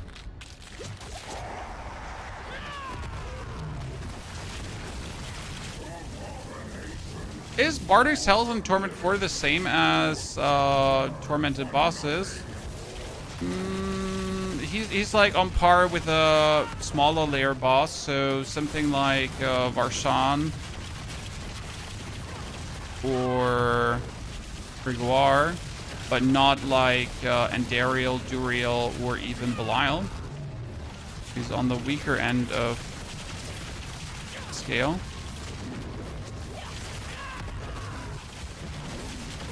They're kind of like OP if he was like vastly stronger. I mean, they want you to kill Bartek. They want you to not kill Bartek, right?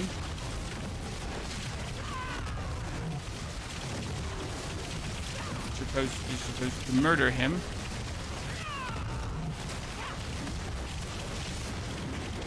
And getting those bosses out is really not recommended.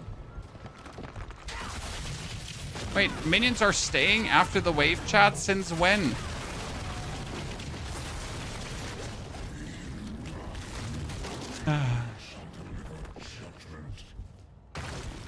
So that was a horrible one. But again, I'm refused to like drop to Torment 3 to do this because I just simply don't want to.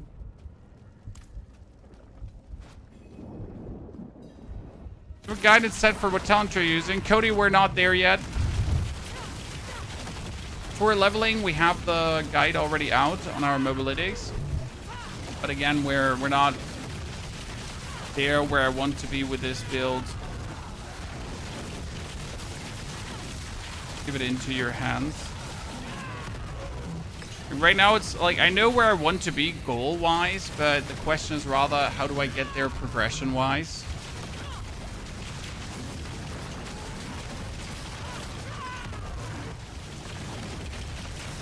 I guess I could farm all my glyphs up to 46 to farm then the chaotic unique, but if I would do that, it feels bad. Because I know that with the chaotic unique, I could farm my glyph faster. Right.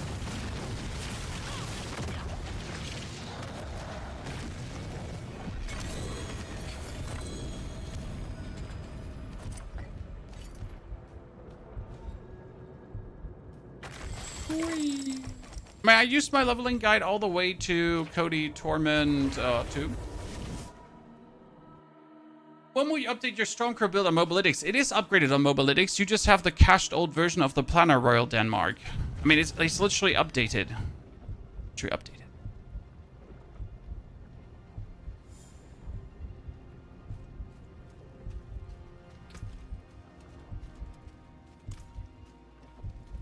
It's actually really funny that is the main reason why people think something is not updated, but it's like, you know, this is on you, not on me. It shows you gear's nothing special. We get like a Paingorger's Gauntlet together with a Jason Shell and a Banished Lord's Talisman on a Ring of Midnight Sun with a Rod of Kapaleka. And that's kind of like what you need, the Rod of Kapaleka with the Ring of Midnight Suns. That was the main damage, the super damage boost that we had at that point.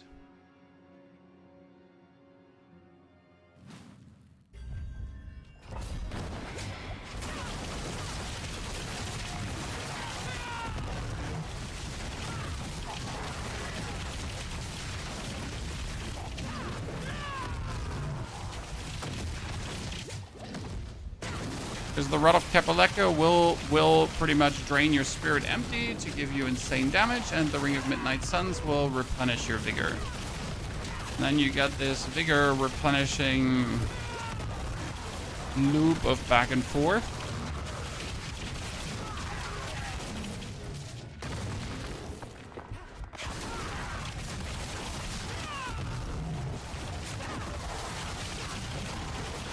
If you're playing Smashing Hands, well, I mean, we're using the Storm Feathers. We also have the Jaguar Spirit Hall up. Jaguar Spirit Hall leads to very good damage because Jaguar Spirit Hall is pretty much all damage you deal in 15 attacks combined and then on top. So that's how a lot of the damage comes together. Also, right now in this version, we do have the Banished Lord's Talisman, and the Banished Lord's Talisman helps us to persistently get overpowers, right?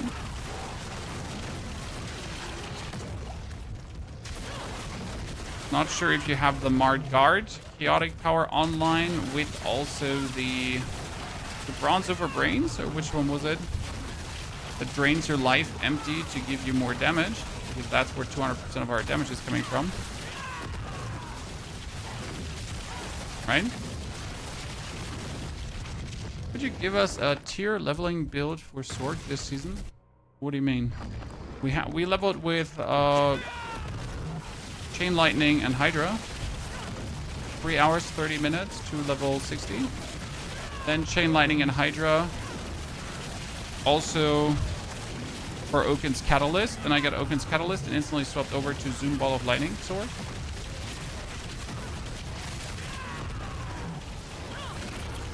That's how that worked out.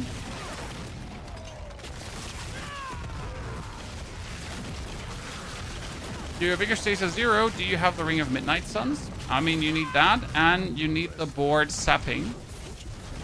Those boards will consistently restore your spirit.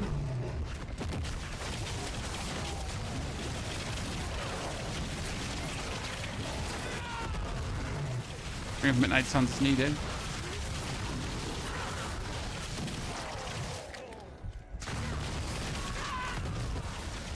Well, the Ring of Midnight Suns is a unique item. And the Ring of Midnight Suns will restore all the spirit you've spent in the past 2 seconds. You're just magically getting your spirit back. And Sapping is a Paragon board.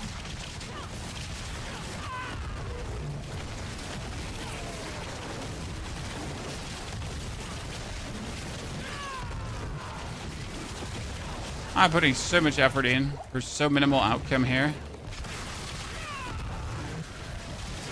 Spiritborn, you're truly snake oil once again. Not that it's bad, it's just, again, takes time.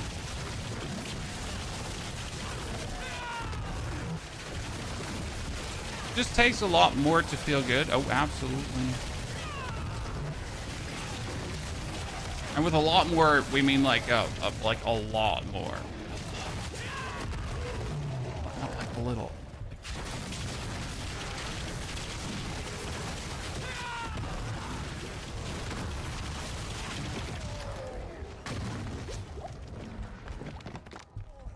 Did you barb yet? No. But barb is really interesting because it has like automatic shouts and automatic dust devils and automatic earthquakes and everything kind of happening. It's kind of cutie patootie.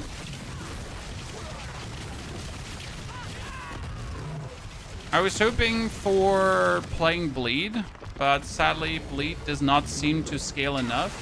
Because they did some things to Bleed that technically made it a viable choice to like play a full Bleed build, but just not good enough yet. Damage over time is still at the not so awesome tier. Much as we all love damage over time. I mean, I don't know if you actually love damage over time. I do. Sadly, not where we would like to have it.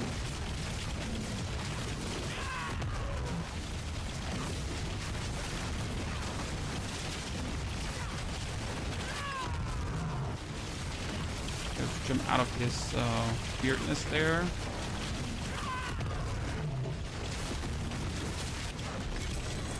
Good. Okay, so we got one rune upgraded, chat. Bunch of runes not upgraded, so bunch more that we have to get strong though.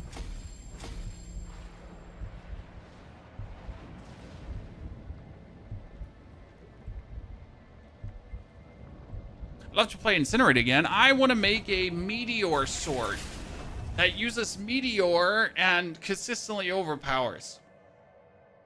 And I don't actually care how strong that is, but I would really like to do it. Some heavily super overpowered meteor sword. That'd be funny.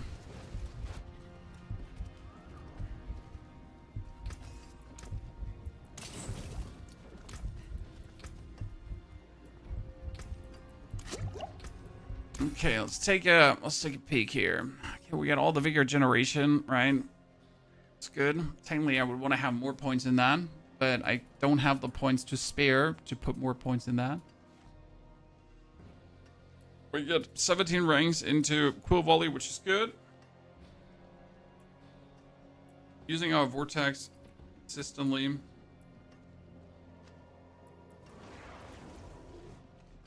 Kinda need the Mirage. That. I mean, counterattack is good, doesn't hurt. Could also play Scorching, just get it instead of counterattack. Wonder if we use Scourge continuously. Because Scorch would also restore some vigor, and that does work, you know? That would lead to a bit better.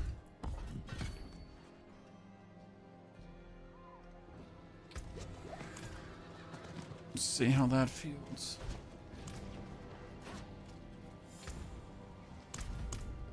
But it's still that we've put in so much effort, right, to basically get to this point.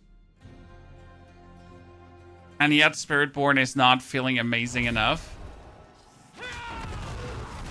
Step 1, put the gorilla down. Step 2, start blasting outwards. So with Scourge, you pretty much add another spirit restoration, a vigor restoration, that you can just use up more vigor faster, and you get like the vigor reset. Because as soon as your vigor is full, right, then Rod of Kapaleka will deplete it. But if it's not completely full, then it won't deplete it.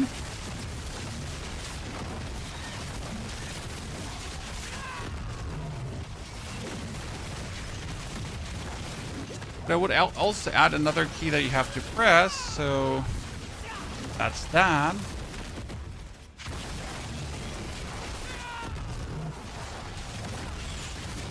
However, you're anyways just ruffling your hands over the keyboard, so might as well.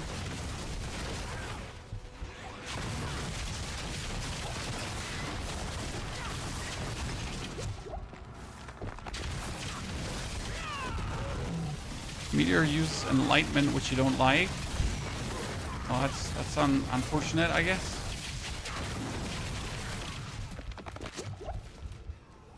I was wanting to start Spiritborn, should I start Druid instead? Well, if you want easy power, definitely Druid. If you want a bit of a struggle, Spiritborn. So like that's on you now to choose what you actually want, what you prefer, like you know.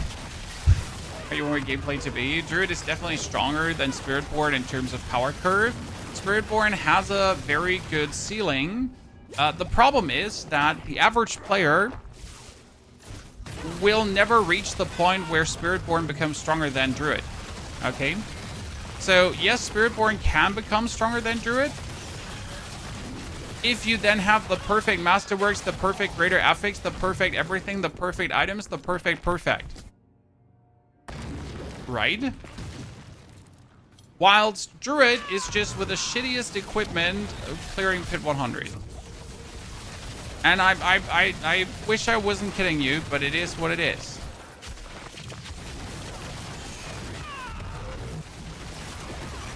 I mean, Druid just with like the least amount of effort just does the most amount of everything. And that's something to not discount, right? I mean, sure, if you want to invest the time and if you want to farm like 500,000 Opticide and if you want to farm like billions of gold, and then try to perfectly masterwork everything, then at some point, yes, your Spiritborn might become stronger than your Druid. If, right? Under very rare circumstances.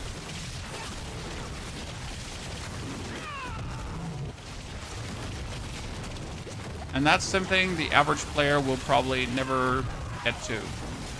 Right? I think that's easy to understand.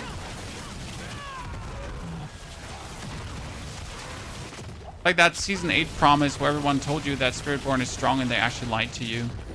Because Spiritborn was only strong if you already had everything perfectly lined up. Otherwise, you're just gonna hate the game.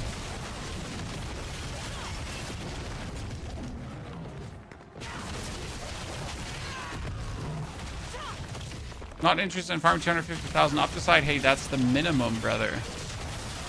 Okay, I'd say the Scourge edition made us faster now, chat, because before we were looking at a around 10-minute clear, right? And now we're actually quicker.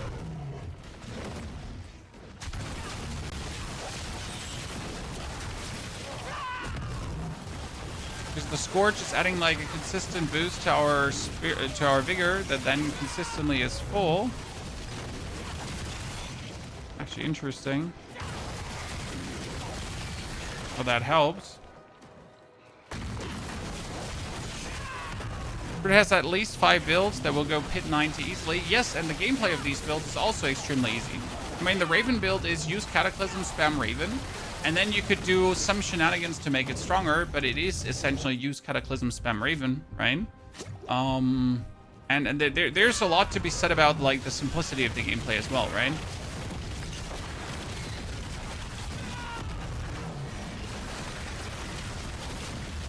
I mean, Boulder Druid is use Cataclysm, spam Boulder. I know, Hurricane, spam Boulder, sorry. Yeah, that was definitely a faster clear now, chat. So Scourge is a little trick up our alley. Okay, so right now, so if we like, see, this would empty out our thing, and then we would get our spirit back if we actually critical struck. But you regain 41% of the vigor you've spent in the last 2 seconds. So we don't regain all the vigor. Then obviously you have all the vigor generation happening though. That gives you actually more back. But it doesn't lead to us getting enough back. Interesting.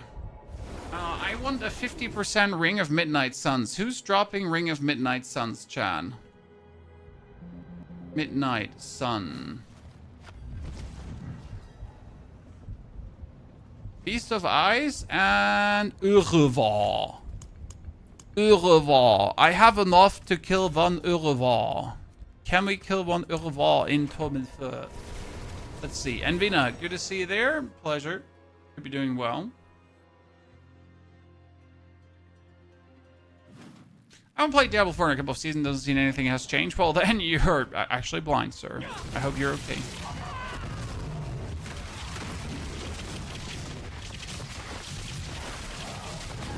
Should get that checked.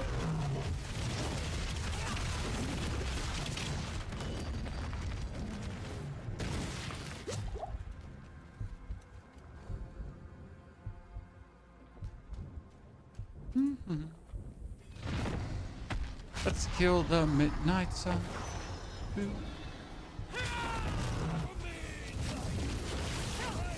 I've actually not fought a Torment 4 boss, so I don't even know if we can kill a Torment 4 boss. The answer is we kind of can, but we also kind of can't. You know?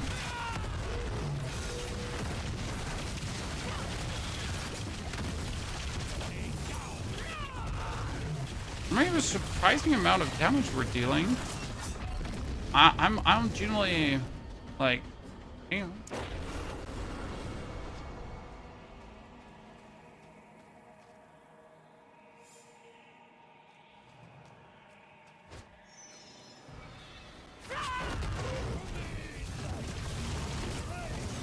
Can't be surprised. Hey, look out, because he does like some damages, right? And if I just stand here in the...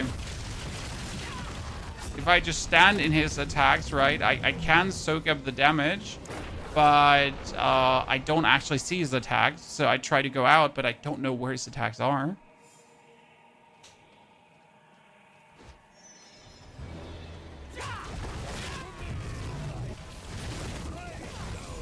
So Mr. Urvar, I don't even know what you're exactly doing to me. No, he's doing something, right? He summons these blades down, but what are they doing when, where, and then there? And obviously I also don't want to like over just jumpy. The sword slash thingy, I don't see the sword slash thingy dystopia. I mean, I barely see anything. So we might have to kill him on Torment 3 at this point, I guess. And hope that he drops a Ring of Midnight Suns in 50%.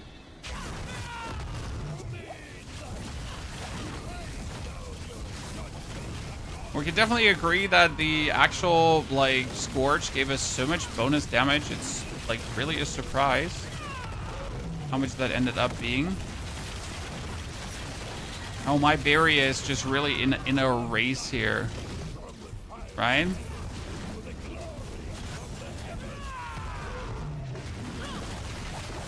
Okay, weirdo number 1, weirdo number 2, weirdo number 3.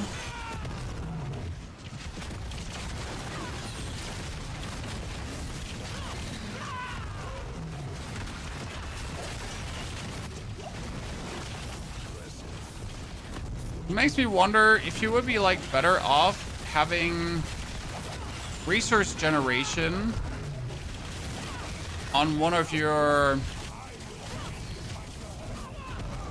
like if you have resource generation on one of your rings to make sure that you reach always that 100%.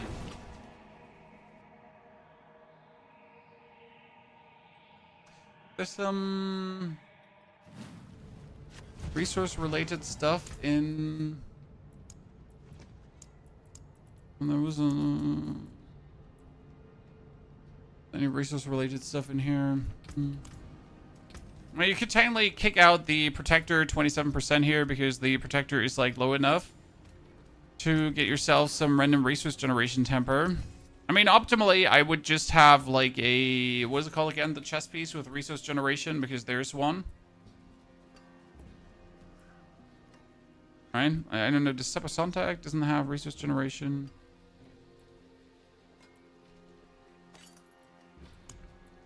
We could swap this to...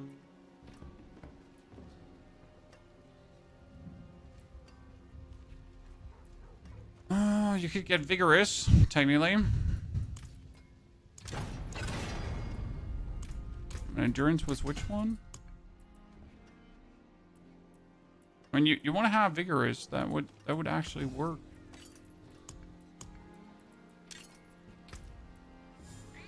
Alternative, you could go just for standard resource generation, right? But Vigorous should be more. Yeah, so 3 ranks to Vigorous more puts us at 50%. Yeah, 5% per.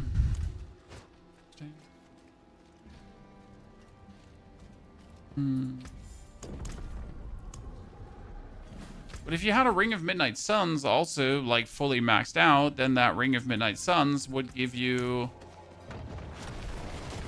what you need, technically.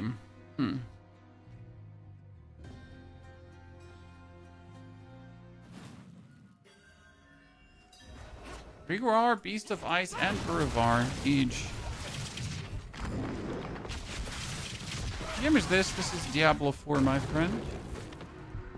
The one and only.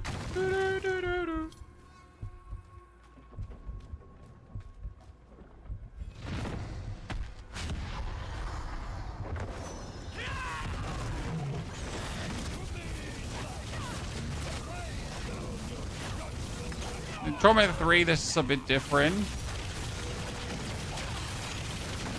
So, like, do you notice now how my resource globe is always filling up instantly? Not like 70%. It's empty, full, empty, full, empty, full, empty, full, empty, full, empty, full. So that little bit more of resource generation leads to me just consistently doing more damage. Did I just get 2 items with a greater affix? Holy. Why?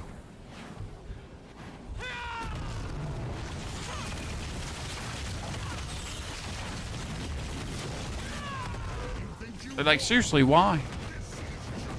I mean, not that I need a razor blade and or a Heshi Ikunagi, right?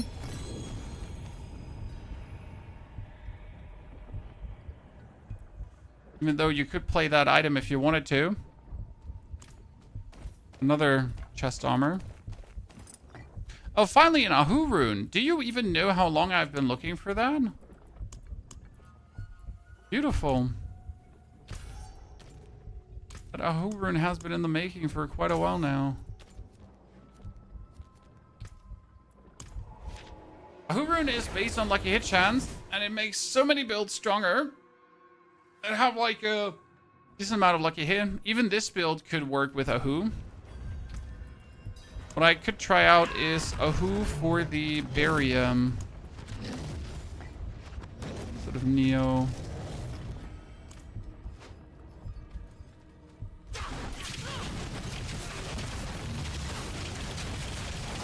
The problem with Neo is that it's like not often enough. And Ahu would only be on enemy contact. But potentially Ahu is going to be more often. Let's see.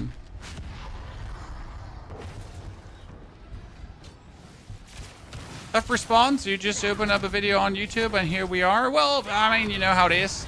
The algorithm knows what you want, sir. Yeah, we're just getting way more overpowers now, guys. So that was an interesting...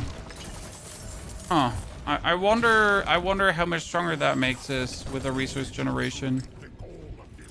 Oh, there's another Belial. Damn. Yeah.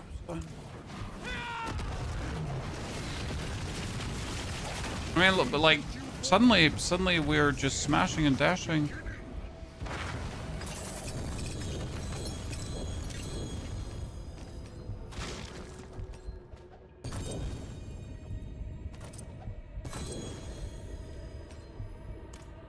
Okay. What's your favorite so far this season? Druid and Sork. Those are the two super builds, for sure. Okay, we got a Ring, a Peacemonger, Breath, Midnight Sun 50% chat. That's what I was looking for. Rest can go to hell. See some steel you need? What's still got some good in it?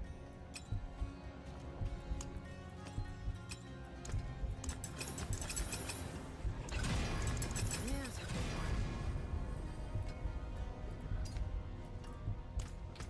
Midnight Suns 50%. So now I should always be fully resourced up. Let's test this on a Pit 65 if that really made us faster. So we were sitting at 10-minute clears, right?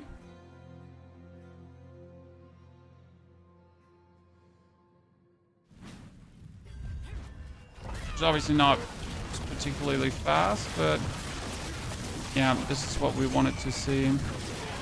You might notice how we're now permanently, persistently overpowering, right?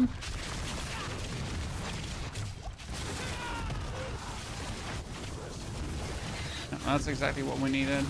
Okay, so we were just missing resource generation. Interesting. Now, I obviously want to know if my 50% Ring of Midnight Suns was enough to make this work.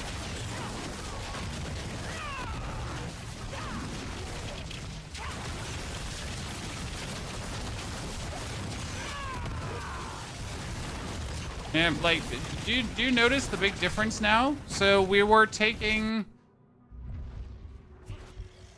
This build hard to put together? No. And yes.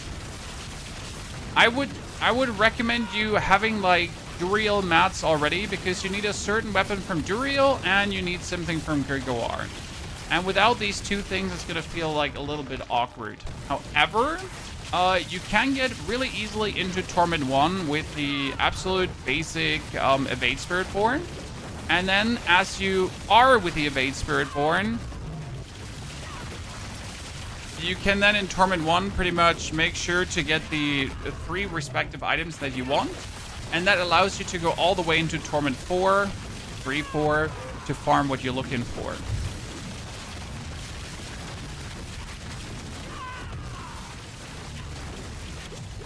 Problem right now for this stage here, you would want to have a Banished Lord's Talisman. Right? So I needed, like, in order to have all these overpowers go so crazy, I need a Banished Lord's Talisman Chaos Armor. Okay.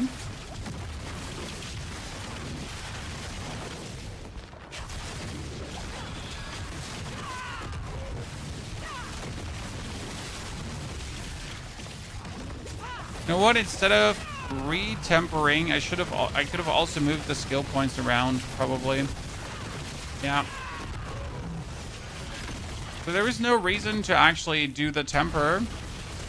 If I move the skill points around, we would have the equivalent outcome. I wonder if the Infernal Horde is now easier too. Okay, we're literally like 2 minutes faster. Chat, we just went from 10 minutes to 12 minutes, and that just with a change of 1 temper. And obviously the better version of a ring, but not the point. What are you going to try with Rogue? It might be time to do Death Trap again, because the Orphan Maker is somewhat a clunky build. It's not that Orphan Maker is bad, it's just that Orphan Maker is awkward. The best way to say it.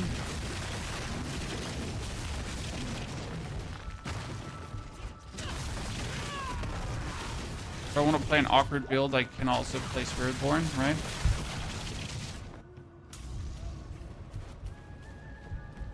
Blood Bishop. Okay, Mr. Blood Bishop, let's see how fast we're killing you. Oh, that's the damage. That's what we're looking for, chat. Let's go. Okay, nice.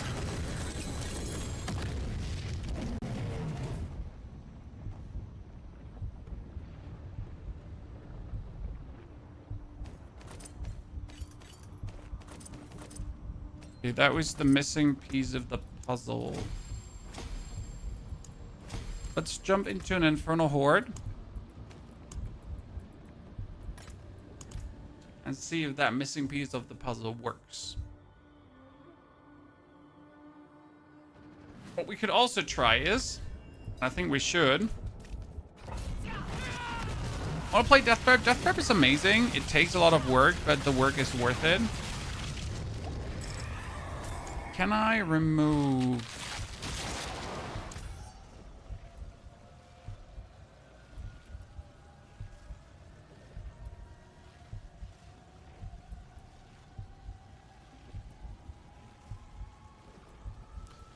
the 3 points I'd like to remove? I mean, this is probably the easiest 3 points to remove.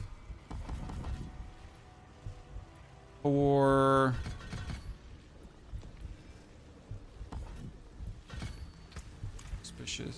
make you tankier. Okay, wait. We're gonna have to start with the because what's happening right now, we're passively creating barrier, and that passive barrier creation makes life a little bit easier and more convenient, because otherwise you're just really always at the verge of death, and it can become annoying playing like that. Okay, look at the difference, chat. Look at the difference. Before we weren't able to kill the butcher, right? Yep. Okay, we cracked the code, chat. Finally. It took me long enough to make the connection. I'm sorry that it took so long. My apologies. For anyone that has been here right now, you notice the big difference, right? Now we got it. We got it figured out. That was what we needed. And this is why we're doing these streams, right? To get to the point where I can bang my head against something until it all makes sense suddenly. You're in Torment 3, yeah. Ignore what I said. But it's still like a lot of, like, way better. We need to do 2 masses. Oh, no, wait, wait, no, wait, here, there. I'm using a new Ravens build, but for some reason I'm not guaranteed overpower. Well, you're not guaranteed to overpower. Very important. You're just overpowering a lot. So with the new Raven build, you got 5 spirit per stack of Raven damage that you're doing. And you're going to be doing a lot of stacks of Raven damage. Okay, very important. And these stacks of Raven damage are going to lead to you draining your Spirit Empty. And the draining the Spirit Empty pushes the... Say it, brain? Pushes the Banishing Talisman further, and then like it's so that's kind of like how it works. And yeah, the faster you spam, the better it goes, right? Especially when you're doing a higher tiered pit where enemies actually stay alive, and then they're alive behind you, but they're still being hit by instances of the Raven, and they're still then draining your spirit, and yeah, it's like a continuous ongoing process.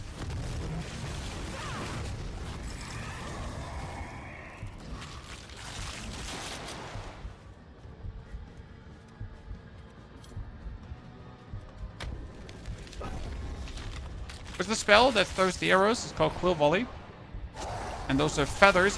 Chat! It has happened!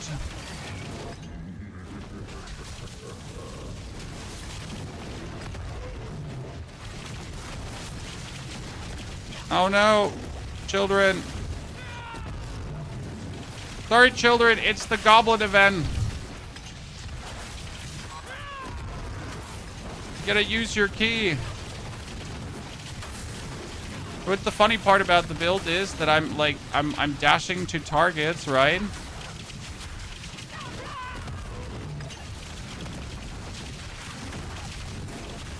So you're kind of like dashing to those poor ether goblins. Ether goblin Poppy.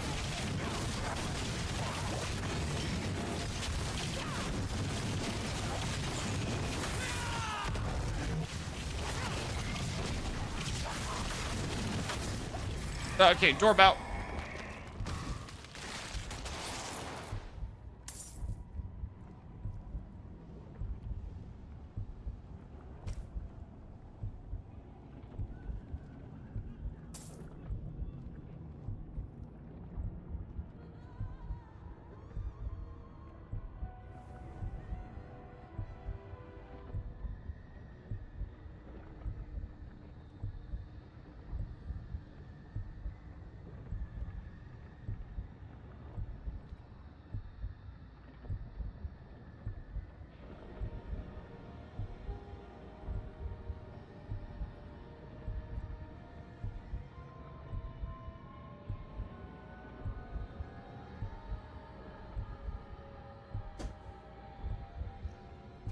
Look at my pet not even picking everything up.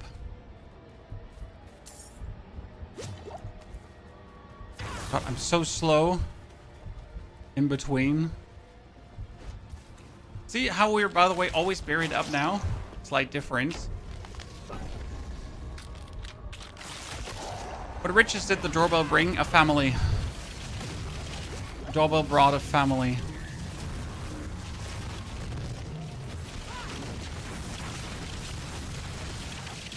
They have returned. I mean, like today, like the rest of my day is setting everything up for Tiny Hawk's birthday. Tomorrow also no stream chat, sorry. So we can't be pushing the Spiritborn further. I'm gonna be busy, but I think I think we're gonna make a Spiritborn video as an update on what you actually can do without chaotic armor. #/ already 1 chaotic armor, right? So I think that's going to be an interesting video on Spiritborn because I feel like this is important, right?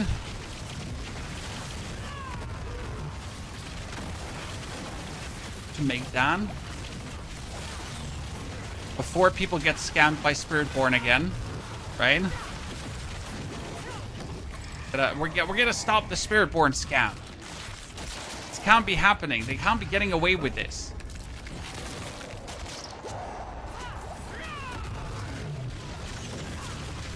Have you posted a guide on the Perfect Druid? Yeah, we posted the video and we have the planner up. You might still have the old planner because it's cached, I'm not sure why Mobalytics is doing it that way, but I often catch people that just literally have the old planner instead of like clearing the cache on their browser.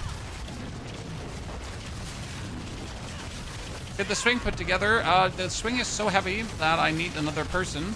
So technically the swing is advised to be put together by 3 people because it's like very much metal and everything. Very sturdy one. And I put it together so far alone. But the last steps of the swing I cannot put together alone anymore. So I'll need another person to aid me in my endeavors. And then I need to dig very deep holes to bury the swing in. Because one where I won't need cement for has an intriguing design that I just need to bury, pretty much.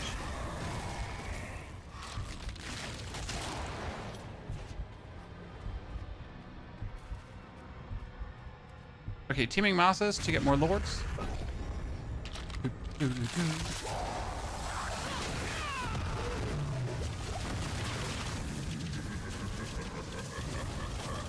So, you know what? Sometimes I wish there was a skip phases button.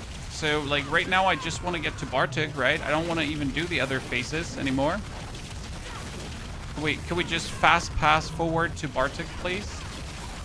Chan?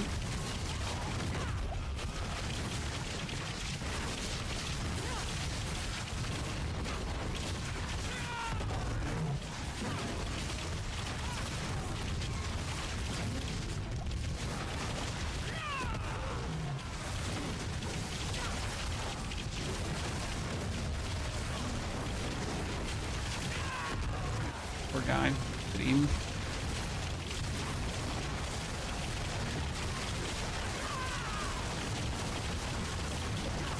Paragon helps a lot with max health. I mean, Paragon is the real key for max health, that's for sure. The Massing Masses. So the Masses spawn a Lord, and then the Masses reform to spawn another Lord, and then they reform to spawn another Lord, and then they reform to spawn another Lord, right?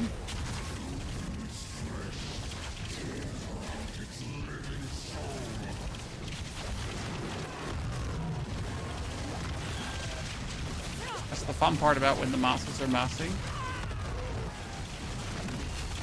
But like whenever you get a Soul Spire, the whole Helltide, the whole Infernal Horde just slows down so much. Raging Rogue, probably Sunday, depending on how much I still want to do the Spiritborn. I mean, right now my goal is to get the Spiritborn to a level where it's very good without chaotic uniques, apart from the Banished Lord's Talisman, because I could assume that you have one of those already, right, on one of your classes. So I want to get it good with that. And then we're gonna, I'm obviously not at the max where I want to be with this right now, so I still have to tweak and twerk a bit. Oh, maybe we're looking good.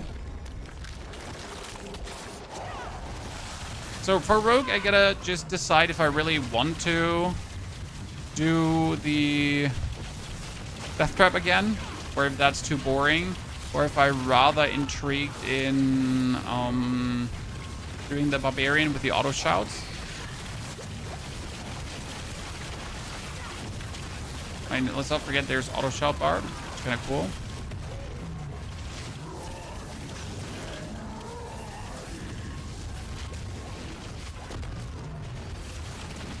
No, you should do Death Trap. I mean, Death Trap is fun, but it's also like once you've done it, right? Like the puzzle is puzzled. If that makes sense to you. Like, that's like a little bit my problem, right? So Death Trap was a really interesting puzzle the first time you did it, but once you did it, you're already like you figured it out, right? Like you solved the riddle. Solving the riddle another time doesn't make it more exciting. It's just the same riddle.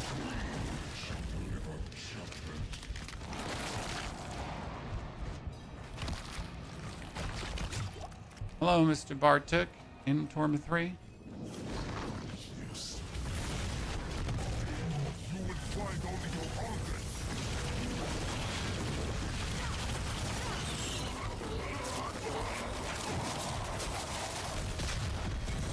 Oh, wow. 2? And a mythic? Looked like a mythic almost. Okay, Chad, we got a Pink Gorgeous Gauntlet again, but this means I could play a different gauntlet, and we get Enduring Faith, which is obviously useless. And Enduring Faith goes away, the Pink Gorgeous stays. Oh, wait, oh, I forget that I have... Sorry, let me teleport back in. Forget that part where, you know... Get the case powers now, so it's not the same. I agree. Can greater tree caches drop mythic uniques? Yeah. It's just rare.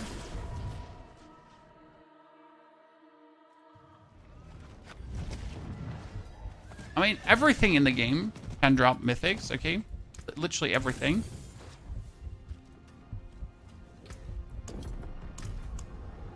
Okay, we need to jump into a 6-wave ford just to try something.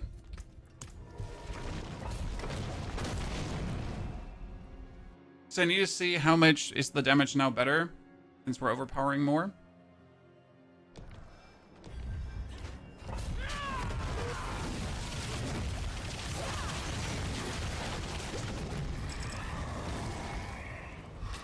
Swing mouses.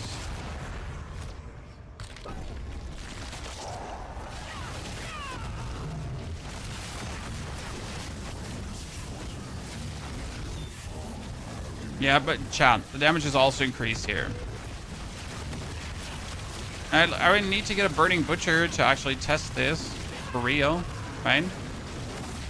I think you can see the difference, right? I mean, we already we're stronger now in Torment 3, but due to now massively always overpowering on every hit, this is great. What changed? Well, due to the more resource generation, we're now overpowering on every second hit. So it's not every hit overpower, but it's every second hit overpower. We sadly can't do every hit overpower because for that I would need more spirit, and I don't think I can get that much spirit. It would be worthy a try actually to see if I could get that much spirit. It'd be kind of funny.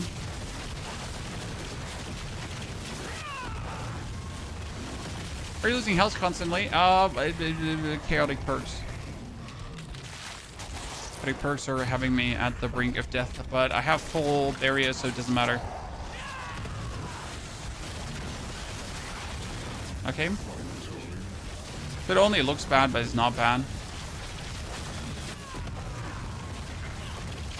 I wonder what I would have to do to get the full maximum resource. I mean, obviously I need a greater affix maximum resource amulet, right? We're sitting at 191, and I can do here with the spirit. We're sitting currently at 216.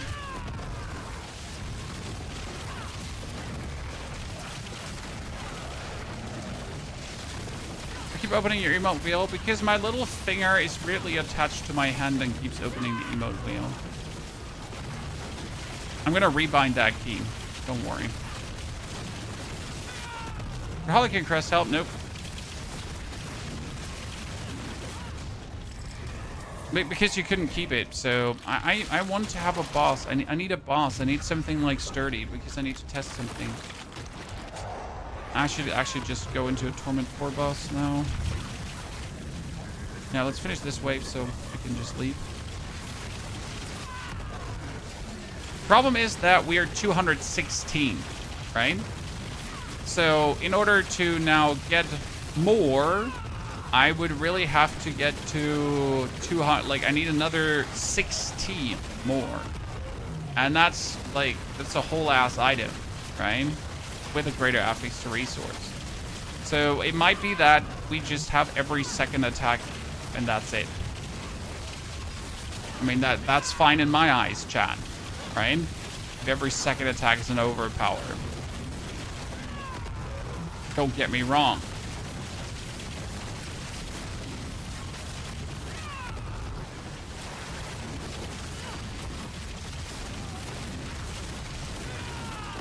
Yeah, this works plenty well the way we set it up. Let's top it down.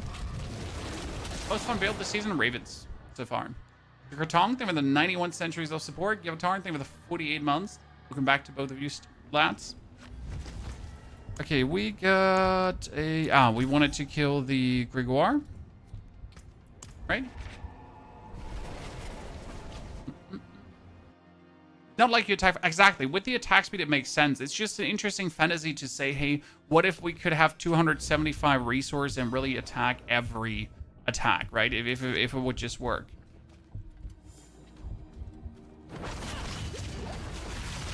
Sadly, it doesn't work that way. The interesting part is, if we now get our Chaos Armor Sepasantag, we instantly, like, double our damage, right? So, or Kepaleka. So if we get this one... Or, I mean, this one is instantly like 120 damage, and my basic skills do double damage. So I could have my Quill Volley gets the chance to cast twice and the chance to deal double damage. So you can imagine how much more damage we're suddenly getting out of nowhere. Okay, so before we were kind of able to hurt Torment 4 bosses, but we weren't really able to kill them. Right, we're doing like fine-ish. We tried Urubar.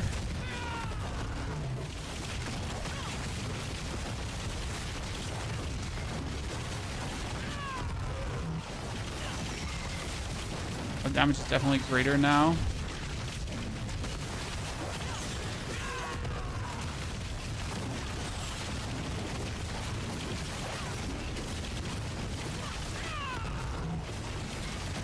Yeah, I mean, look at the melting there, Chan.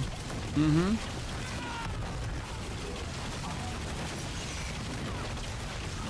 Yep, improvement. So what was the trick? That just did the trick. Okay, Chan? Oh, there's a greater, like, we get a Chaos Armor. We had to put 3 ranks in Vigorous here, and the point was that our Ring of Midnight Suns was not restoring enough resource. So the goal is obviously that Kepaleka says your core skills are additional basic skills. When cast at maximum vigor, your core skills consume all vigor to cast their largest size and become guaranteed critical strikes. Okay? Good. Now, the Ring of Midnight Sun says when you critical strike, you regain 50% of the vigor you've spent in the last 2 seconds. Okay? And this pretty much has you then restore vigor automatically and use it